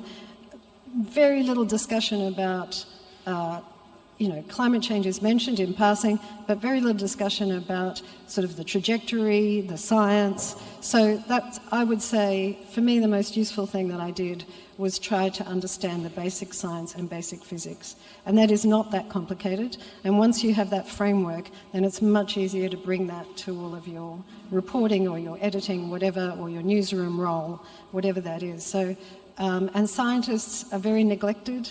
They love to talk, they love to explain, they're very good teachers about their subject. They're much more interesting to talk to than financial experts, I can say that. One thing I find with climate change sourcing and coverage generally is that more than even when I learnt about financial markets, it's full of jargon. So you have to become familiar with the jargon so you can break it down. Like everything else where there is jargon, there is no more jargon in any other discipline I've been involved in 3 decades of journalism than in climate. And I don't really understand that. It's like the experts want to hold the knowledge to themselves by creating these forever new terms, So master the science, master the jargon. It's out there, it's happening. So, yeah. I have one other thing to add to that. I think it's also easy to get so immersed in the science that I start making the mistake of assuming that everybody else knows. So what I've started doing more recently is I sit down before I embark on a story and I write down what I know and what I don't know about a story, and I ask a couple of questions. And so after now 6 months I've been in one subject or another, I go back and I look at those questions and I realize if I didn't know and I'm pretty I'm pretty immersed in this, nobody else knows. So I have to go back and remind myself. Such a good tip. This is such a common error. Once we understand, we assume that everybody understood as well. So we'll open to questions. You start preparing. I think I'll make one final question before I jump. Well, I can start, and I have more. Yeah, no, I was afraid that we won't have questions, but Momi, please, the microphone here. I'm glad that we are ready to start. Can someone help us with the microphone? Here it comes from the skies, descending. So for every question, as usual, I will ask you to introduce yourself and be brief. Yes, I'm Momi Peralta from La Nación in Buenos Aires, Argentina, and we work in the data team, and we are doing that intensive, trying to be proactive, studying the science. And the question is, have you implemented some training, basic training, or how do you transfer this knowledge or basic of climate literacy? This is one question. The other is about biodiversity, if it is also in your agenda of climate. So yes, when I started, we held a masterclass for all of the reporters and editors, virtual masterclass, so anybody could join and ask questions we had three people, myself as the editor, the lead climate correspondent, and a long-term environment writer and commentator of the paper answering these questions. That's been videoed, and now it's available as a resource on our intranet. So that was the first bit of training. The second thing we did was we created a climate game with our data visualization team, and it took quite a long time, it took 6 months. It's based on you are the leader of the world, these are the choices you have to make, and we take you through scenarios. It's based on some data that we collected from the IEA, from the agency. So that's a free, open-sourced climate game. We take our role seriously in delivering this information, breaking down information, and that was one way that we did it. And so we encourage people internally to play it. I think the first people to see the game, the beta version, was our board. Our editor took the game to a board meeting and said, can you play the game? And the game means that can you make choices that will keep the temperature rise under 1.5 degrees, and then you tweet your results. So that was a good learning exercise using data. We also have data visualization and graphics team It's quite large, it's 40 people, they're not all doing climate, but 2 of those people are focused on climate data, and so and we have a climate newsletter every week where they explain where they got the data from for their graphics, and how you can get it, and how you can follow the data, and how you can make charts. So it's both an external and internal process. Very long-winded answer, but it's an important thing, the spreading of this knowledge. We also have a jargon buster on site, which I have to tell you started because I'd started to write down all these jargon terms for myself, and while I was typing them out, I thought, I can publish this as A to Z, and I keep adding to it with all sorts of new nonsense that companies come up with.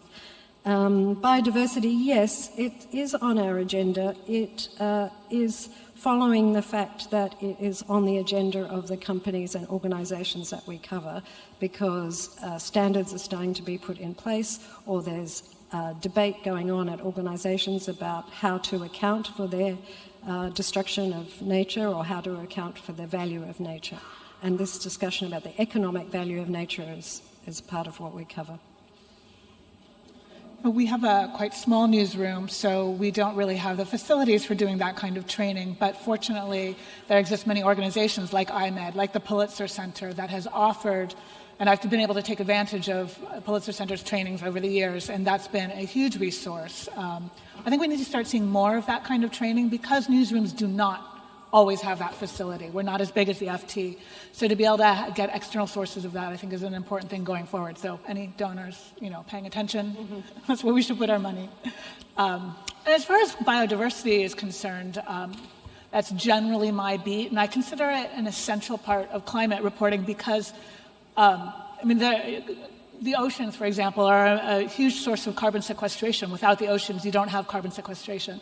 So I think that link is oftentimes overlooked, but I hope that we'll start seeing more and more of those links made going forward, especially after the new protocols are in place.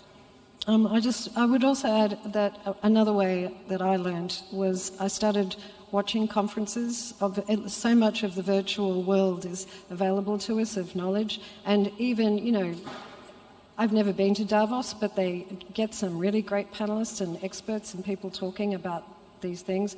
The videos are still there. I watched quite a lot of those to learn myself, and they had scientists do some of the world's experts of tipping points, and really very thoughtful, very expensive, beautiful presentations. They're all excellent learning opportunities. There's lots of free streamed information. One more question here. Okay, so we have 1, 2, 3.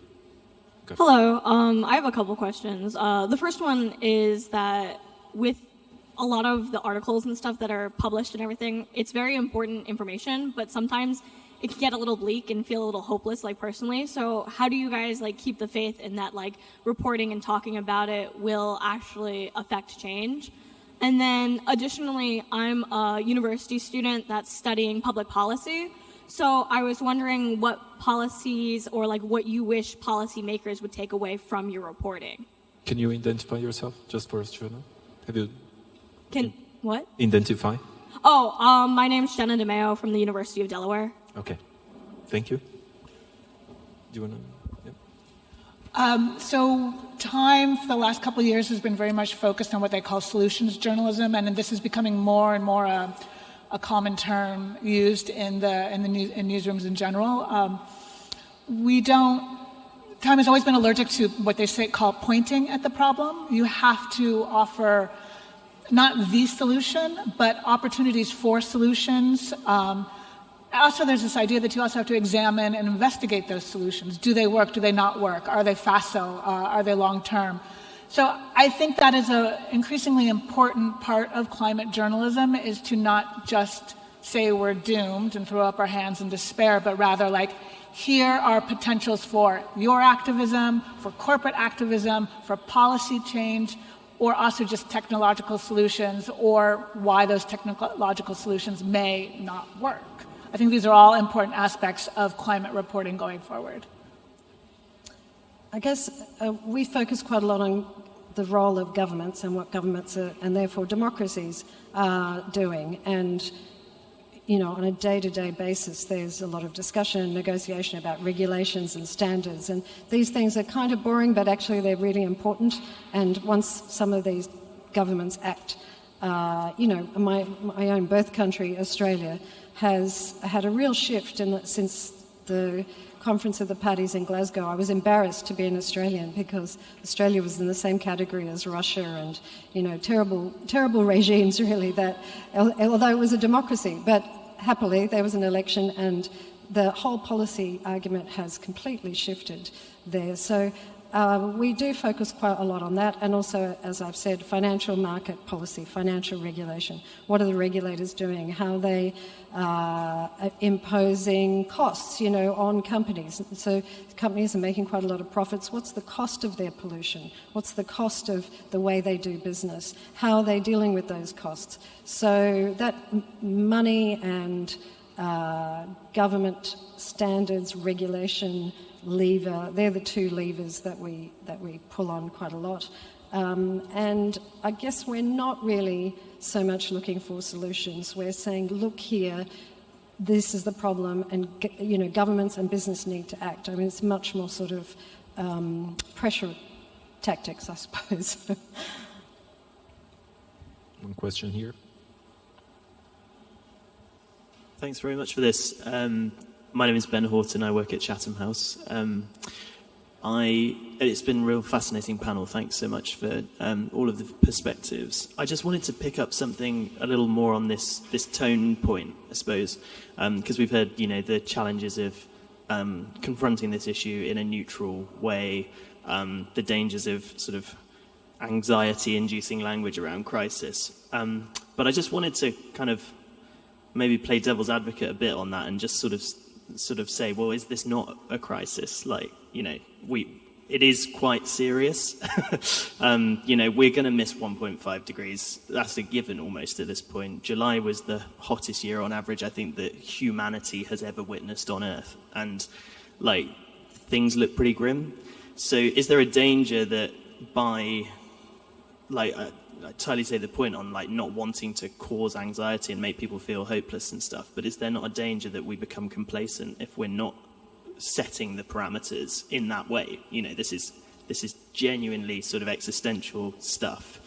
And I just wondered as well, if I may, just a quick point, Amelia, just from the position of the Financial Times in particular, as you've said, you do serve such a influential audience. These are the policy elites that are going to make these decisions ultimately at the end of the day. And I know that, as with all publications, you have to be sensitive to your audience's kind of opinions and needs and stuff. But you also occupy such a privileged position in the sense that you have that opportunity to form their opinion. And that is something that the FT can do, and other organisations like the FT. Thank you for the question. Actually, we rely a lot on Chatham House reports quite often in our reporting. So that's a good segue to me telling you that, yes, we seek to influence through our authority, I guess. And so it's sort of maintaining an authoritative voice. And to do that, it's really important to stick to the facts. And actually, the facts are bad and terrible enough without using the word crisis. You just say it was the hottest 3 months, and there'll be another report next week on September. This is the hottest period we know of in our time. That headline itself states the situation that we're in.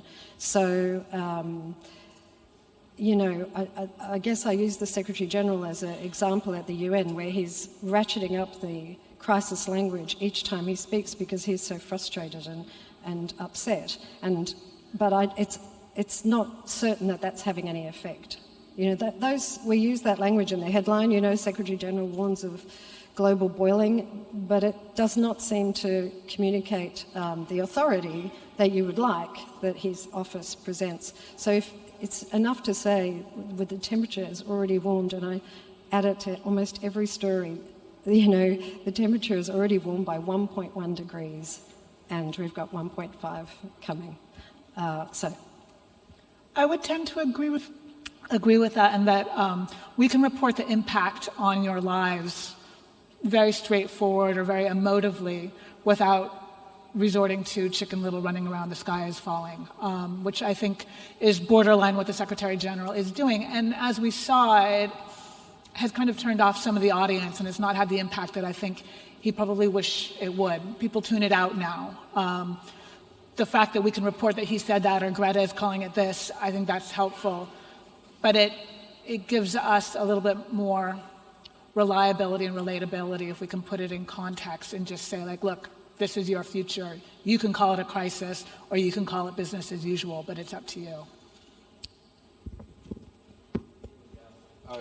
He answered. We have time for more questions, otherwise I'm going to ask some more. Okay. Well, maybe I will ask one more and you'll get it. There's one here. Okay. Hi all, thank you. Thank you for being here. It's a great discussion. My name is Lily Mendoza. I'm an environment reporter with the Bureau of Investigative Journalism. I have a specific question to Emilia about the game. So you mentioned that the FT has a very niche audience and you're a print publication, traditional newsroom. I was just wondering if you could share a little bit more about the engagement that you got with the game. So I would love to hear about why did you decide to pursue this new format and how engaged your readers were with the game. Thank you. Yeah, sure. So in my previous role as a digital editor in America, I oversaw all of the digital output. And in fact, although we've got a niche print audience, our digital audience is by far the biggest. I think it's 70%, and it's paying subscriber audience. So you have to be pretty engaged in the first place. But we wanted to use all of, as I always say with my digital hat on, is you want to use all the tools at your disposal to tell the story. And there are different tools that can tell different kinds of stories. And this idea of a game was something that the climate reporter at the time, lead climate reporter Leslie Hook, she had also previously worked on something called the Uber game when I was in America, which was, you know, you imagine yourself as an Uber driver and all of the economics that are involved in that exercise and the regulations and so on. It was very successful and it won prizes. So that was one of the learnings, if you like, about our audience. It's had millions of plays. It's free, as I say. We promote it to our schools program. We have a schools program. If you belong to a tertiary institution and some secondary institutions, you have free access to the Financial Times through your institution. So it was also aimed at them. We were lucky that we had to search, we found a partner to help us with the coding, because that was quite a difficult thing to have coding resources. It took nearly 6 months to build this game. Several reporters, 2 editors, and most of our data visualization team were involved in it. I would urge you to play. It's fun. It's actually, it's sort of, it encourages you to play it again, to try and make different choices. Okay. Feel free to ask more questions. I want to ask you one question about something that maybe we haven't discussed here. When we were talking about like covering and finding ways of putting pressure on authorities, I feel that we're very often talking about mitigation. In other words, like how we can solve, you know, like the problem of emissions, how we can make fossil fuels best or something like this. But how to cover adaptation? So maybe, I believe most of you know what adaptation means, but the fact is that as we have almost 1.5 warming, we have so much impacts as we have here in Greece or in Libya, and governments should work for to take people from the risky areas and so on. So how to cover adaptation, and like how to cover public policy to basically allow people to cope with what is coming? I think that's something that climate correspondents are going to have to do increasingly going forward. My own reporting has, while I still cover climate change and the policies, more and more I'm looking at like, okay, it's hot. We have to deal with it. What does that mean for labor rights? And what does that mean for public policy on labor rights? How do we change that? How do we adapt? We need to start asking those questions both to raise the threat and the crisis of climate change, has been asked earlier, but we also have to start being clear-eyed about what our future holds. It's never going to cool down. So we have to ask the question, what does a world where we have more wildfires look like? What do we start doing about firefighter training? What do we do about flood mitigation? These are the questions that are the most essential now in climate reporting, I think. Yeah, Aaron's totally right. But I guess one of the risks of writing about adaptation is the sort of idea of acceptance of global warming. And so that's the difficulty. I think we find in our reporting that many parts of the world are still at the stage where we send a reporter to Florida to cover a hurricane, and they interview people in a trailer park. Their trailer has been blown away for the third or the fourth time, but they don't ascribe that to climate change. They don't mention it. I've asked the reporter, did they mention climate change? And he said no, and I didn't bring it up because I didn't want to coach them into an answer. So that, to me, we're still sort of grappling with that sort of fundamental problem, but it will shift very quickly to the how are you coping? Do we rebuild? Do you take towns and put them somewhere else? How do you do that? What's the cost of that kind of thing? But as I say, this is sort of difficult area because, in fact, I think Chatham House has had a report about exactly this issue of 1.5 degrees. Do you hang on to the idea of 1.5 degrees as a limit? You know, we use that as a really a very strict temperature limit now and a goal. If you let go of that, what does that mean? And most scientists are not recommending that because you just have this backsliding and then nothing is ever done about the root of the problem because you just put the fire out by putting more planes in the sky.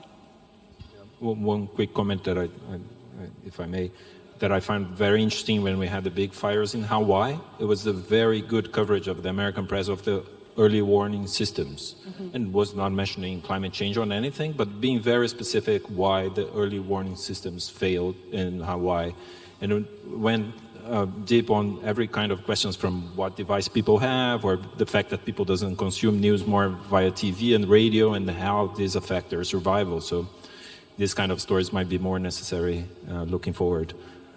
One question here and one more here. Just one. We'll have time for the two. Hi, thank you for that. Eliza from CNN. I just wanted to ask you, Amelia, about what you've just said, which has now completely escaped my mind. You were just talking about acceptance of the problem, or yes. And I was wondering about whether or not, you were talking about people in trailer parks naming the problem, and so often I have imagined that climate change is a bit like AIDS, and that people die of associated causes, and and not the thing itself. And how much does it matter that characters and stories, people living in places, use the words "it was climate change" to, because of course a lot of people push back on, this is just cyclical, because people aren't able to say it was climate change, right? But they're saying we have less and less water or whatever. So I wondered how much that matters, that, climate change is the cumulative impact of lots of different types of effects that people are going to feel. And then perhaps for all of you, what do you think about the use of speculative writing? I can imagine from your newsrooms that might not be something that is entertained very often, but helping people imagine what does a future where we stop warming, or we address climate change. There've been experiments, particularly in smaller newsrooms or independent newsrooms, around the use of speculative writing to help, blending, I guess, fact and examples, and some kind of questioning, casting your eyes forward, and not just kind of describing today, which leads to sort of dystopian ideas. And I'll do those in reverse. So in terms of the speculative writing, so we have a lot of columnists who come at the subject from a lot of different perspectives. So it would be the preserve of them, but also in our magazine we quite often will, Kim Stanley Robinson, where we'll get authors from outside to I guess he was imagining a future. He's written a book, of course. Unfortunately, it is quite a dystopian book. But that's that preserve. It's quite separate from our reporting, obviously, our daily, and which is what I'm in charge of. In terms of attribution of climate change and how important that is, I think it is important to attribute climate change, and I think it's important that in democratic terms, if governments and policymakers are going to act, it has to be driven by the needs of the population. And so if the population is in denial about that in some way, then that's problematic.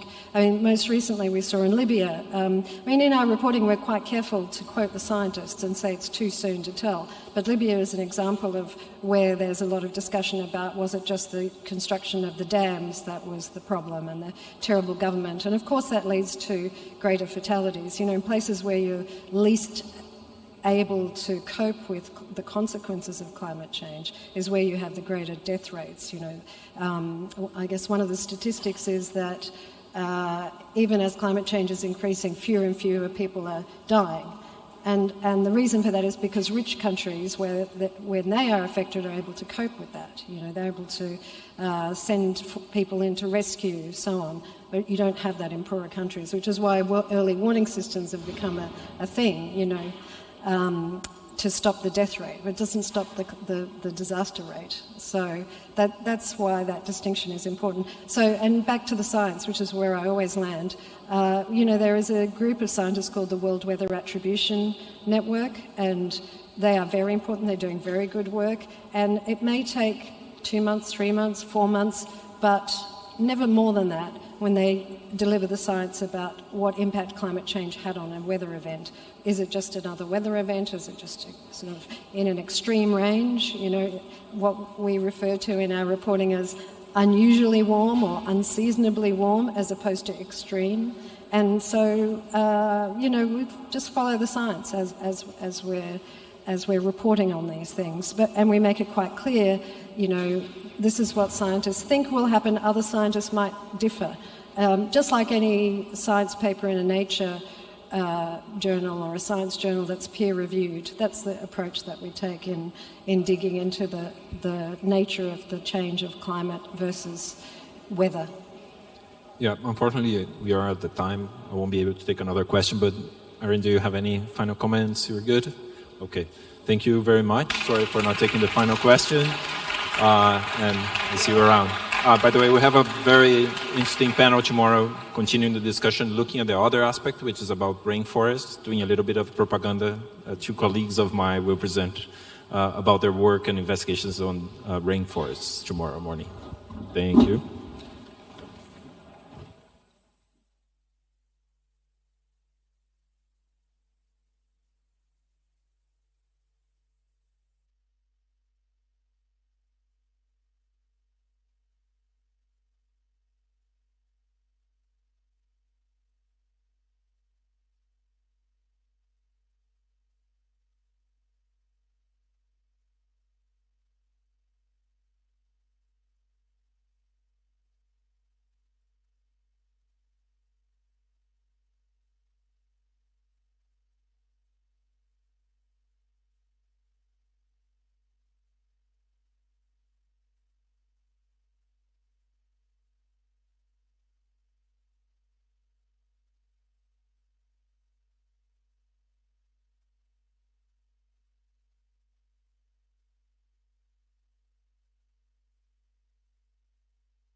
Dear colleagues, first things first, I would like to thank iMEdD for inviting Reporters Without Borders to the International Journalism Forum and for our valuable cooperation. I'm grateful that the creative team of iMEdD has conceived a unique and interactive presentation of RSF's World Press Freedom Index. It's just on my right, over there. For the second consecutive year, Greece is ranked last in the European Union in the index, in 107th place out of 180 countries in the world, one place higher than the last year.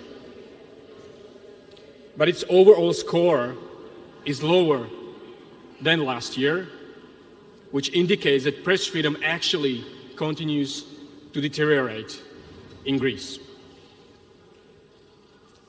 Greek journalism is existentially threatened by arbitrary surveillance, impunity for crimes committed against journalists, abusive lawsuits, as well as economic and political pressures. Following a joint mission this past week with my colleagues from other media organizations, we call on the government to show political determination and urgently take specific measures aimed at improving the climate for independent journalism and salvaging press freedom. But I want to tell you about a meeting with one Greek editor. After we spent a long moment discussing the various threats, he said, "We are not talking about the elephant in the room, the media owners." Of course, he referred to the concentration of the big Greek media in the hands of few, mostly ship owners, and the challenge they represent for the independence of the newsrooms. Rather than elephants, however, I would call these guys mammoths. Unfortunately, there are even more dangerous and more sophisticated animals out there. And due to all the other pressing issues, we did not have time to discuss them with the Greek journalists during the mission. However, these risk to destroy the Greek journalism as much as the international journalism. Let's start with the Russian bear. The propaganda of Kremlin has not only wiped out the domestic independent journalism, but endangers journalists and trustworthy news abroad.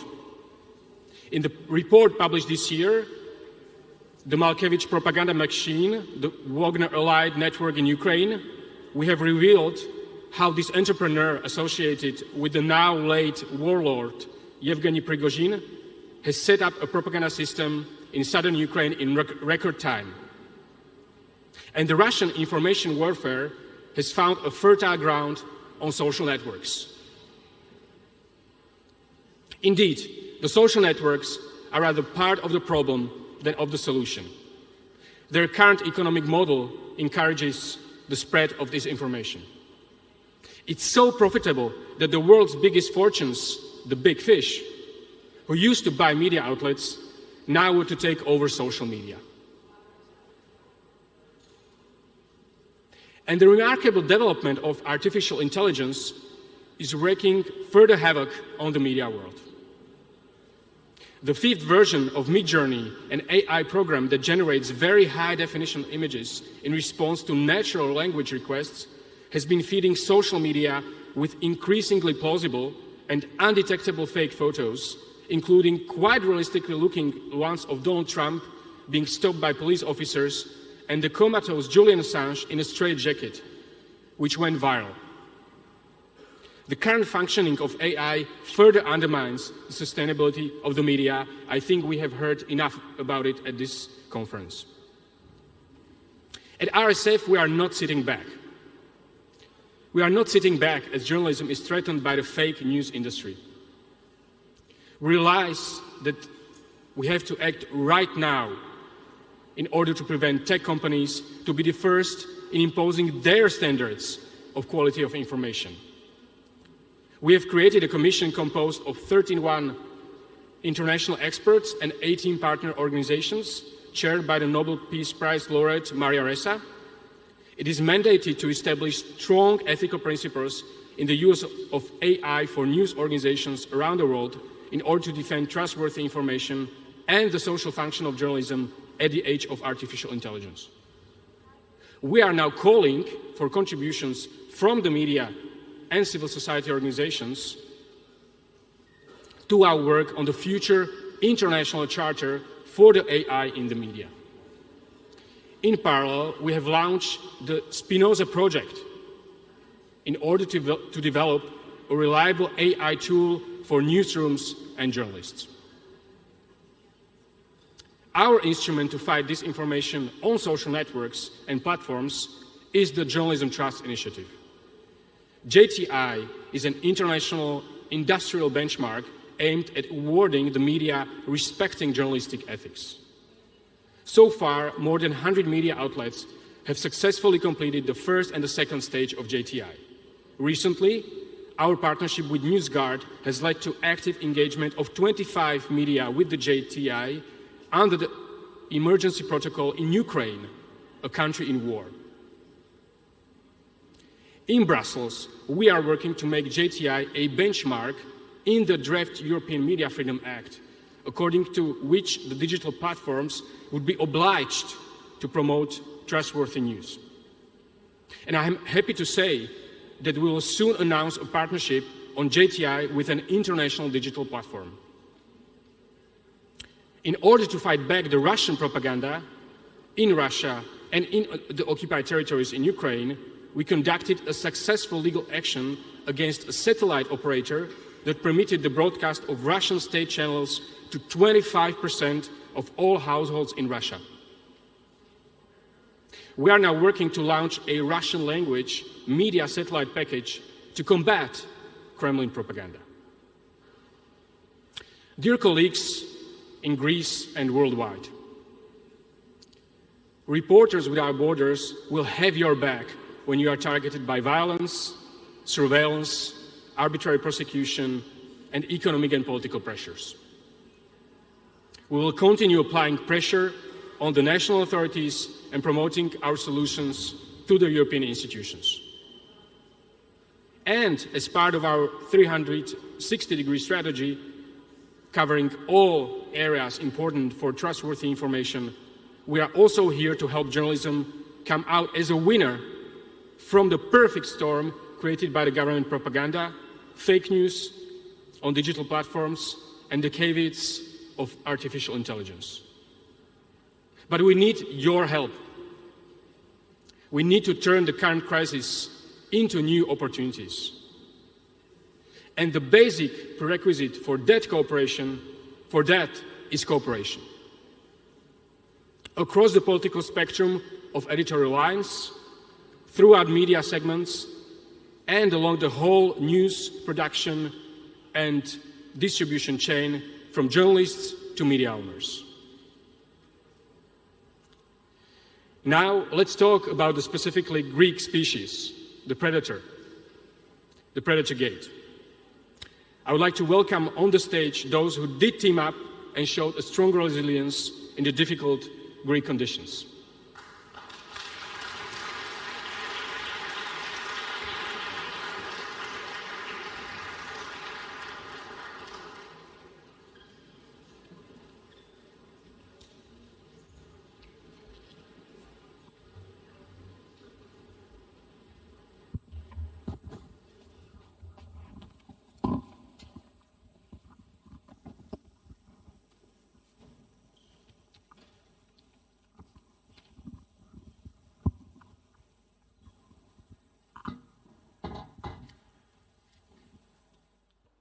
So, I would like to present to you our speakers.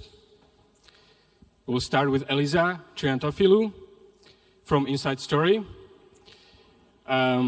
She's a renowned Greek investigative reporter, and I encourage you to read her yesterday's article for New York Times gifts, gadgets, and grease inside a Huawei lobbying campaign, which she wrote with her colleague, Adam Satanarino. So welcome, Elisa. Thank you.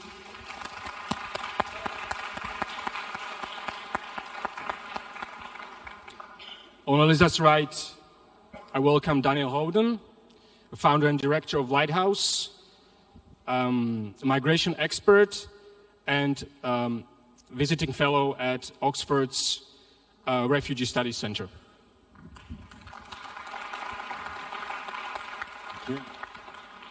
And on my left, I'm happy to welcome Theodoris Kondrogianos. It's difficult. From Reporters United, the young rising star of the Greek investigative journalism. Thank you, thank you.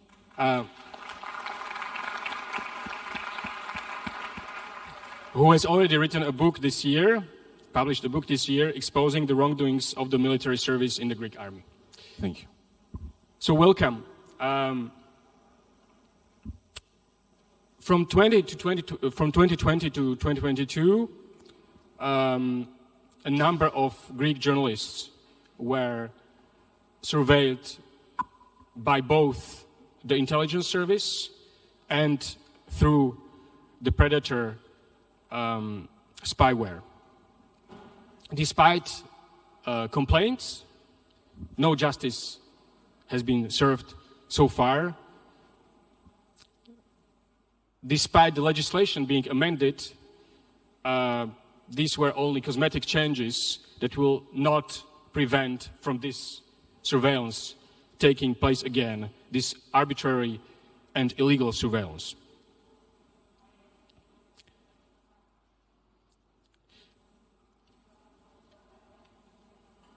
I will start by giving the floor to Elisa. Elisa, we know that there is hot news regarding the scandal and concerning the Hellenic Authority for the Protection of Private Data in Telecommunications. So this scandal is still developing. Can you please tell us more about what's going on now and about the different legal aspects of the Predatorgate? Θα μιλήσω ελληνικά, οπότε... I will speak in Greek, so please use your headsets. Αυτό που η τελευταία εξέλιξη... The last piece of development is what happened. We had this rash change of the members of one of the two independent authorities investigating the case, ADAE, but we also have the Authority for the Protection of Personal Data investigating. So what happened yesterday? Yesterday, the balance changed in ADAE, the independent authority. And you know, the investigation is underway. This is an accusation of abusing legal forms of surveillance through telecommunication providers.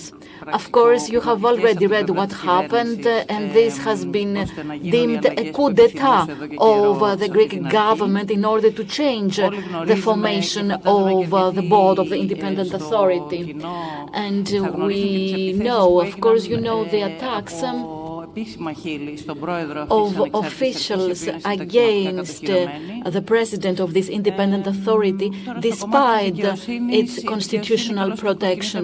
Now, as to the Greek justice is always slow. This is not the only case, but in my view, in this case, it's not my view as a journalist, it's also my view as a Greek. I think that they should have assigned this case to specialized prosecutors. On the contrary, there are 3 prosecutors now that have been assigned with this case, and of course they have many other cases too, which means that their time is divided, they have many cases, the means of the prosecution authorities are limited anyway, investigation is still underway, many victims, mainly Thanasis Koukakis is here in the audience, and they have contributed with very important evidence to the public prosecutors. The same goes for the two independent authorities.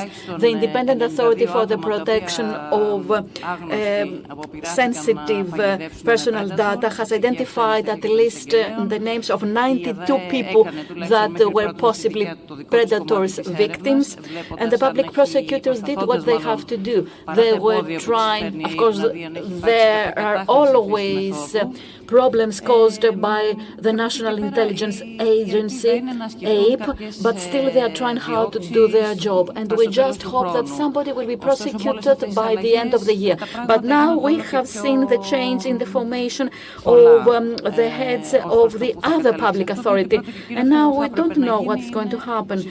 Well, first of all, we need to have this correlation of the list of the Authority for the Protection of Personal Data. These are the victims. So this list of the victims has to be used by ADAE, which is responsible for secrecy, and they need to check whether the secrecy has been lifted legally. Well, if this is not the case, we could prove that we have a common center of surveillance. We have proven this in our stories, but we need to have the formal decision of the two independent authorities. Theodoris, many people in Greece, many journalists think that Predatorgate, the revelations that you guys made and other journalists, including Thanasis himself, had no impact. No impact on politics, no impact in the judicial sphere, and no impact in the media. Are you in this group of people? First of all, thank you very much, Pavel, for your kind words at the beginning. I will also talk in Greek. Ευχαριστώ πάρα πολύ το iMEdD για την πρόσκλησή του. I would like to thank iMEdD for asking us to come here with the other guys. As to the impact, the question is, okay, we have done all this. What was the impact? What was the consequence? Are we doing it just for the sake of doing it? So, first we need to see the glass half full. So if you were to come to me and say, you know, that you're going to write 2 stories in Reporters United, we write a lot with Leondopoulos. Are you going to write about the involvement of the Greek government and Grigoris Dimitriadis for EIP, because he was the political supervisor, let's say, and as well as to Predator, because he had a type of transactions, and through other companies went to Felix Bitsios, that is Alexa, trading in Greece. So if you went to write on the 3rd of July and the 4th or the 5th of August, would Mr. Dimitriadis and Panagiotis Kondoleit have to leave their posts because ADAE was supposed to indicate that Nikos Androulakis was surveilled by EIP under Kyriakos Mitsotakis and Dimitriadis, and Androulakis was also a victim by Predator, and oh yes, there were the same companies like Mr. Dimitriadis. You would say that, okay, that's crazy, a great impact. 2 people resigned, and one of them belonged to this powerful Mitsotakis family. Okay, this was a type of impact. 2 people retired. So they left, they resigned. So the thing became national. The media would not say anything, but then they started saying through exceptions in the large media. So there was this national case now, and the EU intervened. So this was impact, a type of impact, yes. But if we see what happened later, then the glass becomes less full and we become pessimistic. Because the big media, large media, still didn't show anything about the case, though there was interest, and now that's really dystopic for the Greek media landscape. A huge part of the media and the television channels, because it's radio, TV, and the newspapers, they belong to ship owners. So what they write comes after what is interesting for these people. In Reporters night that we had another story. If I'm a ship owner and I have my ship in the Bay of Laconia and I just use bunkers, illegal bunkers, or for my ship, but still the fleet is okay. The government says nothing. So this government is not going to say anything against me. The government will turn a blind eye. So I can use my media as an entrepreneur to cover up for the government because I need the government's assistance. So the media will say nothing, and then we have the various institutions, as Eliza said, these people that actually lifted the burden of surveillance, and they did controls thanks to ADAE, Mr. Ramos, Panicolaou, Mr. Kritzeris, and the other members of ADAE, the plenum. And now we know who was surveilled, members of the cabinet, members of the armed forces, Mr. Androulakis and others. Thanks to them we know, and it's documented. So these people were forced to step back yesterday night. According to Mr. Kodiadis, a constitutional lawyer, said that it's against the Constitution. So we needed the 3/5, but actually it only happened with 2.9 instead of 3/5. Okay, journalists did something. Some people did something. Red House Report is a big for Greece. Inside story, well, it's journalism again. There is an impact, but then we found out that there was no further impact because, unfortunately, large media, large editors did nothing. In my view, they didn't do their job properly. And we see that the state now is against the independent authorities, and this impact is to be judged by the Greek justice. Our last hope for this scandal is for Reporters United and the Lighthouse Stories, Inside Stories to be taken over by the Greek justice. Otherwise, we will have the opposite impact. The Greek government operated massive surveillance in the government, in the armed forces, in the state, and then they will get away with it. Because the only ones that will have to pay for it will be the journalists because of Mr. Dimitriadis suing us. So we are here. Journalism does have an impact. Something happened. It's still happening. But then we need to see how we can have further impact. Otherwise, the future will be bleak. Thank you.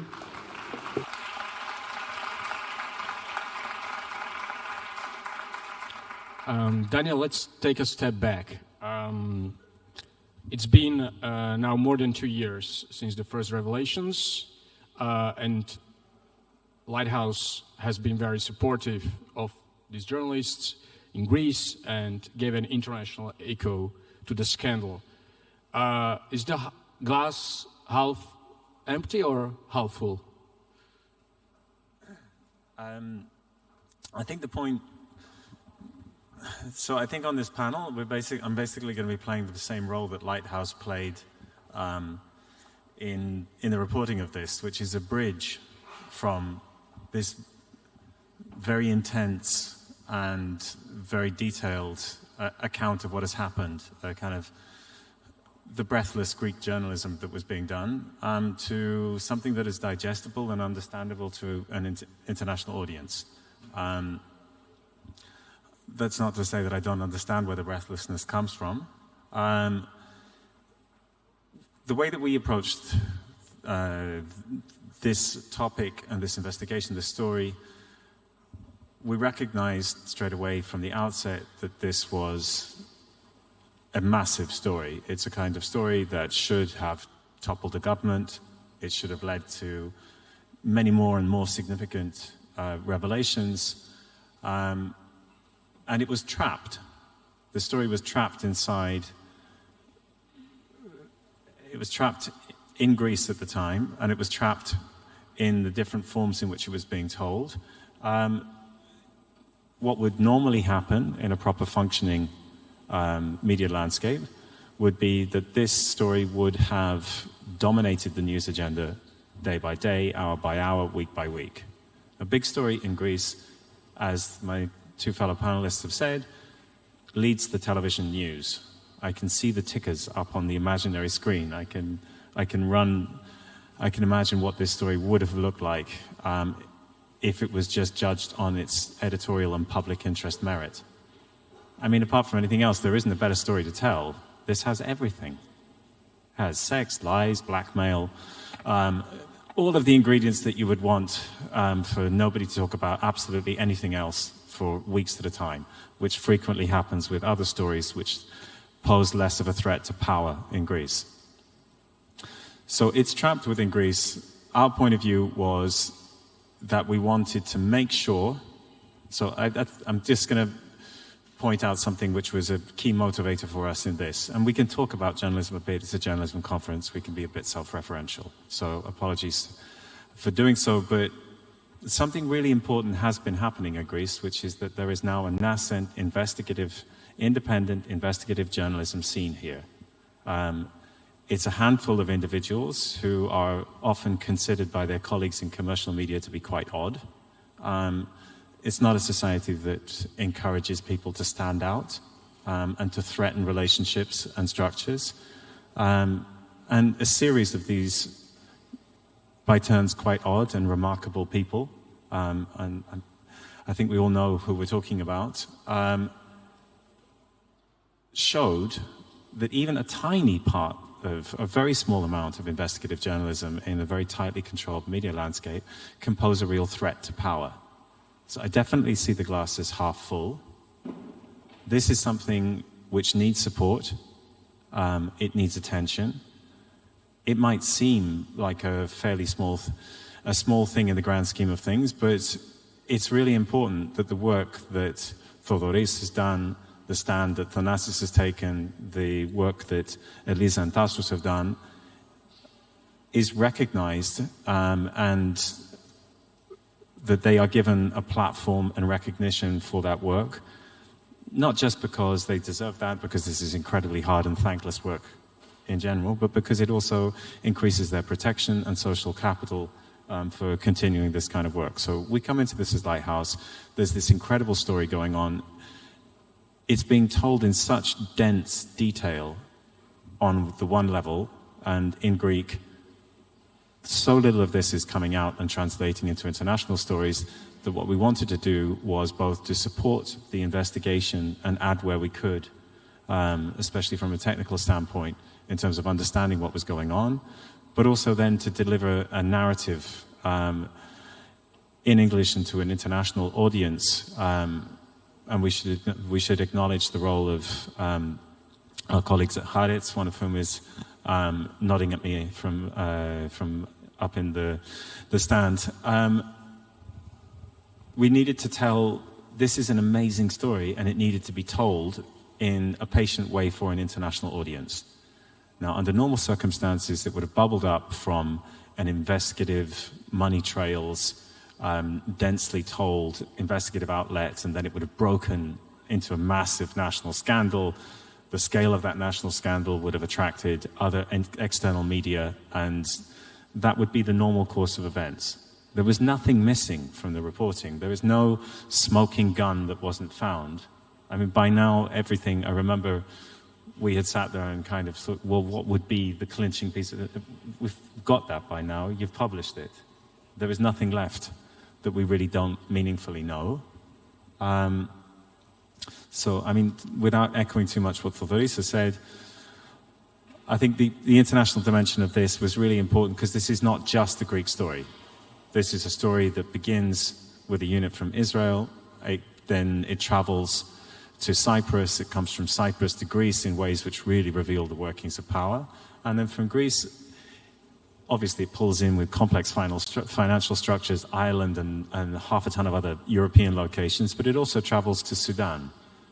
So when we did the story together, what we discovered was that export licenses, and essentially Greece had been used as an export base for incredibly dangerous spyware to be sent to one of the world's most dangerous paramilitary organizations, and in the months that followed, civil war broke out in Sudan. I mean, that's not to say that there's a straight line between those two things, but it certainly tells you that this was an incredibly dangerous, quite how dangerous this spyware is to the rule of law and to the functioning of democracy. So from our point of view as Lighthouse, making sure and then pushing other big media to compete and to get into this story in the way that they did, we should all acknowledge the work that New York Times did on this same story as well, was really, that was important for us, and that's what, when I look at the glass half full, it's because, okay, this investigative scene in Greece isn't going away. It comes out of this more determined, more recognized, hopefully with more support systems. If there happen to be any funders in the room, they should definitely be thinking about helping to support this work and this ecosystem that's emerging here. There isn't a satisfying end to the movie as things stand at the moment, but I know for a fact that this reporting of this work scared the hell out of powerful people. It's not that they got away without a scratch, and it's not over yet. So that would be my conclusion. Thank you.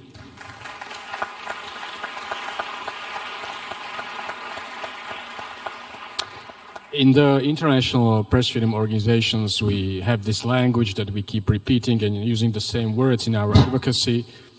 And when journalists are targeted, including by surveillance, we have the habit to say they are victims. But when I look at Thanasis Koukakis, one of the first targets of Predator, I can't put him this label victim. For me, he's the David who is fighting the Goliath. Thanasis Koukakis himself has done great work in exposing the scandal and making revelations. So I would like to use the occasion to give him the floor before we go to the Q&A session and ask him what is on his mind more than 2 years after it was revealed that he was surveilled by Predator. Thank you very much for your nice words. I'm Thanas Koukakis. I'm a Greek financial journalist. And I am the first victim of Predator recognized in Europe. I would like to thank iMEdD for this opportunity. And I would like to congratulate the one that chose the specific topic of the panel. Keep in mind 2 words, transformative impact. Transformative impact in our case, as Daniel said, it is the magic that happens when people come together in a meaningful way. And after a long fight, they are able to deliver tangible impact. And this had happened in the Greek case. We have individuals who were excellent reporters, excellent professionals, and they managed to collaborate in a way that had provided a transformation in the way that the small media works, and impact, as the speakers had already said.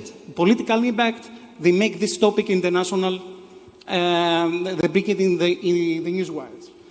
And for myself, this is the biggest achievement. And that's why I believe that transformative impact is right now the future of the investigative journalism in Greece. We have to come together. We have to stop to be fragmented.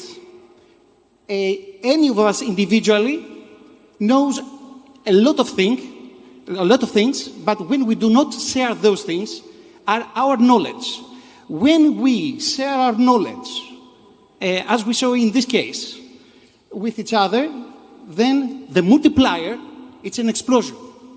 And this explosion became the Predator Gate, as you know it, and as the rest of the panel have already described it.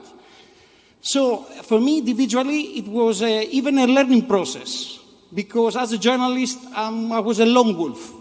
I have to admit that. I was working at the most of the times alone. So when I get in a collaborative environment, and an environment which was, I was stopped feeling to be alone, and it gave me safety and security at the same time. And when I find that I share the same perceptions, we have the same idea for how to act as a professionals, and same principle and discipline with the other part of the panel, Elisa especially, and Thodoris, and Nicolas, and colleagues abroad from Haret, Omer, and the rest of the people that were participating in this investigation from New York Times, Martina Stevis, and a lot of other colleagues. And I'm sorry if I'm not remembering specific names in order to share, okay? But this collaborative way that this investigation research went through, it was a revelation. And if I have to advocate something, is don't hesitate to share, don't hesitate to collaborate, don't hesitate to come together. This is the transformative impact. Thank you.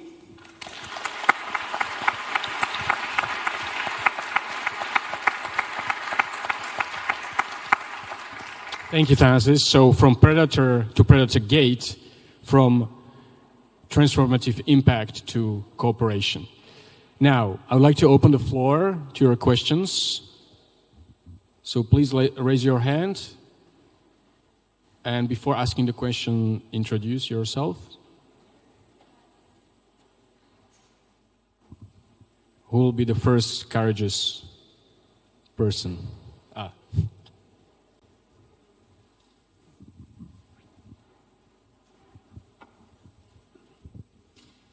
I'd like to ask the four of you, and Thanasis, if you have felt threatened, either for your physical health or your mental health during this investigation. Okay, thanks. We can take more questions and then respond. Any other question at this moment? Okay, if not, let's respond. Who wants to start? Thodoris? So, again in Greek. Όταν ξεκινήσαμε με τον Νικόλα να κάνουμε διάφορες When Nicolas and I started identifying our sources and we realized that the role of the Prime Minister and Mr. Dimitriadis, there were various sources saying, okay, write whatever you want, but don't write the name of Grigoris Dimitriadis because he will run after you legally. And we named the name, and then we were sued. I, Nicolas, Thanasis, and Evsini, we were sued for more than €500,000. This was a type of threat. Secondly, there were two articles by Yanni Souliotis in Καθημερινή and Tassos Teloglu. This was another article. So we were surveilled, according to Reporters United. So this is a burden, a psychological burden. It's not just that you have been sued. Or Mr. Doyakos' investigation, when Mr. Dimitriadis fell, he started investigating not about surveillance, but leaks having to do with surveillance. So his target were the sources and the journalists. So yes, we were kind of unsecure, but everything built it up. It's not just the legal risks, physical risks. You start thinking, what might come next? So this is a type of fear, and there should be a type of fear up to a point. But we tried not to let this affect us. We wanted to write what we had to write. We will write it anyway, no matter what. And international organizations were a great help because we felt abandoned in Greece. We had Reporters Sans Frontières, for example. It's not just because Pavlov is here. It's really true. They have helped us a lot. after Dimitriades. So in IPI, many other international organizations, they released announcements. So we felt protected because we thought that if they did something to harm us, everybody would know. And in this country, we have 2 murders of journalists that have not been cleared yet. And then we said, we are clear, nobody is behind us, we believe in this. This is the public interest, and this is why we're doing it. And this is why people supported us. So, did you feel physically and psychologically threatened? I would start, or rather I would focus on the second. No physical threats. We were surveilled physically. Tassos Teloglu, before the revelations, he was surveyed legally because what he was writing about wildfires were not liked by the government. Because, the criterion is to be okay with the government. If the government doesn't like it, then you are a threat against the national integrity of Greece. But anyway, psychologically, the basic stress we felt with Tassos Teloglu, or rather, we fully realized that something beyond us, above us. It's not a story who would say, we will go first, not somebody else would like to write about it. No, we wanted to have all journalists working on this story. This would be the best, but this didn't happen, as Odoris said. None of the established large media allowed their journalists, directly or indirectly, to be involved in the story. So we couldn't take it a step further with the assistance of other journalists. They could have different type of sources, better sources than I and Teloglu, Orthodoris and Nicholas. So what was mainly stressful, and I felt overwhelmed, because Tassos Teloglu and I were feeling that we have to write something new all the time, to keep the topic alive on the surface, because the whole system was such that they wanted to cover up everything, all revelations. So we talked about this before. We felt lonely, especially in the beginning. And then things went better, but then we came back to worse. I think that this was the most stressful thing. Now, whether we were afraid or not, that's not that important, I think. Because, we were afraid, we weren't afraid, but anyway, we didn't hesitate. And we took the next step. Daniel, you want to comment on that? I'm certainly not going to compare any stress that me or my team went through to. It's a different thing for this to be your own country and this to be your permanent state of affairs. It's an entirely different level of stress altogether. I have been known to have my phone checked pretty regularly, and that continues. And yeah, on a slightly lighter note, I think we should take a moment to express sympathy for whoever does follow Tassos' phone. I hope it's a big team. Okay, a question from the audience? Anyone? Oh, over there. Here, in the first row. Thank you.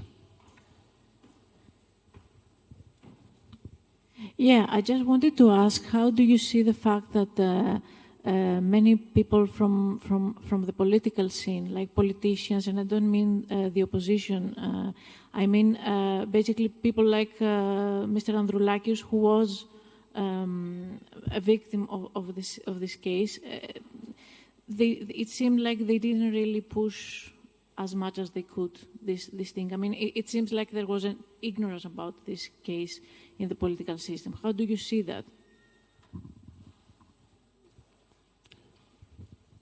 I would maybe complete that question. I mean, the question that is on many people's minds is, how come it had so little impact in the election, actually. As I said in the other session, I mean, press freedom violations are not a monopoly of right-wing or left-wing or centrist governments. But, I mean, it was a big scandal. So how come it had so little impact in the election, regardless of the color of the government? In my view, unfortunately, the reason why was this cover-up by the established media.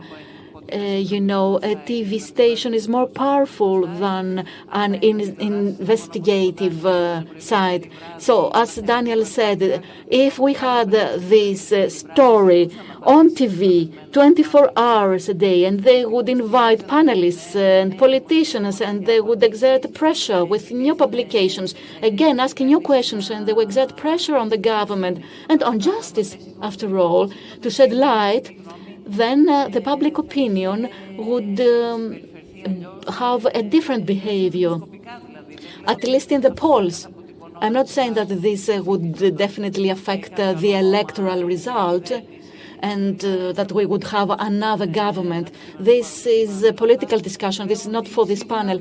But definitely, at least there would be something in the polls. People would be more interested in this case, and they would ask for more light to be shed. Now, as to your question about Mimis Androulakis, personally, I don't think he didn't do enough. On the contrary, they said that he was obsessed with the issue. He was accused of being obsessed. I don't want to support the president of PASOK right now, but let us focus on these people, and there are plenty of them. They were ministers, and now they are ministers again, and they received a letter that they were surveyed, such as Nikos Dendias, Minister of Foreign Affairs, the Athenis Georgiadis, he is now Minister of Labour, he used to be Minister of Economy, Alexis Patelis, who is the Chief Financial Advisor of our Prime Minister. There were people around the Prime Minister, and some of them are still active ministers, and they were targeted, and most possibly they were victimized. And indeed, this is an issue for our national security. This is the real issue for the national security. So these people that are elected, and they really have to help in investigating this case, they haven't done anything. And I think that this is where we should exert our pressure, not whether those that said something they didn't say enough, and when we wanted them, and whether they said what we wanted to hear. No, this is not the most important thing. Just going to take us back very quickly to that half-empty glass. There's an incredible climate of cynicism around the media for the same reasons that we've discussed. There's extensive media capture. This then turns into cynicism in public opinion towards the media. And then that's further expressed. And basically anything that happens, people can turn around and say, you know, come on, of course we're all being followed, everyone's being surveilled. So this atmosphere comes through. That's why it's so important that the facts of this case were established, continue to be established. There is a written record of the truth in this instance, because ultimately, if it was just left, then the atmosphere of cynicism would deepen even further. There were very, very many people who had a choice to speak out on this, who would have been privately furious, who were talking to people who are on this panel and expressing that, who decided not to do what Thanasis did and didn't speak and wouldn't say anything. So it's really important that the voices who did speak are elevated. Thanks. Tarois? Very quickly. I think what Eliza said was perfect. Now, for the ministers, this is the very nature of surveillance. When you are surveilled and you realize it, and of course some people wanted to stay in government with the new government, and no matter what. Anyway, if you're surveyed and you realize it, you're afraid that they know things about you and they might blackmail you then. You can always be blackmailed. And it's the Hellenic democracy that is blackmailed now. That's the problem. I know that a person received a letter And he is Mr. Gerapetritis now, our Minister of Foreign Affairs. So we see that we have this contamination, the contamination of democracy. It is there because usually they take care of your personal life and money. They know things, or you're afraid that they know things. And surveillance is based on fear and not on surveilling. Thank you. Okay, we can take one last question over there. Hello. A question, please. How could you deal with the fact that the TV narration was changed? We were talked about tapping surveillance, and then we talked about legal surveillance, and the name predator stopped coming up. A clarification, please. It's not always self-evident. We have this distinction between legal surveillance. There is an abuse, but they are still legal. Legal procedure was there, and there is a fine for abusing a legal procedure, which is different for a crime. And the use of predator is a crime, and it's fully illegal. It's fully illegal in Greece. That's the main difference, in my view. The one thing is a crime, and you can go to prison, and the other could just, which is abuse of legal procedures, it could just be a complaint against a public official who abused the legal method. So actually, the reason why we have changed the rhetoric around the case is what I said. The one is a felony, a crime, and the other no. An answer to your question, I have a slightly different view. I agree with Elisa.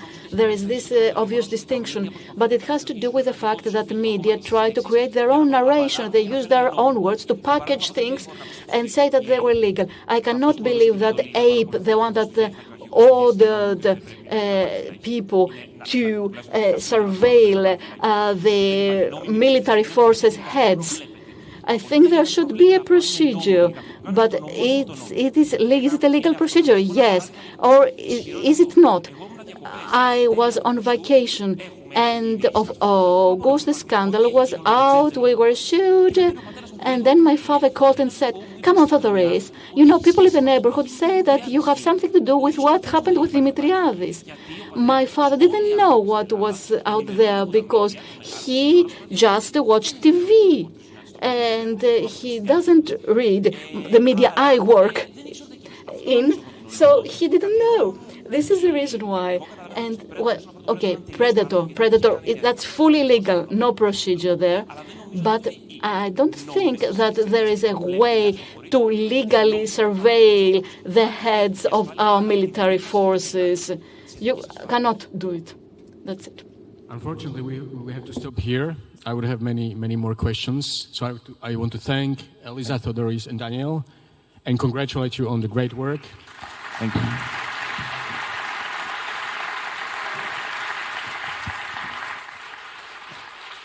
And I hope you'll continue. Thank you.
Okay.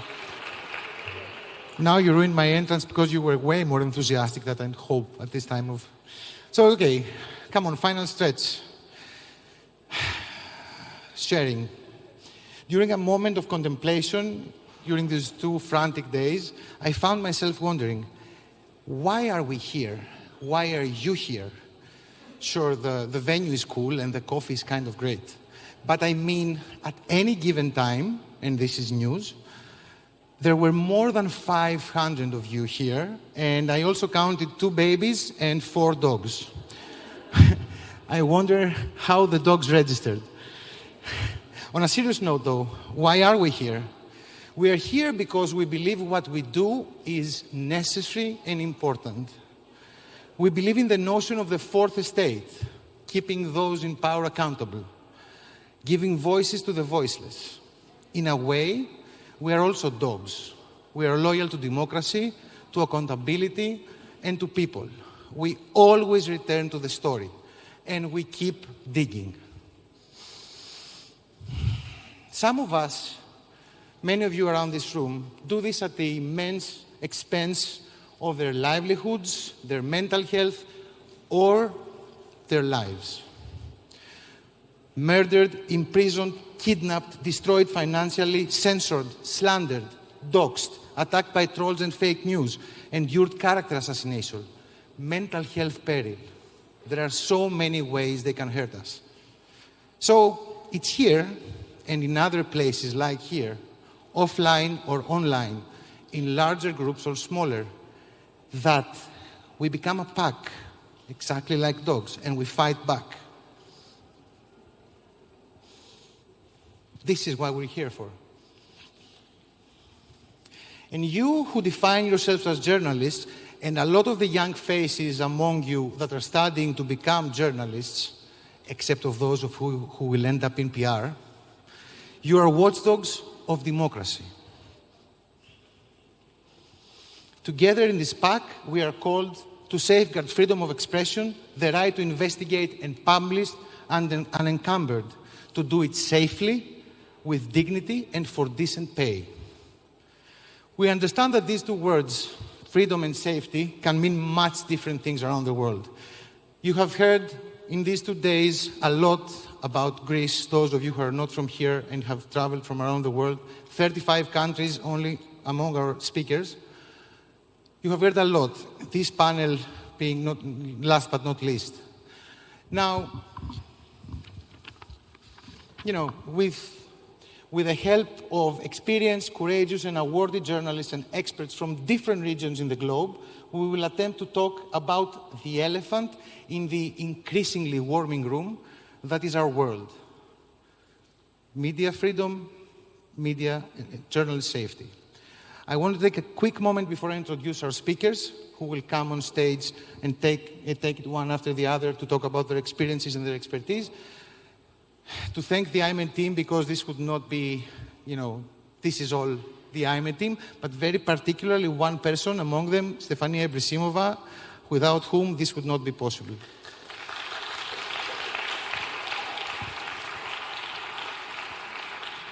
So without further ado, I would like to invite on stage Rawan Damen.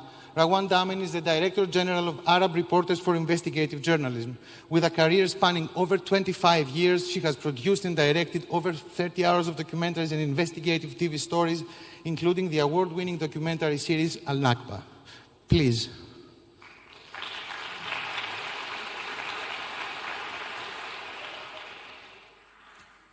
Good evening.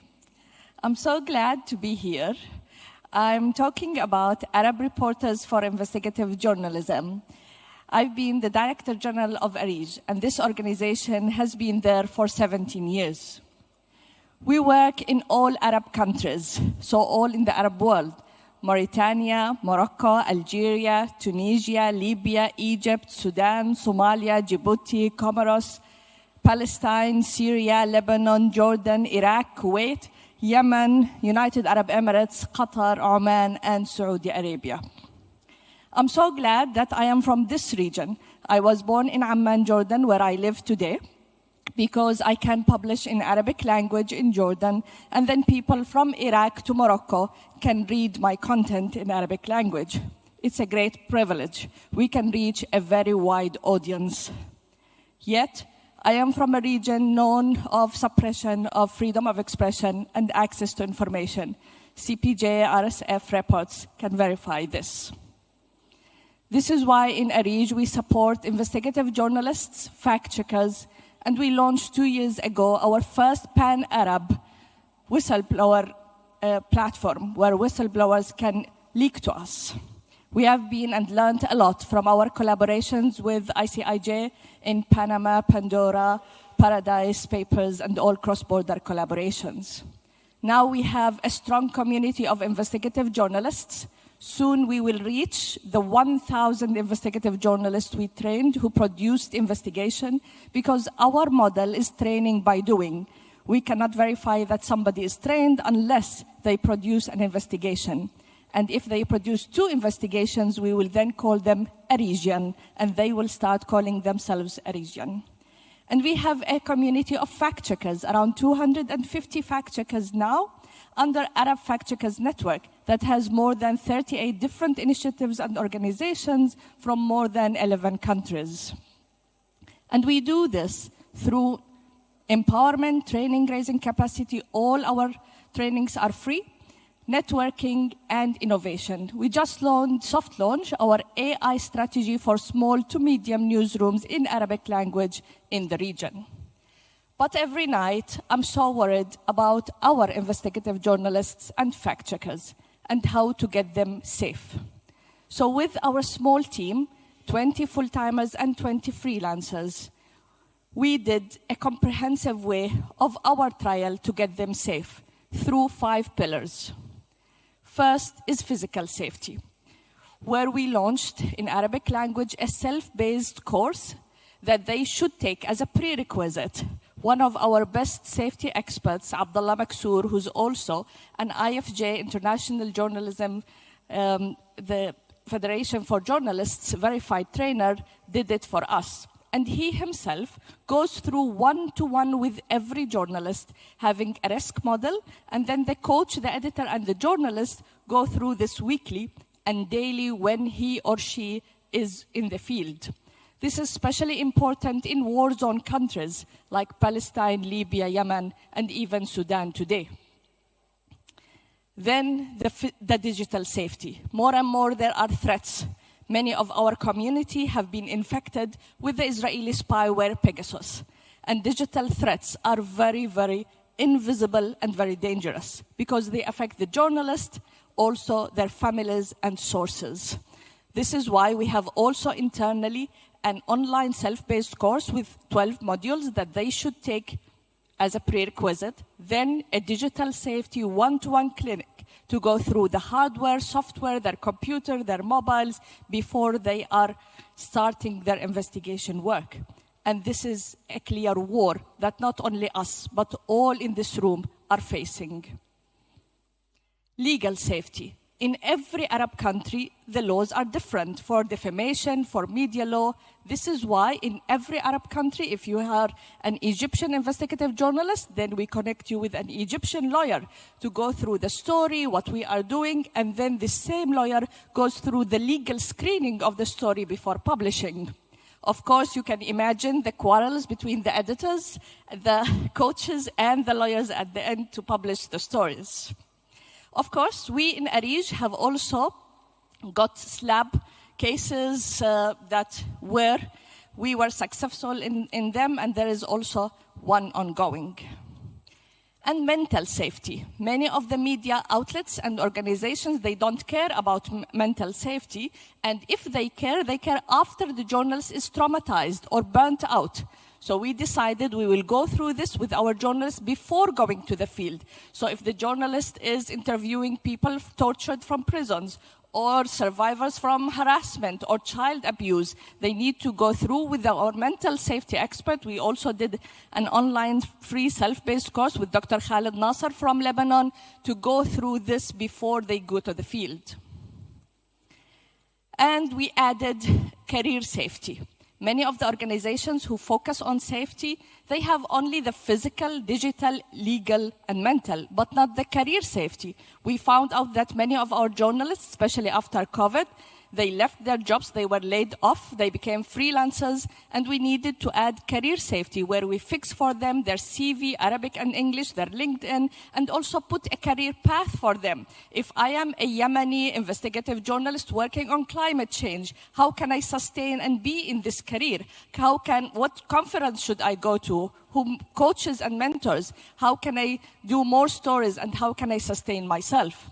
Especially now, 40 of our journalists publish in anonymous names, and we are the only region where we have fact-checkers working in anonymous name, especially when they fact-check politicians. This brings me to my career. I started journalism in Palestine. I studied my undergraduate at Birzeit University, media and sociology, and then I did my postgraduate studies at Leeds University in the UK 20 years ago. I finished my postgraduate study in 2003. And at that time, I had one friend whom I spent all my days with, and that was a Greek friend from Athens here, Stavrola Gotsia. I spent every day with her in the classes and even in grocery shopping. And I didn't see Stavrola. I said goodbye to her in the university dorm, and while she was going down in the elevator, I gave her a small present of friends forever. And then I visited Athens for the first time 13 years later in the year 2016. And I went and visited Stavrola and her husband Peter and spent some time in the living room. Then I went to the kitchen to get a drink, and I found at the kitchen window the same present I gave Stavrola 13 years ago, friends forever. I was so touched. I had even tears in my eyes. And here in this room, I have also very close friends, many. And I will pick out of them one, Yorgos Avriopoulos, whom we worked together several documentaries. Sometimes we spend years not talking to each other, but when we do, it's as if we talked yesterday. I learned from Stavrola and from Yorgos that safety models is not treating our trainees, beneficiaries, students, colleagues. No, we need to treat them all as friends, because only friends are safeguard to each others, and only as friends we can be safe. This is why we in Arij have all those Arijians as real friends, and we care about each other and have solidarity with each other when anything wrong happens. So whenever you needed a connection with an Arab investigative journalist, or you have an Arabic language document or Arabic video that you wonder if it is true or fake, just reach out to us. You can reach me on Twitter. I still use the small bird. I don't like the X. You can direct message me on Twitter. I'm also around with a lot of business cards, of mobile numbers, only Signal, and also email, so you can reach us. We are here to help with anybody who needs something from our region that is very difficult, but we are very proud that we belong to it. Thank you very much.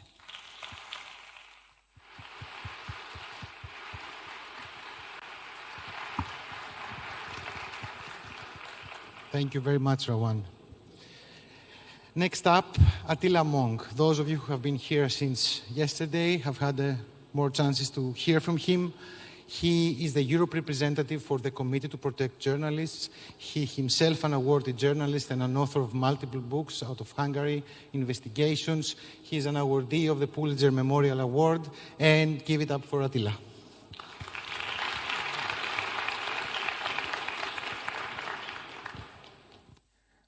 Thank you very much for inviting me. My name is Attila Monk. I'm Hungarian originally, and I'm proud to work with CPJ, the Committee to Protect Journalists, which is a New York-based press freedom organization, which already got mentioned. We are working in many, many parts of the world, globally, to help journalists, partly by research, so documenting cases, documenting their challenges, and, of course, advocating with governments, authorities to improve their situation and improve press freedom. One of the reasons I'm in Greece, that in the past couple of days we conducted a so-called press freedom mission to understand better the Greek press freedom situation and also to work with Greek authorities to improve the situation in the country. And we also do safety and emergency work, so we help with safety advice and also emergency help journalists all over the world. I will speak about Europe, and when I speak about Europe, I will narrow my presentation on the European Union and the Western Balkan countries, which I'm responsible for. And just for context, because the main question of my presentation will be whether Europe is could be still considered a safe haven or not. I just wanted to show two important figures, two important numbers from CPJ's research globally. So in 2022, at least 67 journalists were killed, or media workers, and at least 363 journalists were imprisoned. So this is, again, just for context. So shortly after I started working with CPJ, a journalist in Malta was killed. Daphne Caruana Galizia was killed in a car bomb incident, a car bomb attack. And shortly after, another journalist in Slovakia was murdered. And after, within the last couple of years, two more journalists were killed, one in the Netherlands and one here in Greece. So these murders, these killings were wake-up calls for many in the world and also in Europe. Could Europe still be considered as a safe haven? I will, during this presentation, give a lot of arguments why, maybe no, or not anymore, why European journalists still face the same kind of challenges as journalists everywhere in the world. And maybe in the end, I will provide a glimmer of hope, especially for those who come from Europe, to argue that, yes, Europe is, of course, still different. Journalists all over the world face challenges which are probably much harder and much more difficult than journalists in Europe. So the murders of Daphne, Jan, and also, in a way, Peter de Vries and Yorgos Karaivas were all connected to organized crime, in a way.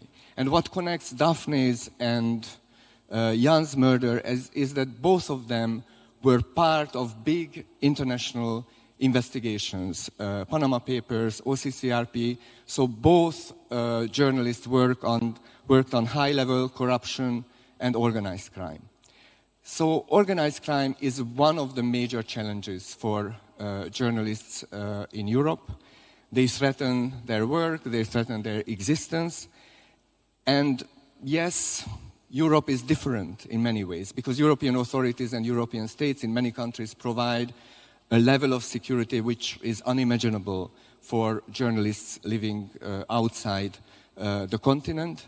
Here is a quote from one of the most well-known Italian crime reporters whom I interviewed a couple of years ago, and she is on 24/7 strict police protection. Bodyguards accompany her to her work, back to home.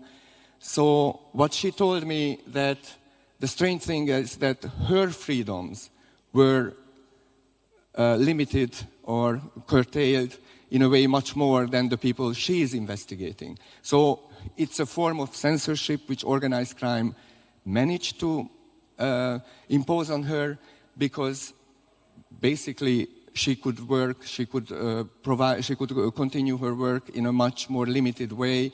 Her work or her approach to sources is much more limited. So on the one hand, yes, Europe provides a higher level of security for journalists, but on the other hand, this security also limits their freedom. One of the most notorious surveillance cases in Europe was actually Jan Kuciak's case. So before his murder, Jan Kuciak was under physical surveillance. And this again shows that European journalists face the same kind of problems like journalists everywhere in the world. organized crime groups, bad actors, but also, unfortunately, governments use surveillance techniques against journalists. CPJ's report on spyware last year proved that zero-click spyware and new technologies give extra and new ways for these bad actors to surveil journalists, and these spyware seriously hinder their work. It's a harassment, it's a source of harassment, it also endangers the protection of their sources. So, in a way, the European Union and European framework, legal framework, doesn't necessarily protect these journalists from surveillance. Hungary was also an example where Hungarian journalists were surveilled with the help of spyware. And what happened is that Hungary is part of the European Union, and the Hungarian legal system gave free access and free way to this kind of spyware. Hungarian authorities investigated the surveillance and found that everything was legal, everything was constitutional, because the legal framework for national security is so loose that it was possible. And let's not forget that physical monitoring is also still a way of surveilling journalists. Hungary and Poland also provides an example of captured markets, where governments take control of media markets, first of all public media, and of course the national regulatory bodies, and also use government-friendly businessmen to basically control the market. So in Hungary, a joint press freedom mission a couple of years ago concluded that there is an unprecedented level of media control in a European country, in a country, a control which evokes countries outside of the European Union. We talked a lot of slaps and abusive lawsuits, and again, Europe has a very developed, well-developed legal system. And in a way, paradoxically, this well-developed legal system gives an opportunity for businessmen, public officials, powerful figures to go after journalists with abusive lawsuits. They use defamation laws, they've used other kinds of infractions, other kinds of laws, or even GDPR, the data protection framework of the European Union. Europe is also a preferred target for libel tourism. So here is a quote from a Serbian investigative journalism platform.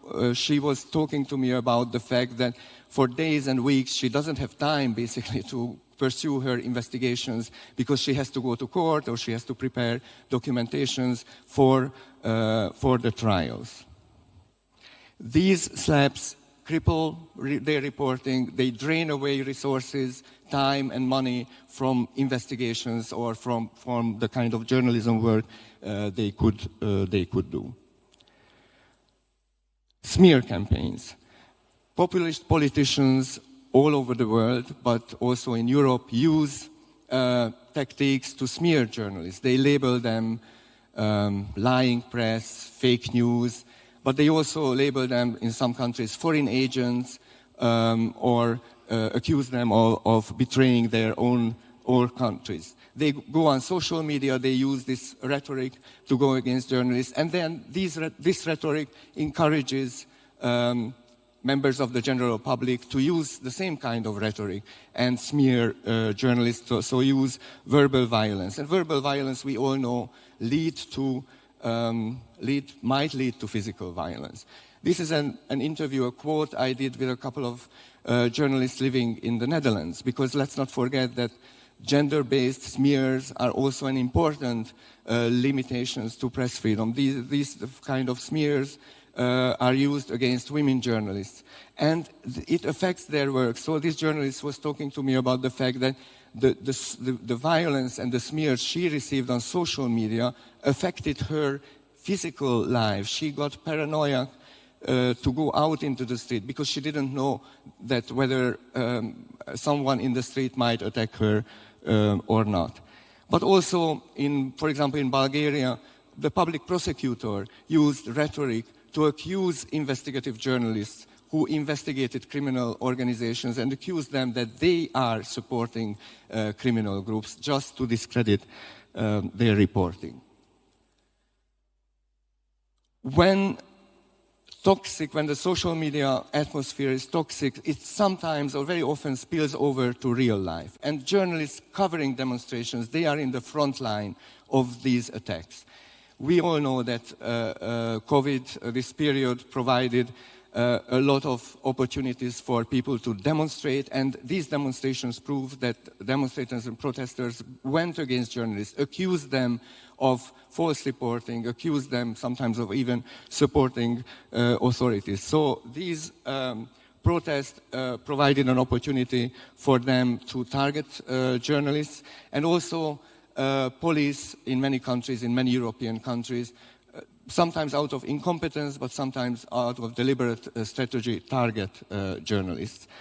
And a new trend, kind of a new trend, of environmental journalists, journalists who cover environmental affairs, who have to be close to sometimes violent demonstrations, are brought to court, and there is a trend of criminalizing their reporting. They are brought to court for trespassing, or they are accused of supporting the protesters, which is, of course, a false accusation, but very many times it leads to their court cases. So let's not forget also that many journalists in the world choose Europe for safety, flee from persecution, and choose Europe to be in an environment which is safer. But very many times it's not something which they can enjoy in Europe. This is a quote from Can Dündar, who lives in Berlin, and he receives daily attacks, daily smears from people in the street who sometimes follow him, make recordings of him, people who sympathize with the regime back in Turkey. So the long arm of the regime which they were fleeing from is within reach for them. So finally, is Europe still a safe haven or not? Yes, so in many ways, of course, in many European countries, press freedom is thriving. In many European countries, government and state authorities actively work on improving press freedom. And also, the European Union has recognized the last couple of years the importance of increasing their work and increasing their commitment to press freedom. So there are recommendations to how to improve press freedom, there are recommendations on how to improve the safety of journalists, and also recommendations and draft directives against slaps. These are very important steps. And also, Europe is preparing the European Media Freedom Act, which all press freedom organizations hope will be...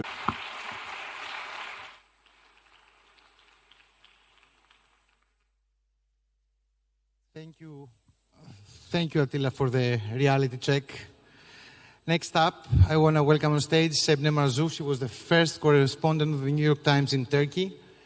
Among other media outlets, she has worked for AP and Reuters for more than 20 years.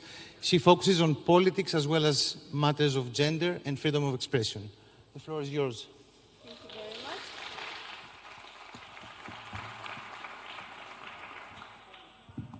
First of all, I would like to thank the organizers of this inspiring event.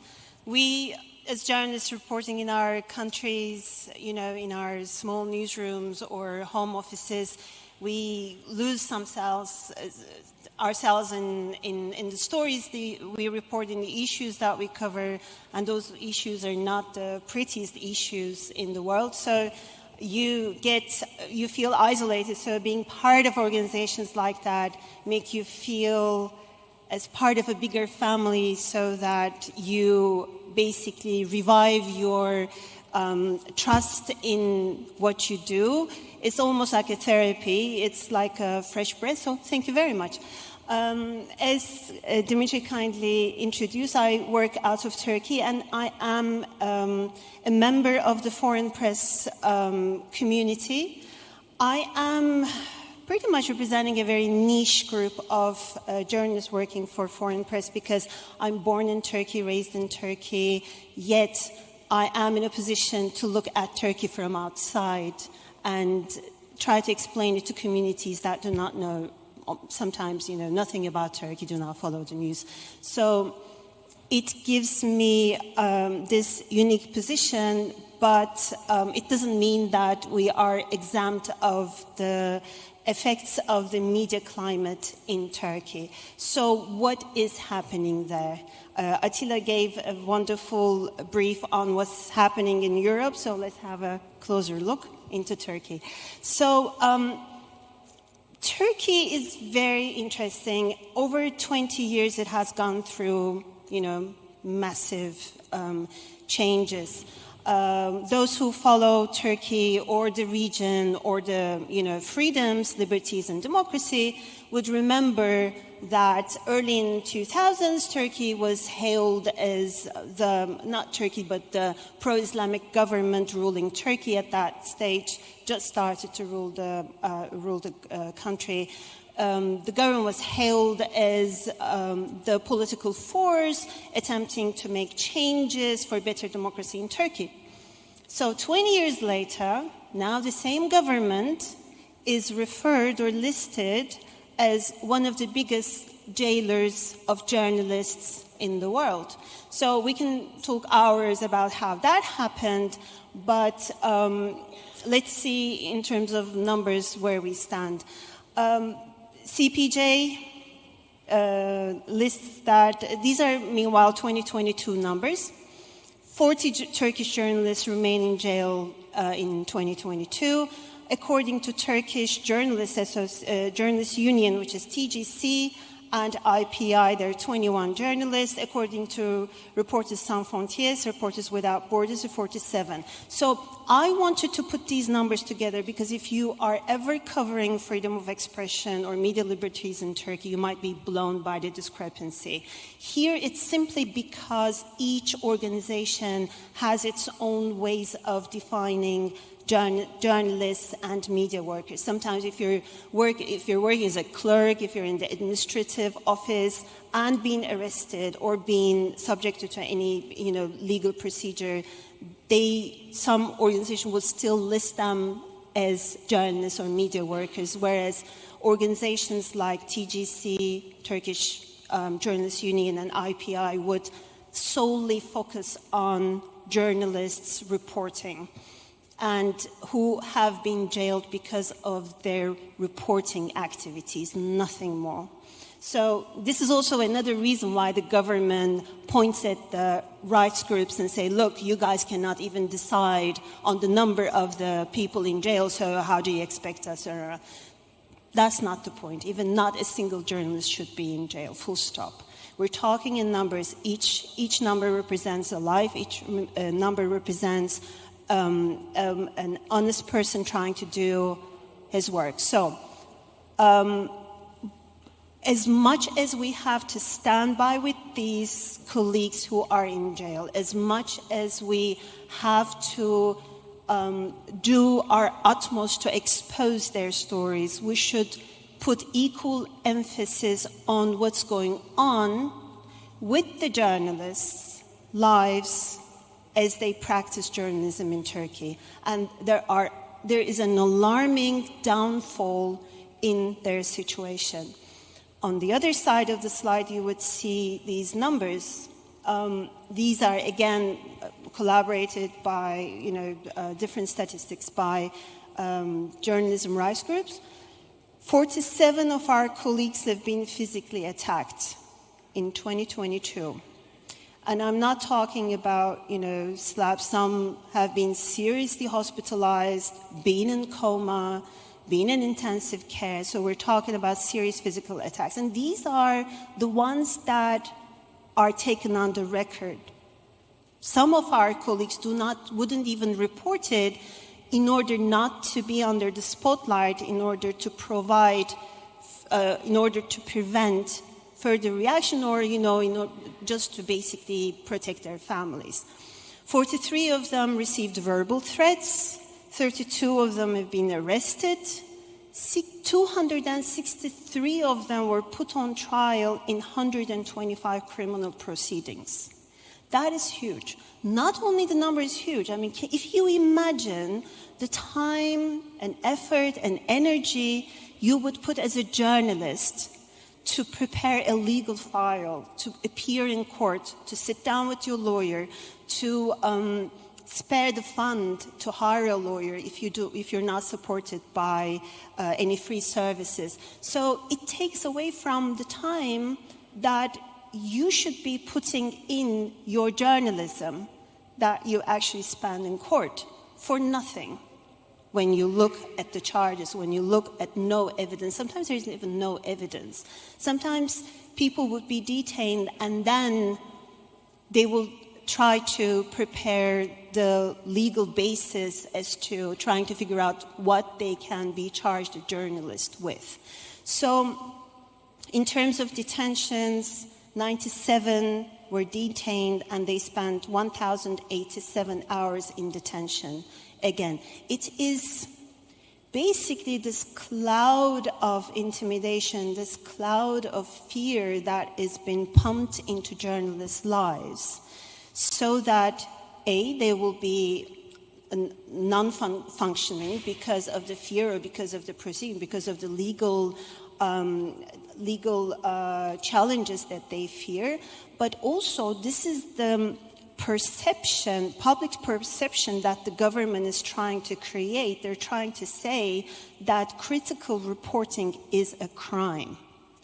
Journalism is a crime. If you're trying to criticize the state, and it's not even criticism, it's basically investigating what's going on. It is pushing for accountability. But there, the idea is if journalism is framed as a crime, then there will be no room for public debate. It is killing the public debate, this cloud of fear.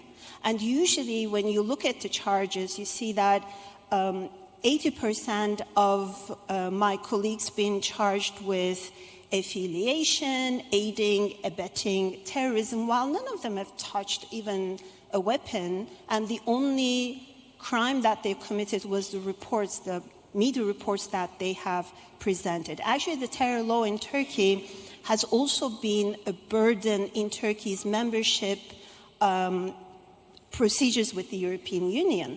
That's one of the reasons why the membership talks have come to a halt, because the European Union demanded Turkey to revise its terror law so that it would not be used to hunt down dissent, to silence opposition, or other purposes. But still we're fighting with this big, monstrous definition or non-definition of terror that my colleagues are suffering. So, as I said, this entire criminalization of journalism also reflects itself in the public debate. When I approach people in the street for simple vox pops, simple commands, they say, the brave ones would say, okay, I'm going to speak at the risk of being jailed. So you just say, okay, but it's just an ordinary person commenting on his own life, but it has the fear of being imprisoned because this is the climate of fear that they live in. So how does that happen? In October 2022, exactly a year ago, the government passed a disinformation law that brings 3-year jail term for anyone who spreads content compromising national security in social media outlets. But then who decides for national security? In the first 6 months of 2023, 19 journalists have faced legal persecution because of their comments on social media. So seeing these figures that people say, oh, that journalist, this journalist, ending up in a police station, it reflects on the society.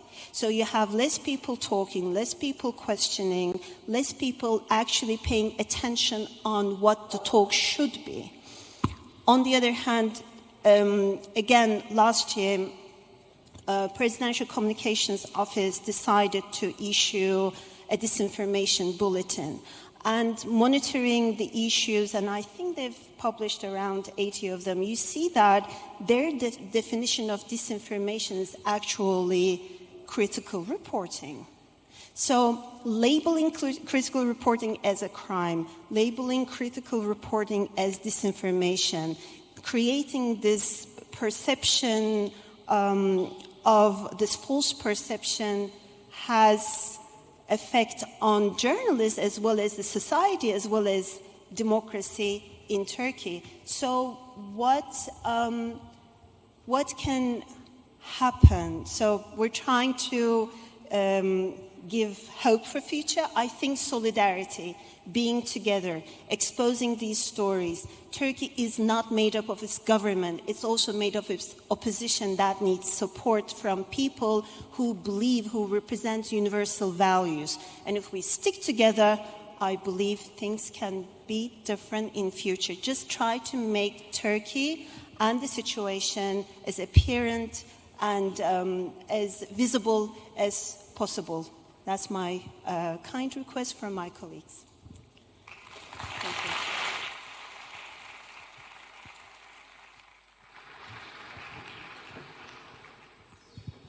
Hey, more reality checks. Okay, next up, Siddharth Varadarajan, founder of The Wire in India, an award-winning journalist who has gone, him and his medium, in not too little trouble over his investigations, including defamation and being target of Pegasus spyware. Please.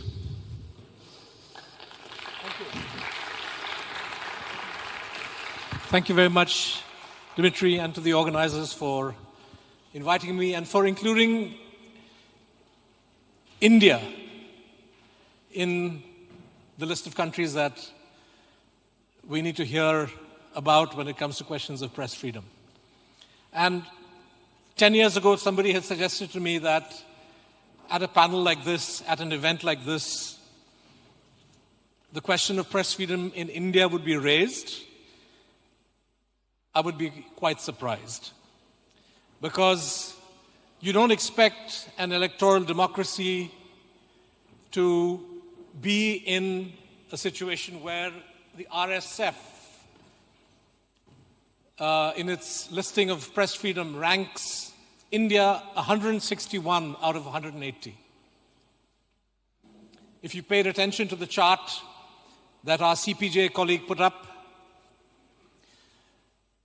number of journalists killed or imprisoned in India was right there in the top 10, below Iran, Turkey, Russia, China.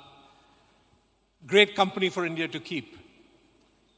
And what I want to do in the next, in the 10 minutes that I have, is to give you an overview about the kind of threats to press freedom and to journalists that exist in India, the different forms they take.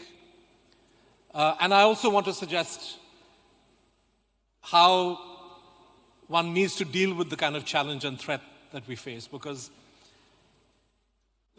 what we are experiencing in India today, I'm afraid, is a sophisticated model of an assault on freedom of the press and on journalistic freedom that is very easily replicable.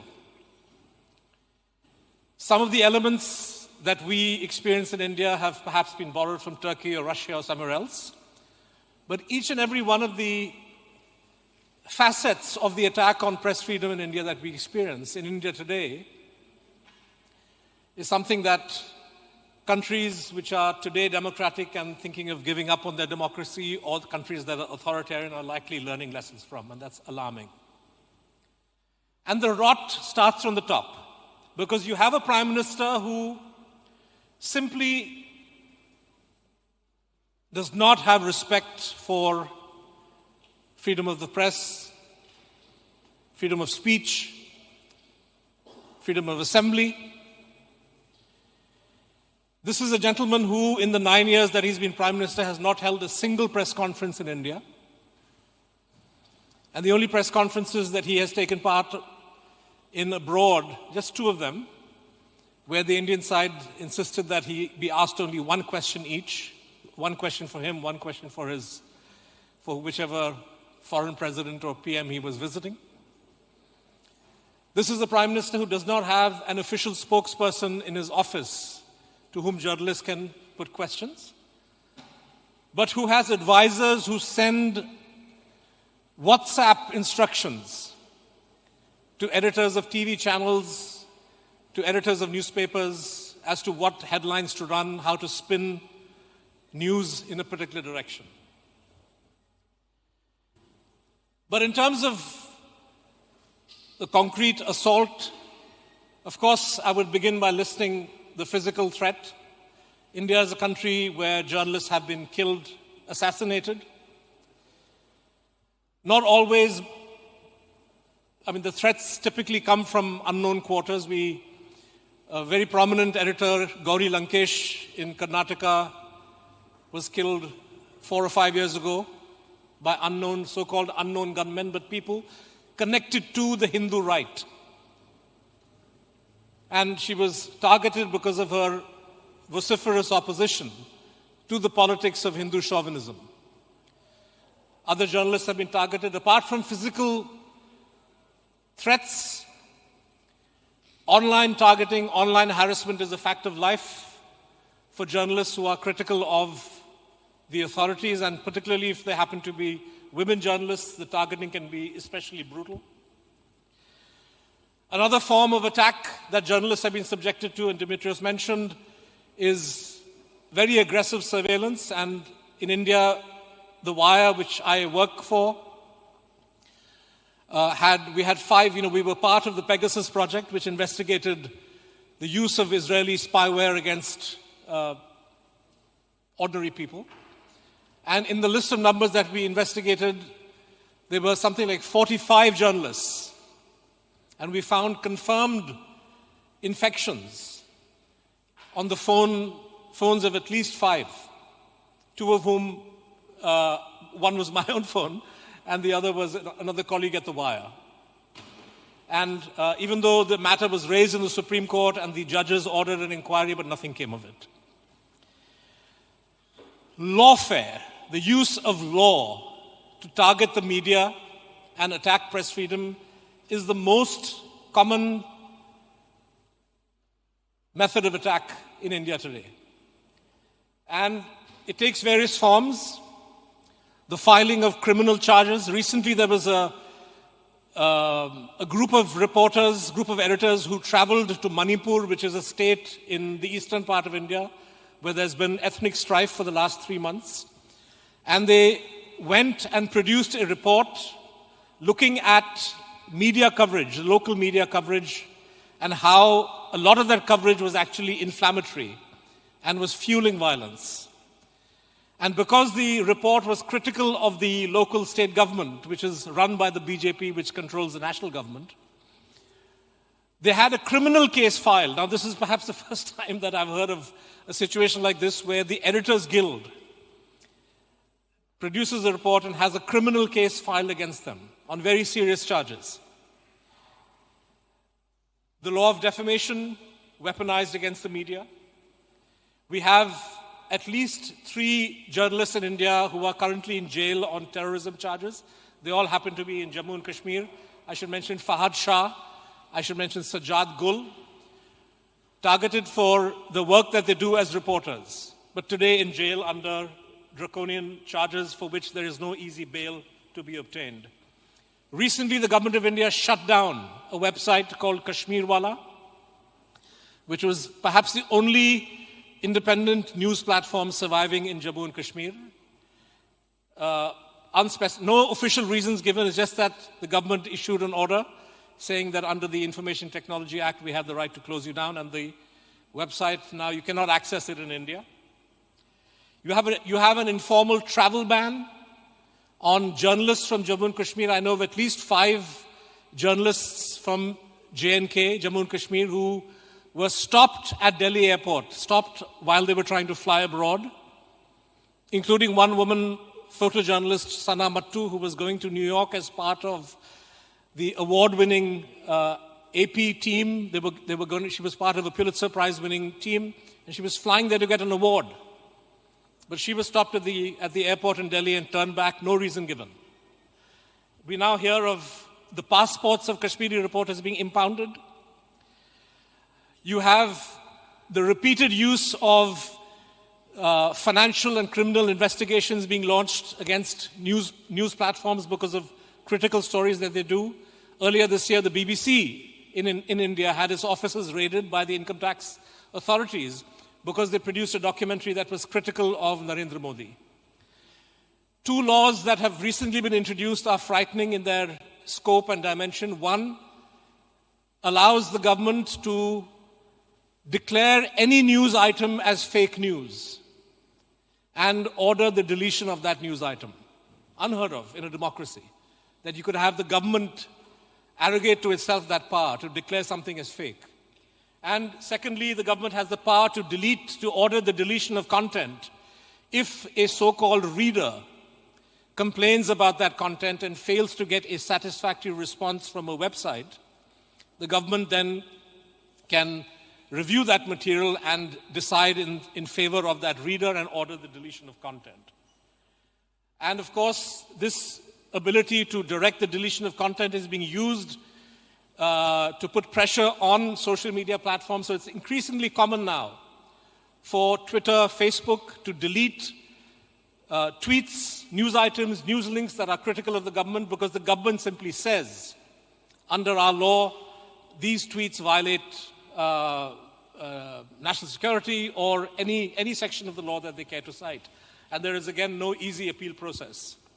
That's as far as the threats go. And I know it's a gloomy picture. I have a minute and a bit left. Solutions.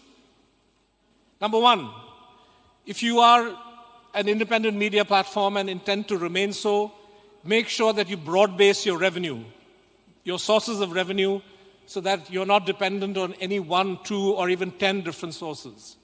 The more you broad base, the safer you are. Broad base, number two, broad base your content to dissemination. Do not be overly dependent on social media platforms because authoritarian governments will ensure that those platforms are no longer available to you.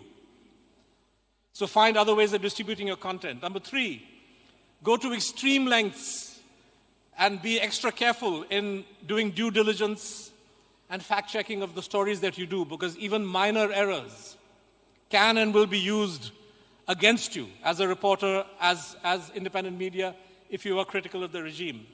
Number four, find ways to physically connect with your audience. Beyond what you publish, beyond the videos that you circulate, if you can organize and build a community with your readers and viewers, that connect will be very, very useful when you become the target of a state-inspired attack of some kind or the other. And finally, solidarity. I know this is the word that we've heard often. Other colleagues have mentioned it.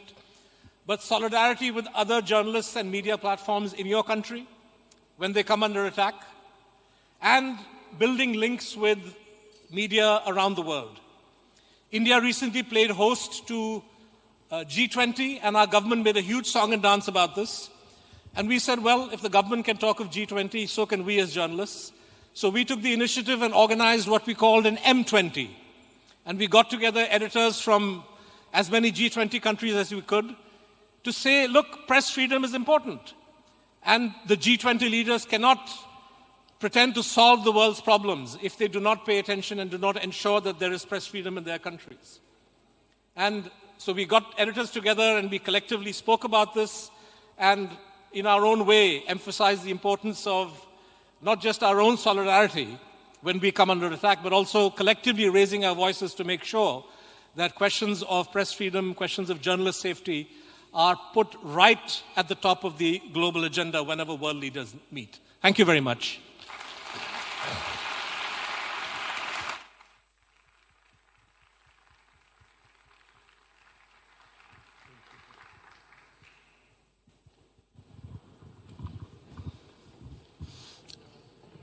I don't know what, there's a lot to say after this, but it's a chilling reality. I want to invite on stage Fisayo Sayombo, an investigative journalist out of Nigeria and the founder of the Foundation for Investigative Journalism in the country. His daring work has earned him treacherous parts, and I would like to invite him on stage to talk to us a little bit about it. Fisayo?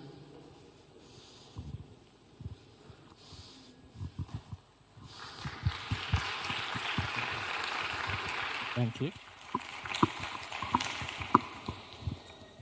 Thank you.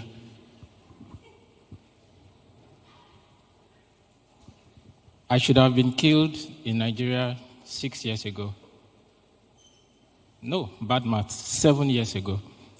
I don't know if it would have been execution by hanging or by firing squad. At the time, I'd done an undercover investigation on the plight of Nigerian soldiers who got injured while fighting Boko Haram. And the response of the Nigerian army was to say that I'd committed subversion.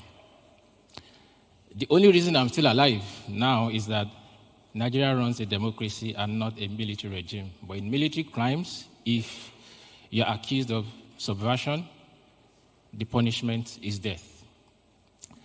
But I'll come back to that. In Nigeria, the press is not free, but I'll start with the lack of freedom of the press by the press. And that's self-censorship. So for lots of newspapers in Nigeria, the funding model that they run depends on patronage from corporate Nigeria and from governments, which means that there are lots of stories that Nigerian papers don't end up publishing. As a matter of fact, I personally think up to 80 to 90% of what is consumed as news in Nigeria is indeed PR. You know, readers, whom I pity a lot, often do not know the extent of PR influence in what they consume as news. This headline, for instance, is not one you can see in a typical Nigerian newspaper. By the way, by way of introduction, I'm an investigative journalist. I do a bit of undercover work, and I run an organization called the Foundation for Investigative Journalism and Social Justice. Two things we do: investigative reporting and social justice reporting. You won't find a headline like this you can do a small search. Nigerian papers don't name banks, don't name corporate organizations that default. We came into the system 2 years ago and said we'll do it. And we ended up shaking the system. You know, banks, for instance, are used to getting away with disappearance of customer funds without anyone holding them to account, without regulatory agencies, without the media holding them to account. But we came in and we saw that by simple reporting, we could, help people get the things that they should get from a functioning society. But it's just like a drop in the ocean, because for so many, they can't report this because they lose adverts, they lose funds. And of course, if the media cannot report stories at will, then that's not what freedom should look like. Another example of someone who had money in the bank, and then she just got debit alerts, and the bank told her, there's nothing we can do, your money is gone. Almost ₦1 million. It took just some social justice reporters saying, we'll put it out for that money to be restored to the customer. The other time I mentioned, so in 2 years, we had one media house help Nigerians recover ₦46.9 million without taking the cover from them. But we ask ourselves how massive an impact Nigerians would enjoy if they had 5, 6, 7, 8, 9, 10 newspapers who could report like this. But for so many, for reasons of self-censorship, they just cannot. Again, one other way to see how shackled the Nigerian media is just how the government responds to investigative journalism. As I said earlier, 2016, soldiers who got injured fighting Boko Haram, did an investigation about them. And funnily, even though the army said I had committed subversion, they afterwards went back to those soldiers and, treated some of them. One particular soldier who had been begging the army, he was shot in the leg, the leg was eventually amputated. He had been begging the army for prosthesis for 44 months.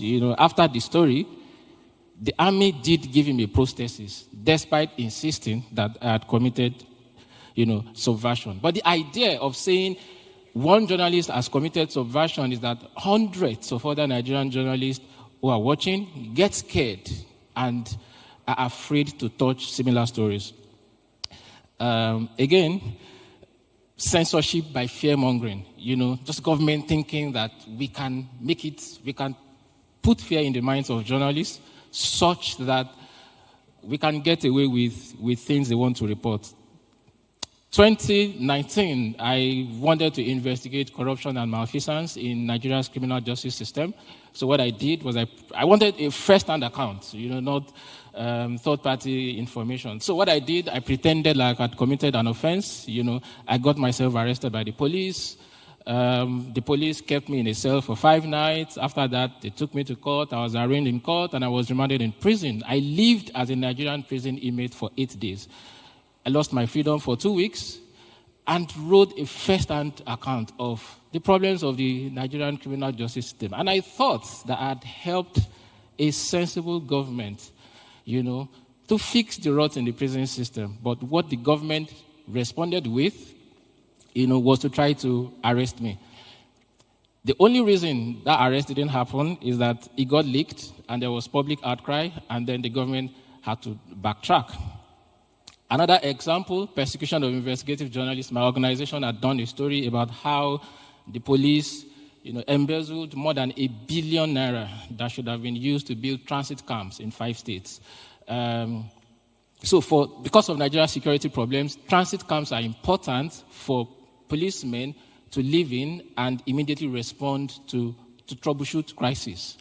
So if you steal money that should go into building transit camps, effectively what you've done is that you are indirectly responsible for the death of people who will be attacked and would have no police to respond.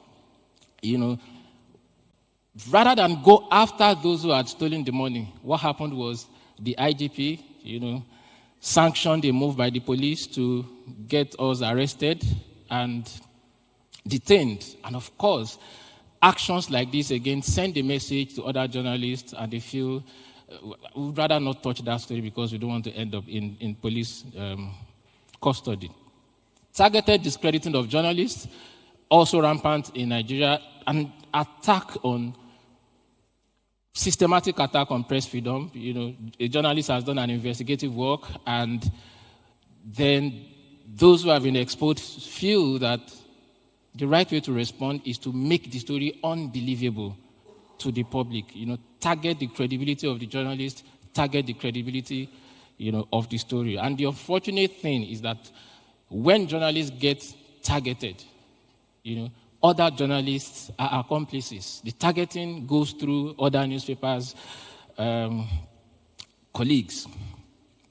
SLAP becoming more rampant. In the last few years, this is new. This is like 3 to 5 years. There's just been a rise in the use of SLAP to attack, journalists. An example of a story my organization did, and nothing but the truth. Then those at the center of it came up and said a ₦1 billion lawsuit. Of course, they know it's not. We don't have ₦1 billion. We're a small newsroom of 20 people. So if you come with a ₦1 billion lawsuit, it means that, if it succeeds, for instance, it's the end of the organization. And it just makes other small newsrooms wonder if they want to attract suits like this. And the final point I'm going to make is, how can journalists fight back? Because if there's an attack on our freedom, then we have to respond some way. The good news is that we are responding already. By sitting here in this auditorium, in this forum, talking about press freedom, we are keeping the fire burning. We're keeping the torch alive, and it means that we are not losing the war against our freedom. Other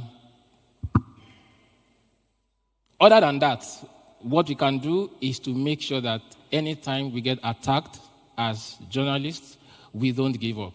If the government comes after us for writing one story that is true, we respond with 5 more.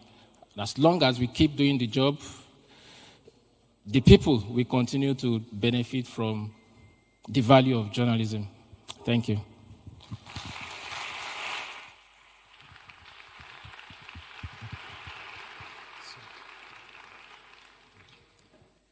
Keep the fire burning. That's what we're going to do till the end of today, tomorrow, and for the rest of the year. The forum is always a beginning for everything else that stems from iMEdD, so stay with us throughout the year, through our many programs in Greece and around the world, while we present all those opportunities to connect, work together, and fight back.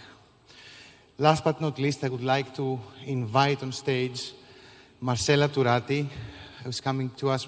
Some of you saw her earlier. She is an investigative journalist in Mexico, doing some of the most gruesome, investigating some of the most gruesome crimes, disappeared people, mass graves. She's the co-founder of Quinto Elemento. And I would like to welcome you on stage, Marcela, please. Hi.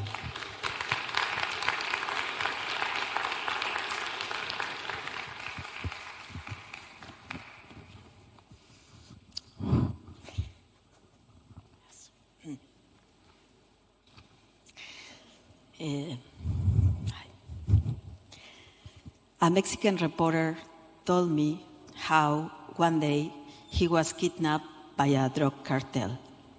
He was tortured, injured, and when he was released in a really bad shape, one of his captors warned him, never again publish about the corruption of the mayor of the city. He lived many months with fear.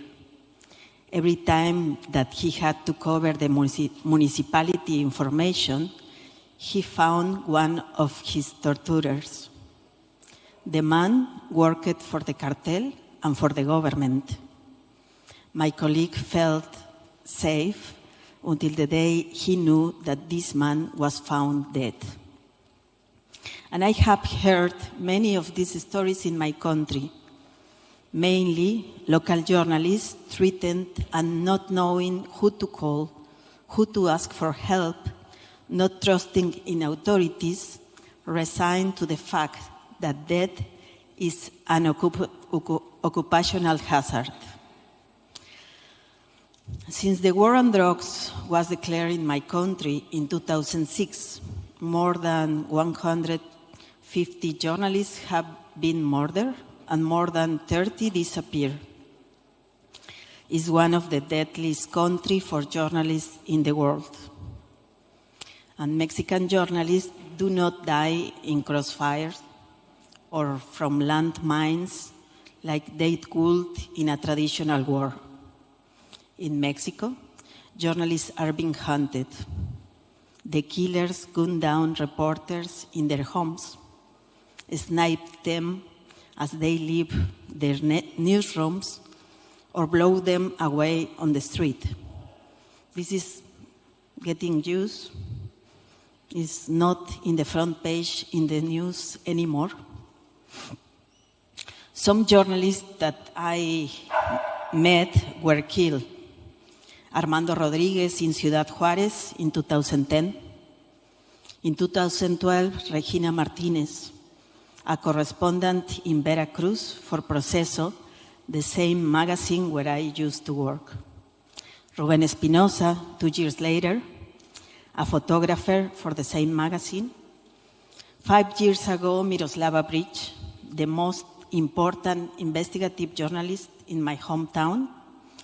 And 2 months later, Javier Valdez. He was my friend, a very well-known journalist. He was from Sinaloa, land of the famous cartel. And he was like our teacher. He taught us how to cover in dangerous regions and to listen to the victims. The day that he dies, we felt like our life stops.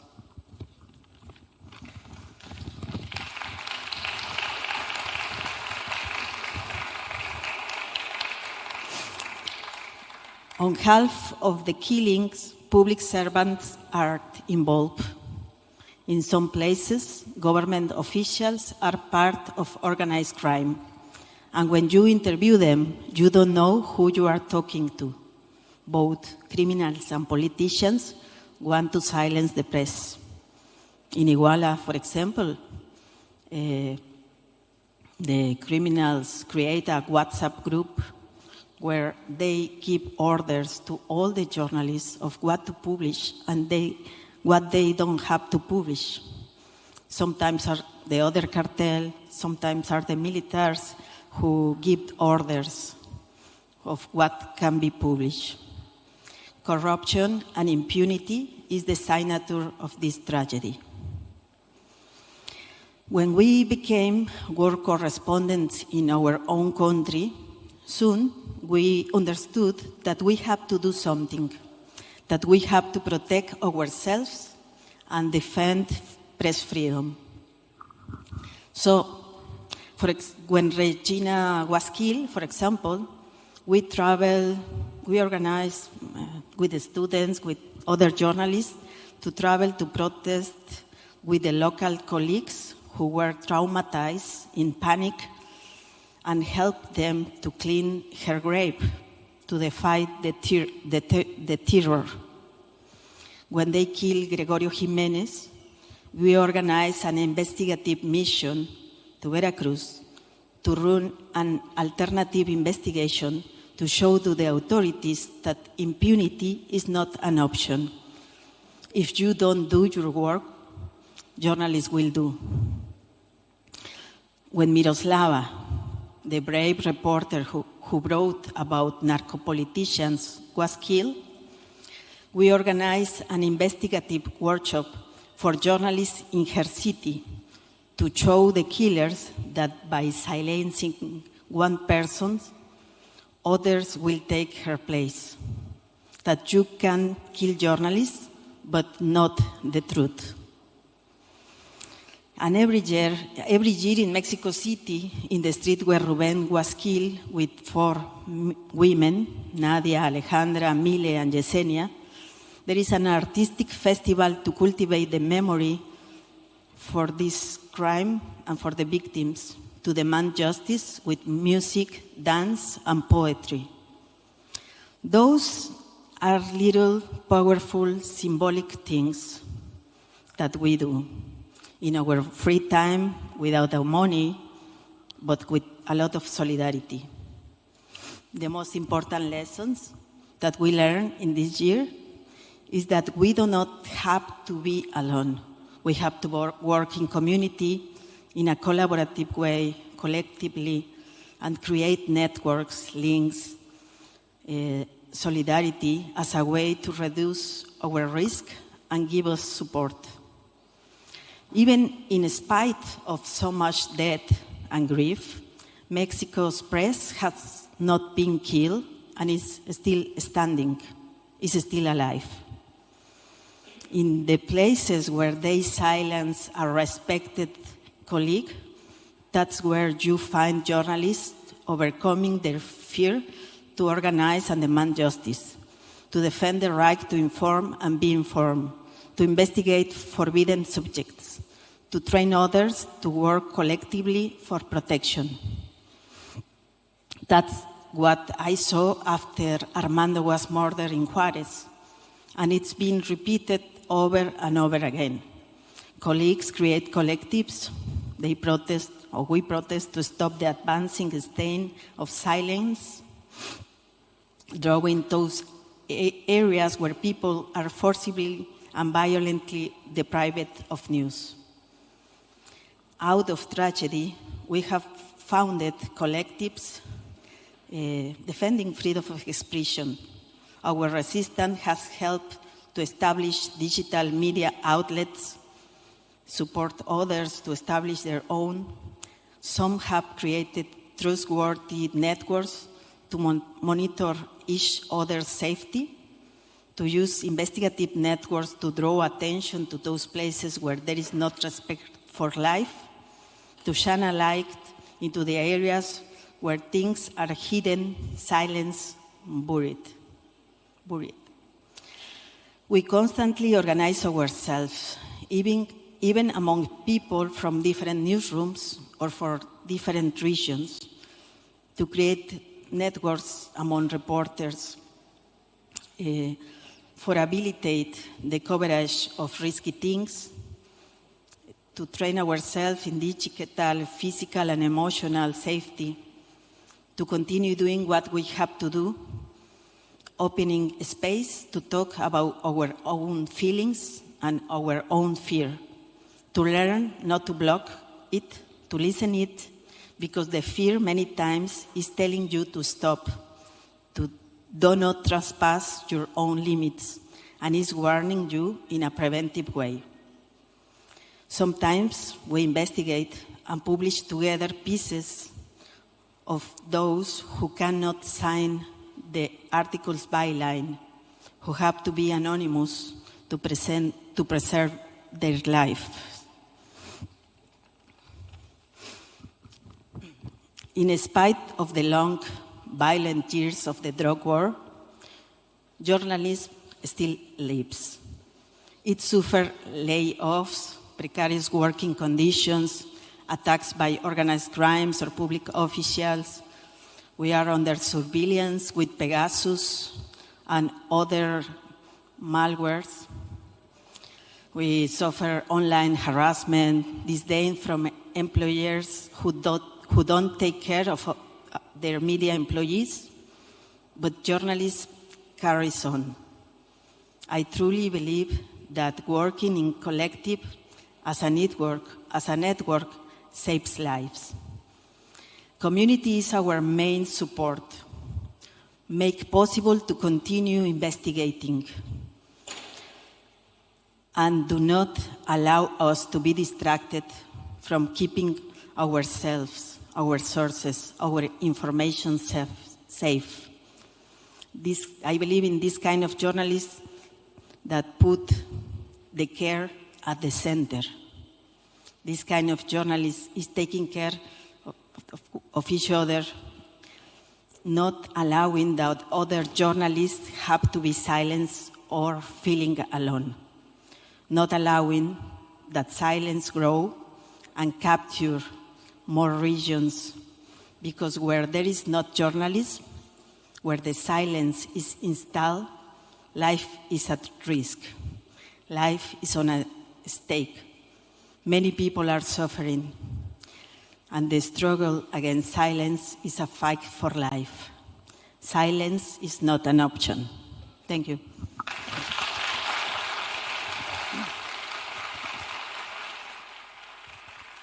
Please remain with me for a second.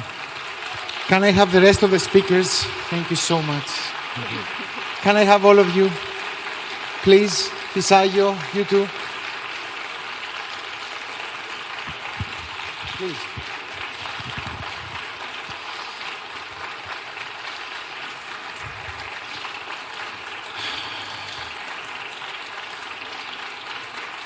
This is a small token of the power of community, of sharing, of experience, especially for the younger ones among us. We can't thank you enough.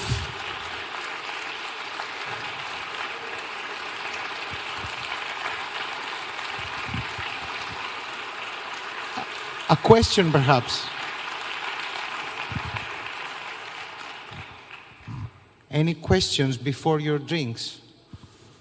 While we walk a little bit to the front, because they're signaling me that, yeah, we're good? Okay. Do you have any questions? This is a precious moment. We have one there. You all spoke about solidarity, the need of solidarity, and I totally agree. I would like to ask anyone who would like to say who you feel are your best allies in what you do. Who do you expect, apart from colleagues and civilians who are at your side? Who else you feel can protect you, can be your ally? Who'd like to have this one? There we go. Unfortunately, we suffered like real threats for one of our journalists and found out that the international system of protecting journalism doesn't work. It doesn't work. There are no organizations that really have a full system of protecting you. So unless you are really prepared to go into this, and unfortunately in some cases we had to stop working on an investigation because we cannot protect the journalist. The international system, and I've spoken to CPJ in Washington, RSF, ICIJ, there is no real place where quick relocation can happen or intervene to pressure governments. We still have friends, all of us, who are in prison and we cannot do anything to protect them. So there's a serious problem in this. We don't have an international ally into this. So I always say my mom is my ally to keep going on.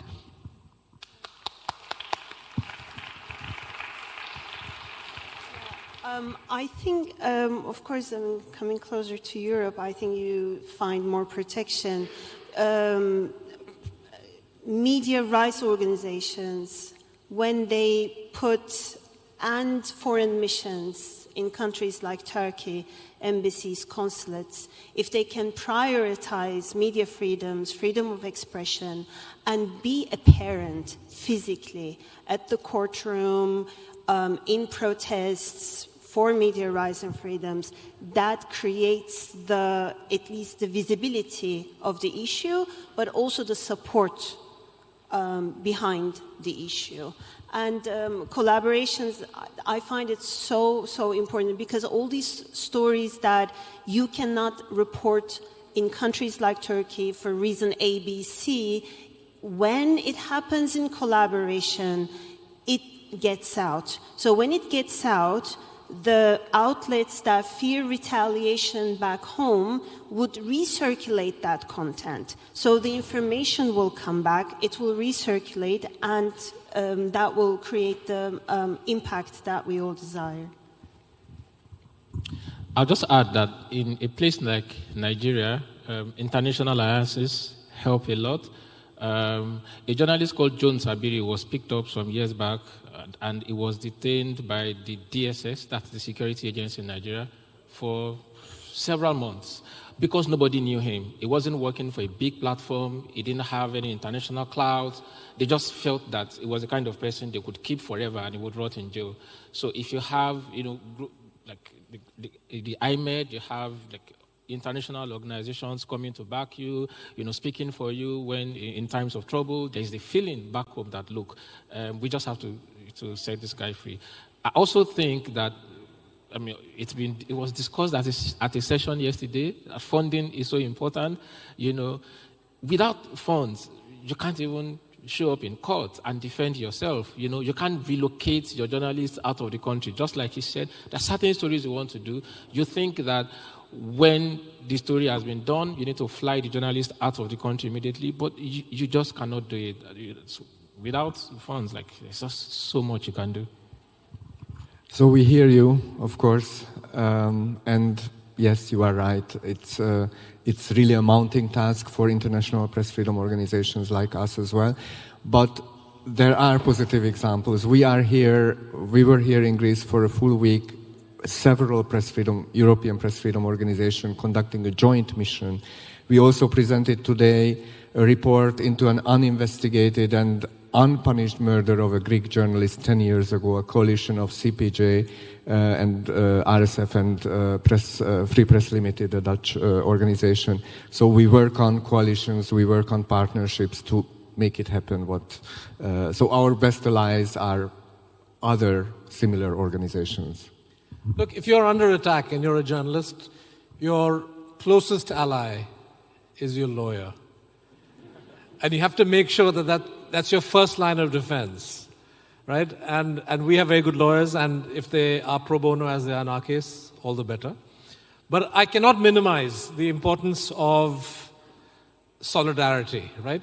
Now, people may write letters, statements may be issued, editorials may get written, and it may not lead to Fahad Shah being released from prison in India, Siddiq Kapan, who was a journalist who spent over a year on terrorism charges even before he got to do a story. He was arrested by the police and held for a year on these trumped-up charges. But the fact that people out there are speaking about his case and statements are being issued and the matter is being raised around the world, I think counts a great deal in boosting the morale of the targeted person and those who are around them, even if they don't immediately generate relief. So I think that this coalition, alliance, solidarity in defense of press freedom is absolutely crucial.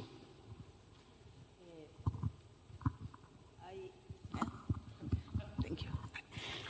I think the solidarity is among colleagues, but and we have not the protection or not a tie with citizens, with the public that we inform, and that we have to create this collaboration, because we do all this alone, and the same people always, doing this. But the NGOs help, many NGOs, but the problem is that many times they act when some journalists are on risk, and they extract and take away these journalists, and they have to live outside, they have to be exiled for the rest of their lives or many years.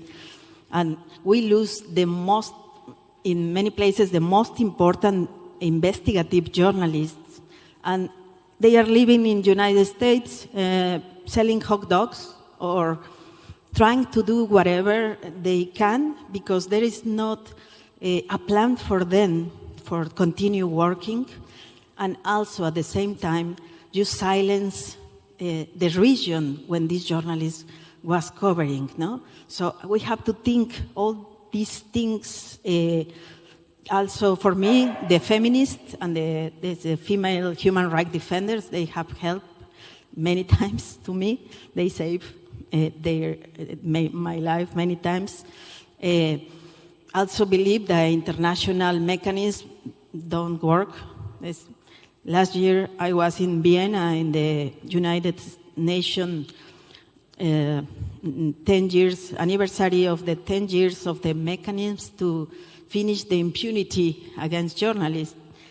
And I feel like really hopeless, because they give you cookies with chalecos antibalas, the bulletproof sign logo, and they did like a performance of how Daphne Caruana was killed, and that we have to feel like everything, like the bombs and all the lights in the salon. And also they present us a video of UNESCO of how a hitman killed a journalist, and in the restaurant all the people was eating a hamburger, and nobody do nothing, and really graphic thing. And I was like, come on, we are journalists traumatized because we see this and we live this. And they did these things, and they didn't allow the NGOs to talk, and the presenters were on Zoom because they didn't travel. They didn't travel to the conference. So I was like, come on, they just want us to check, to do the checklist that they do something, and we need to establish houses where journalists can create, can rest, can reconnect with themselves. In the Basque Country, for example, there are a community to pay for their own money to bring journalists or human rights defenders. I think that we have to create this kind of solidarity also, and to push the government to don't do business in the with the countries where these things happen.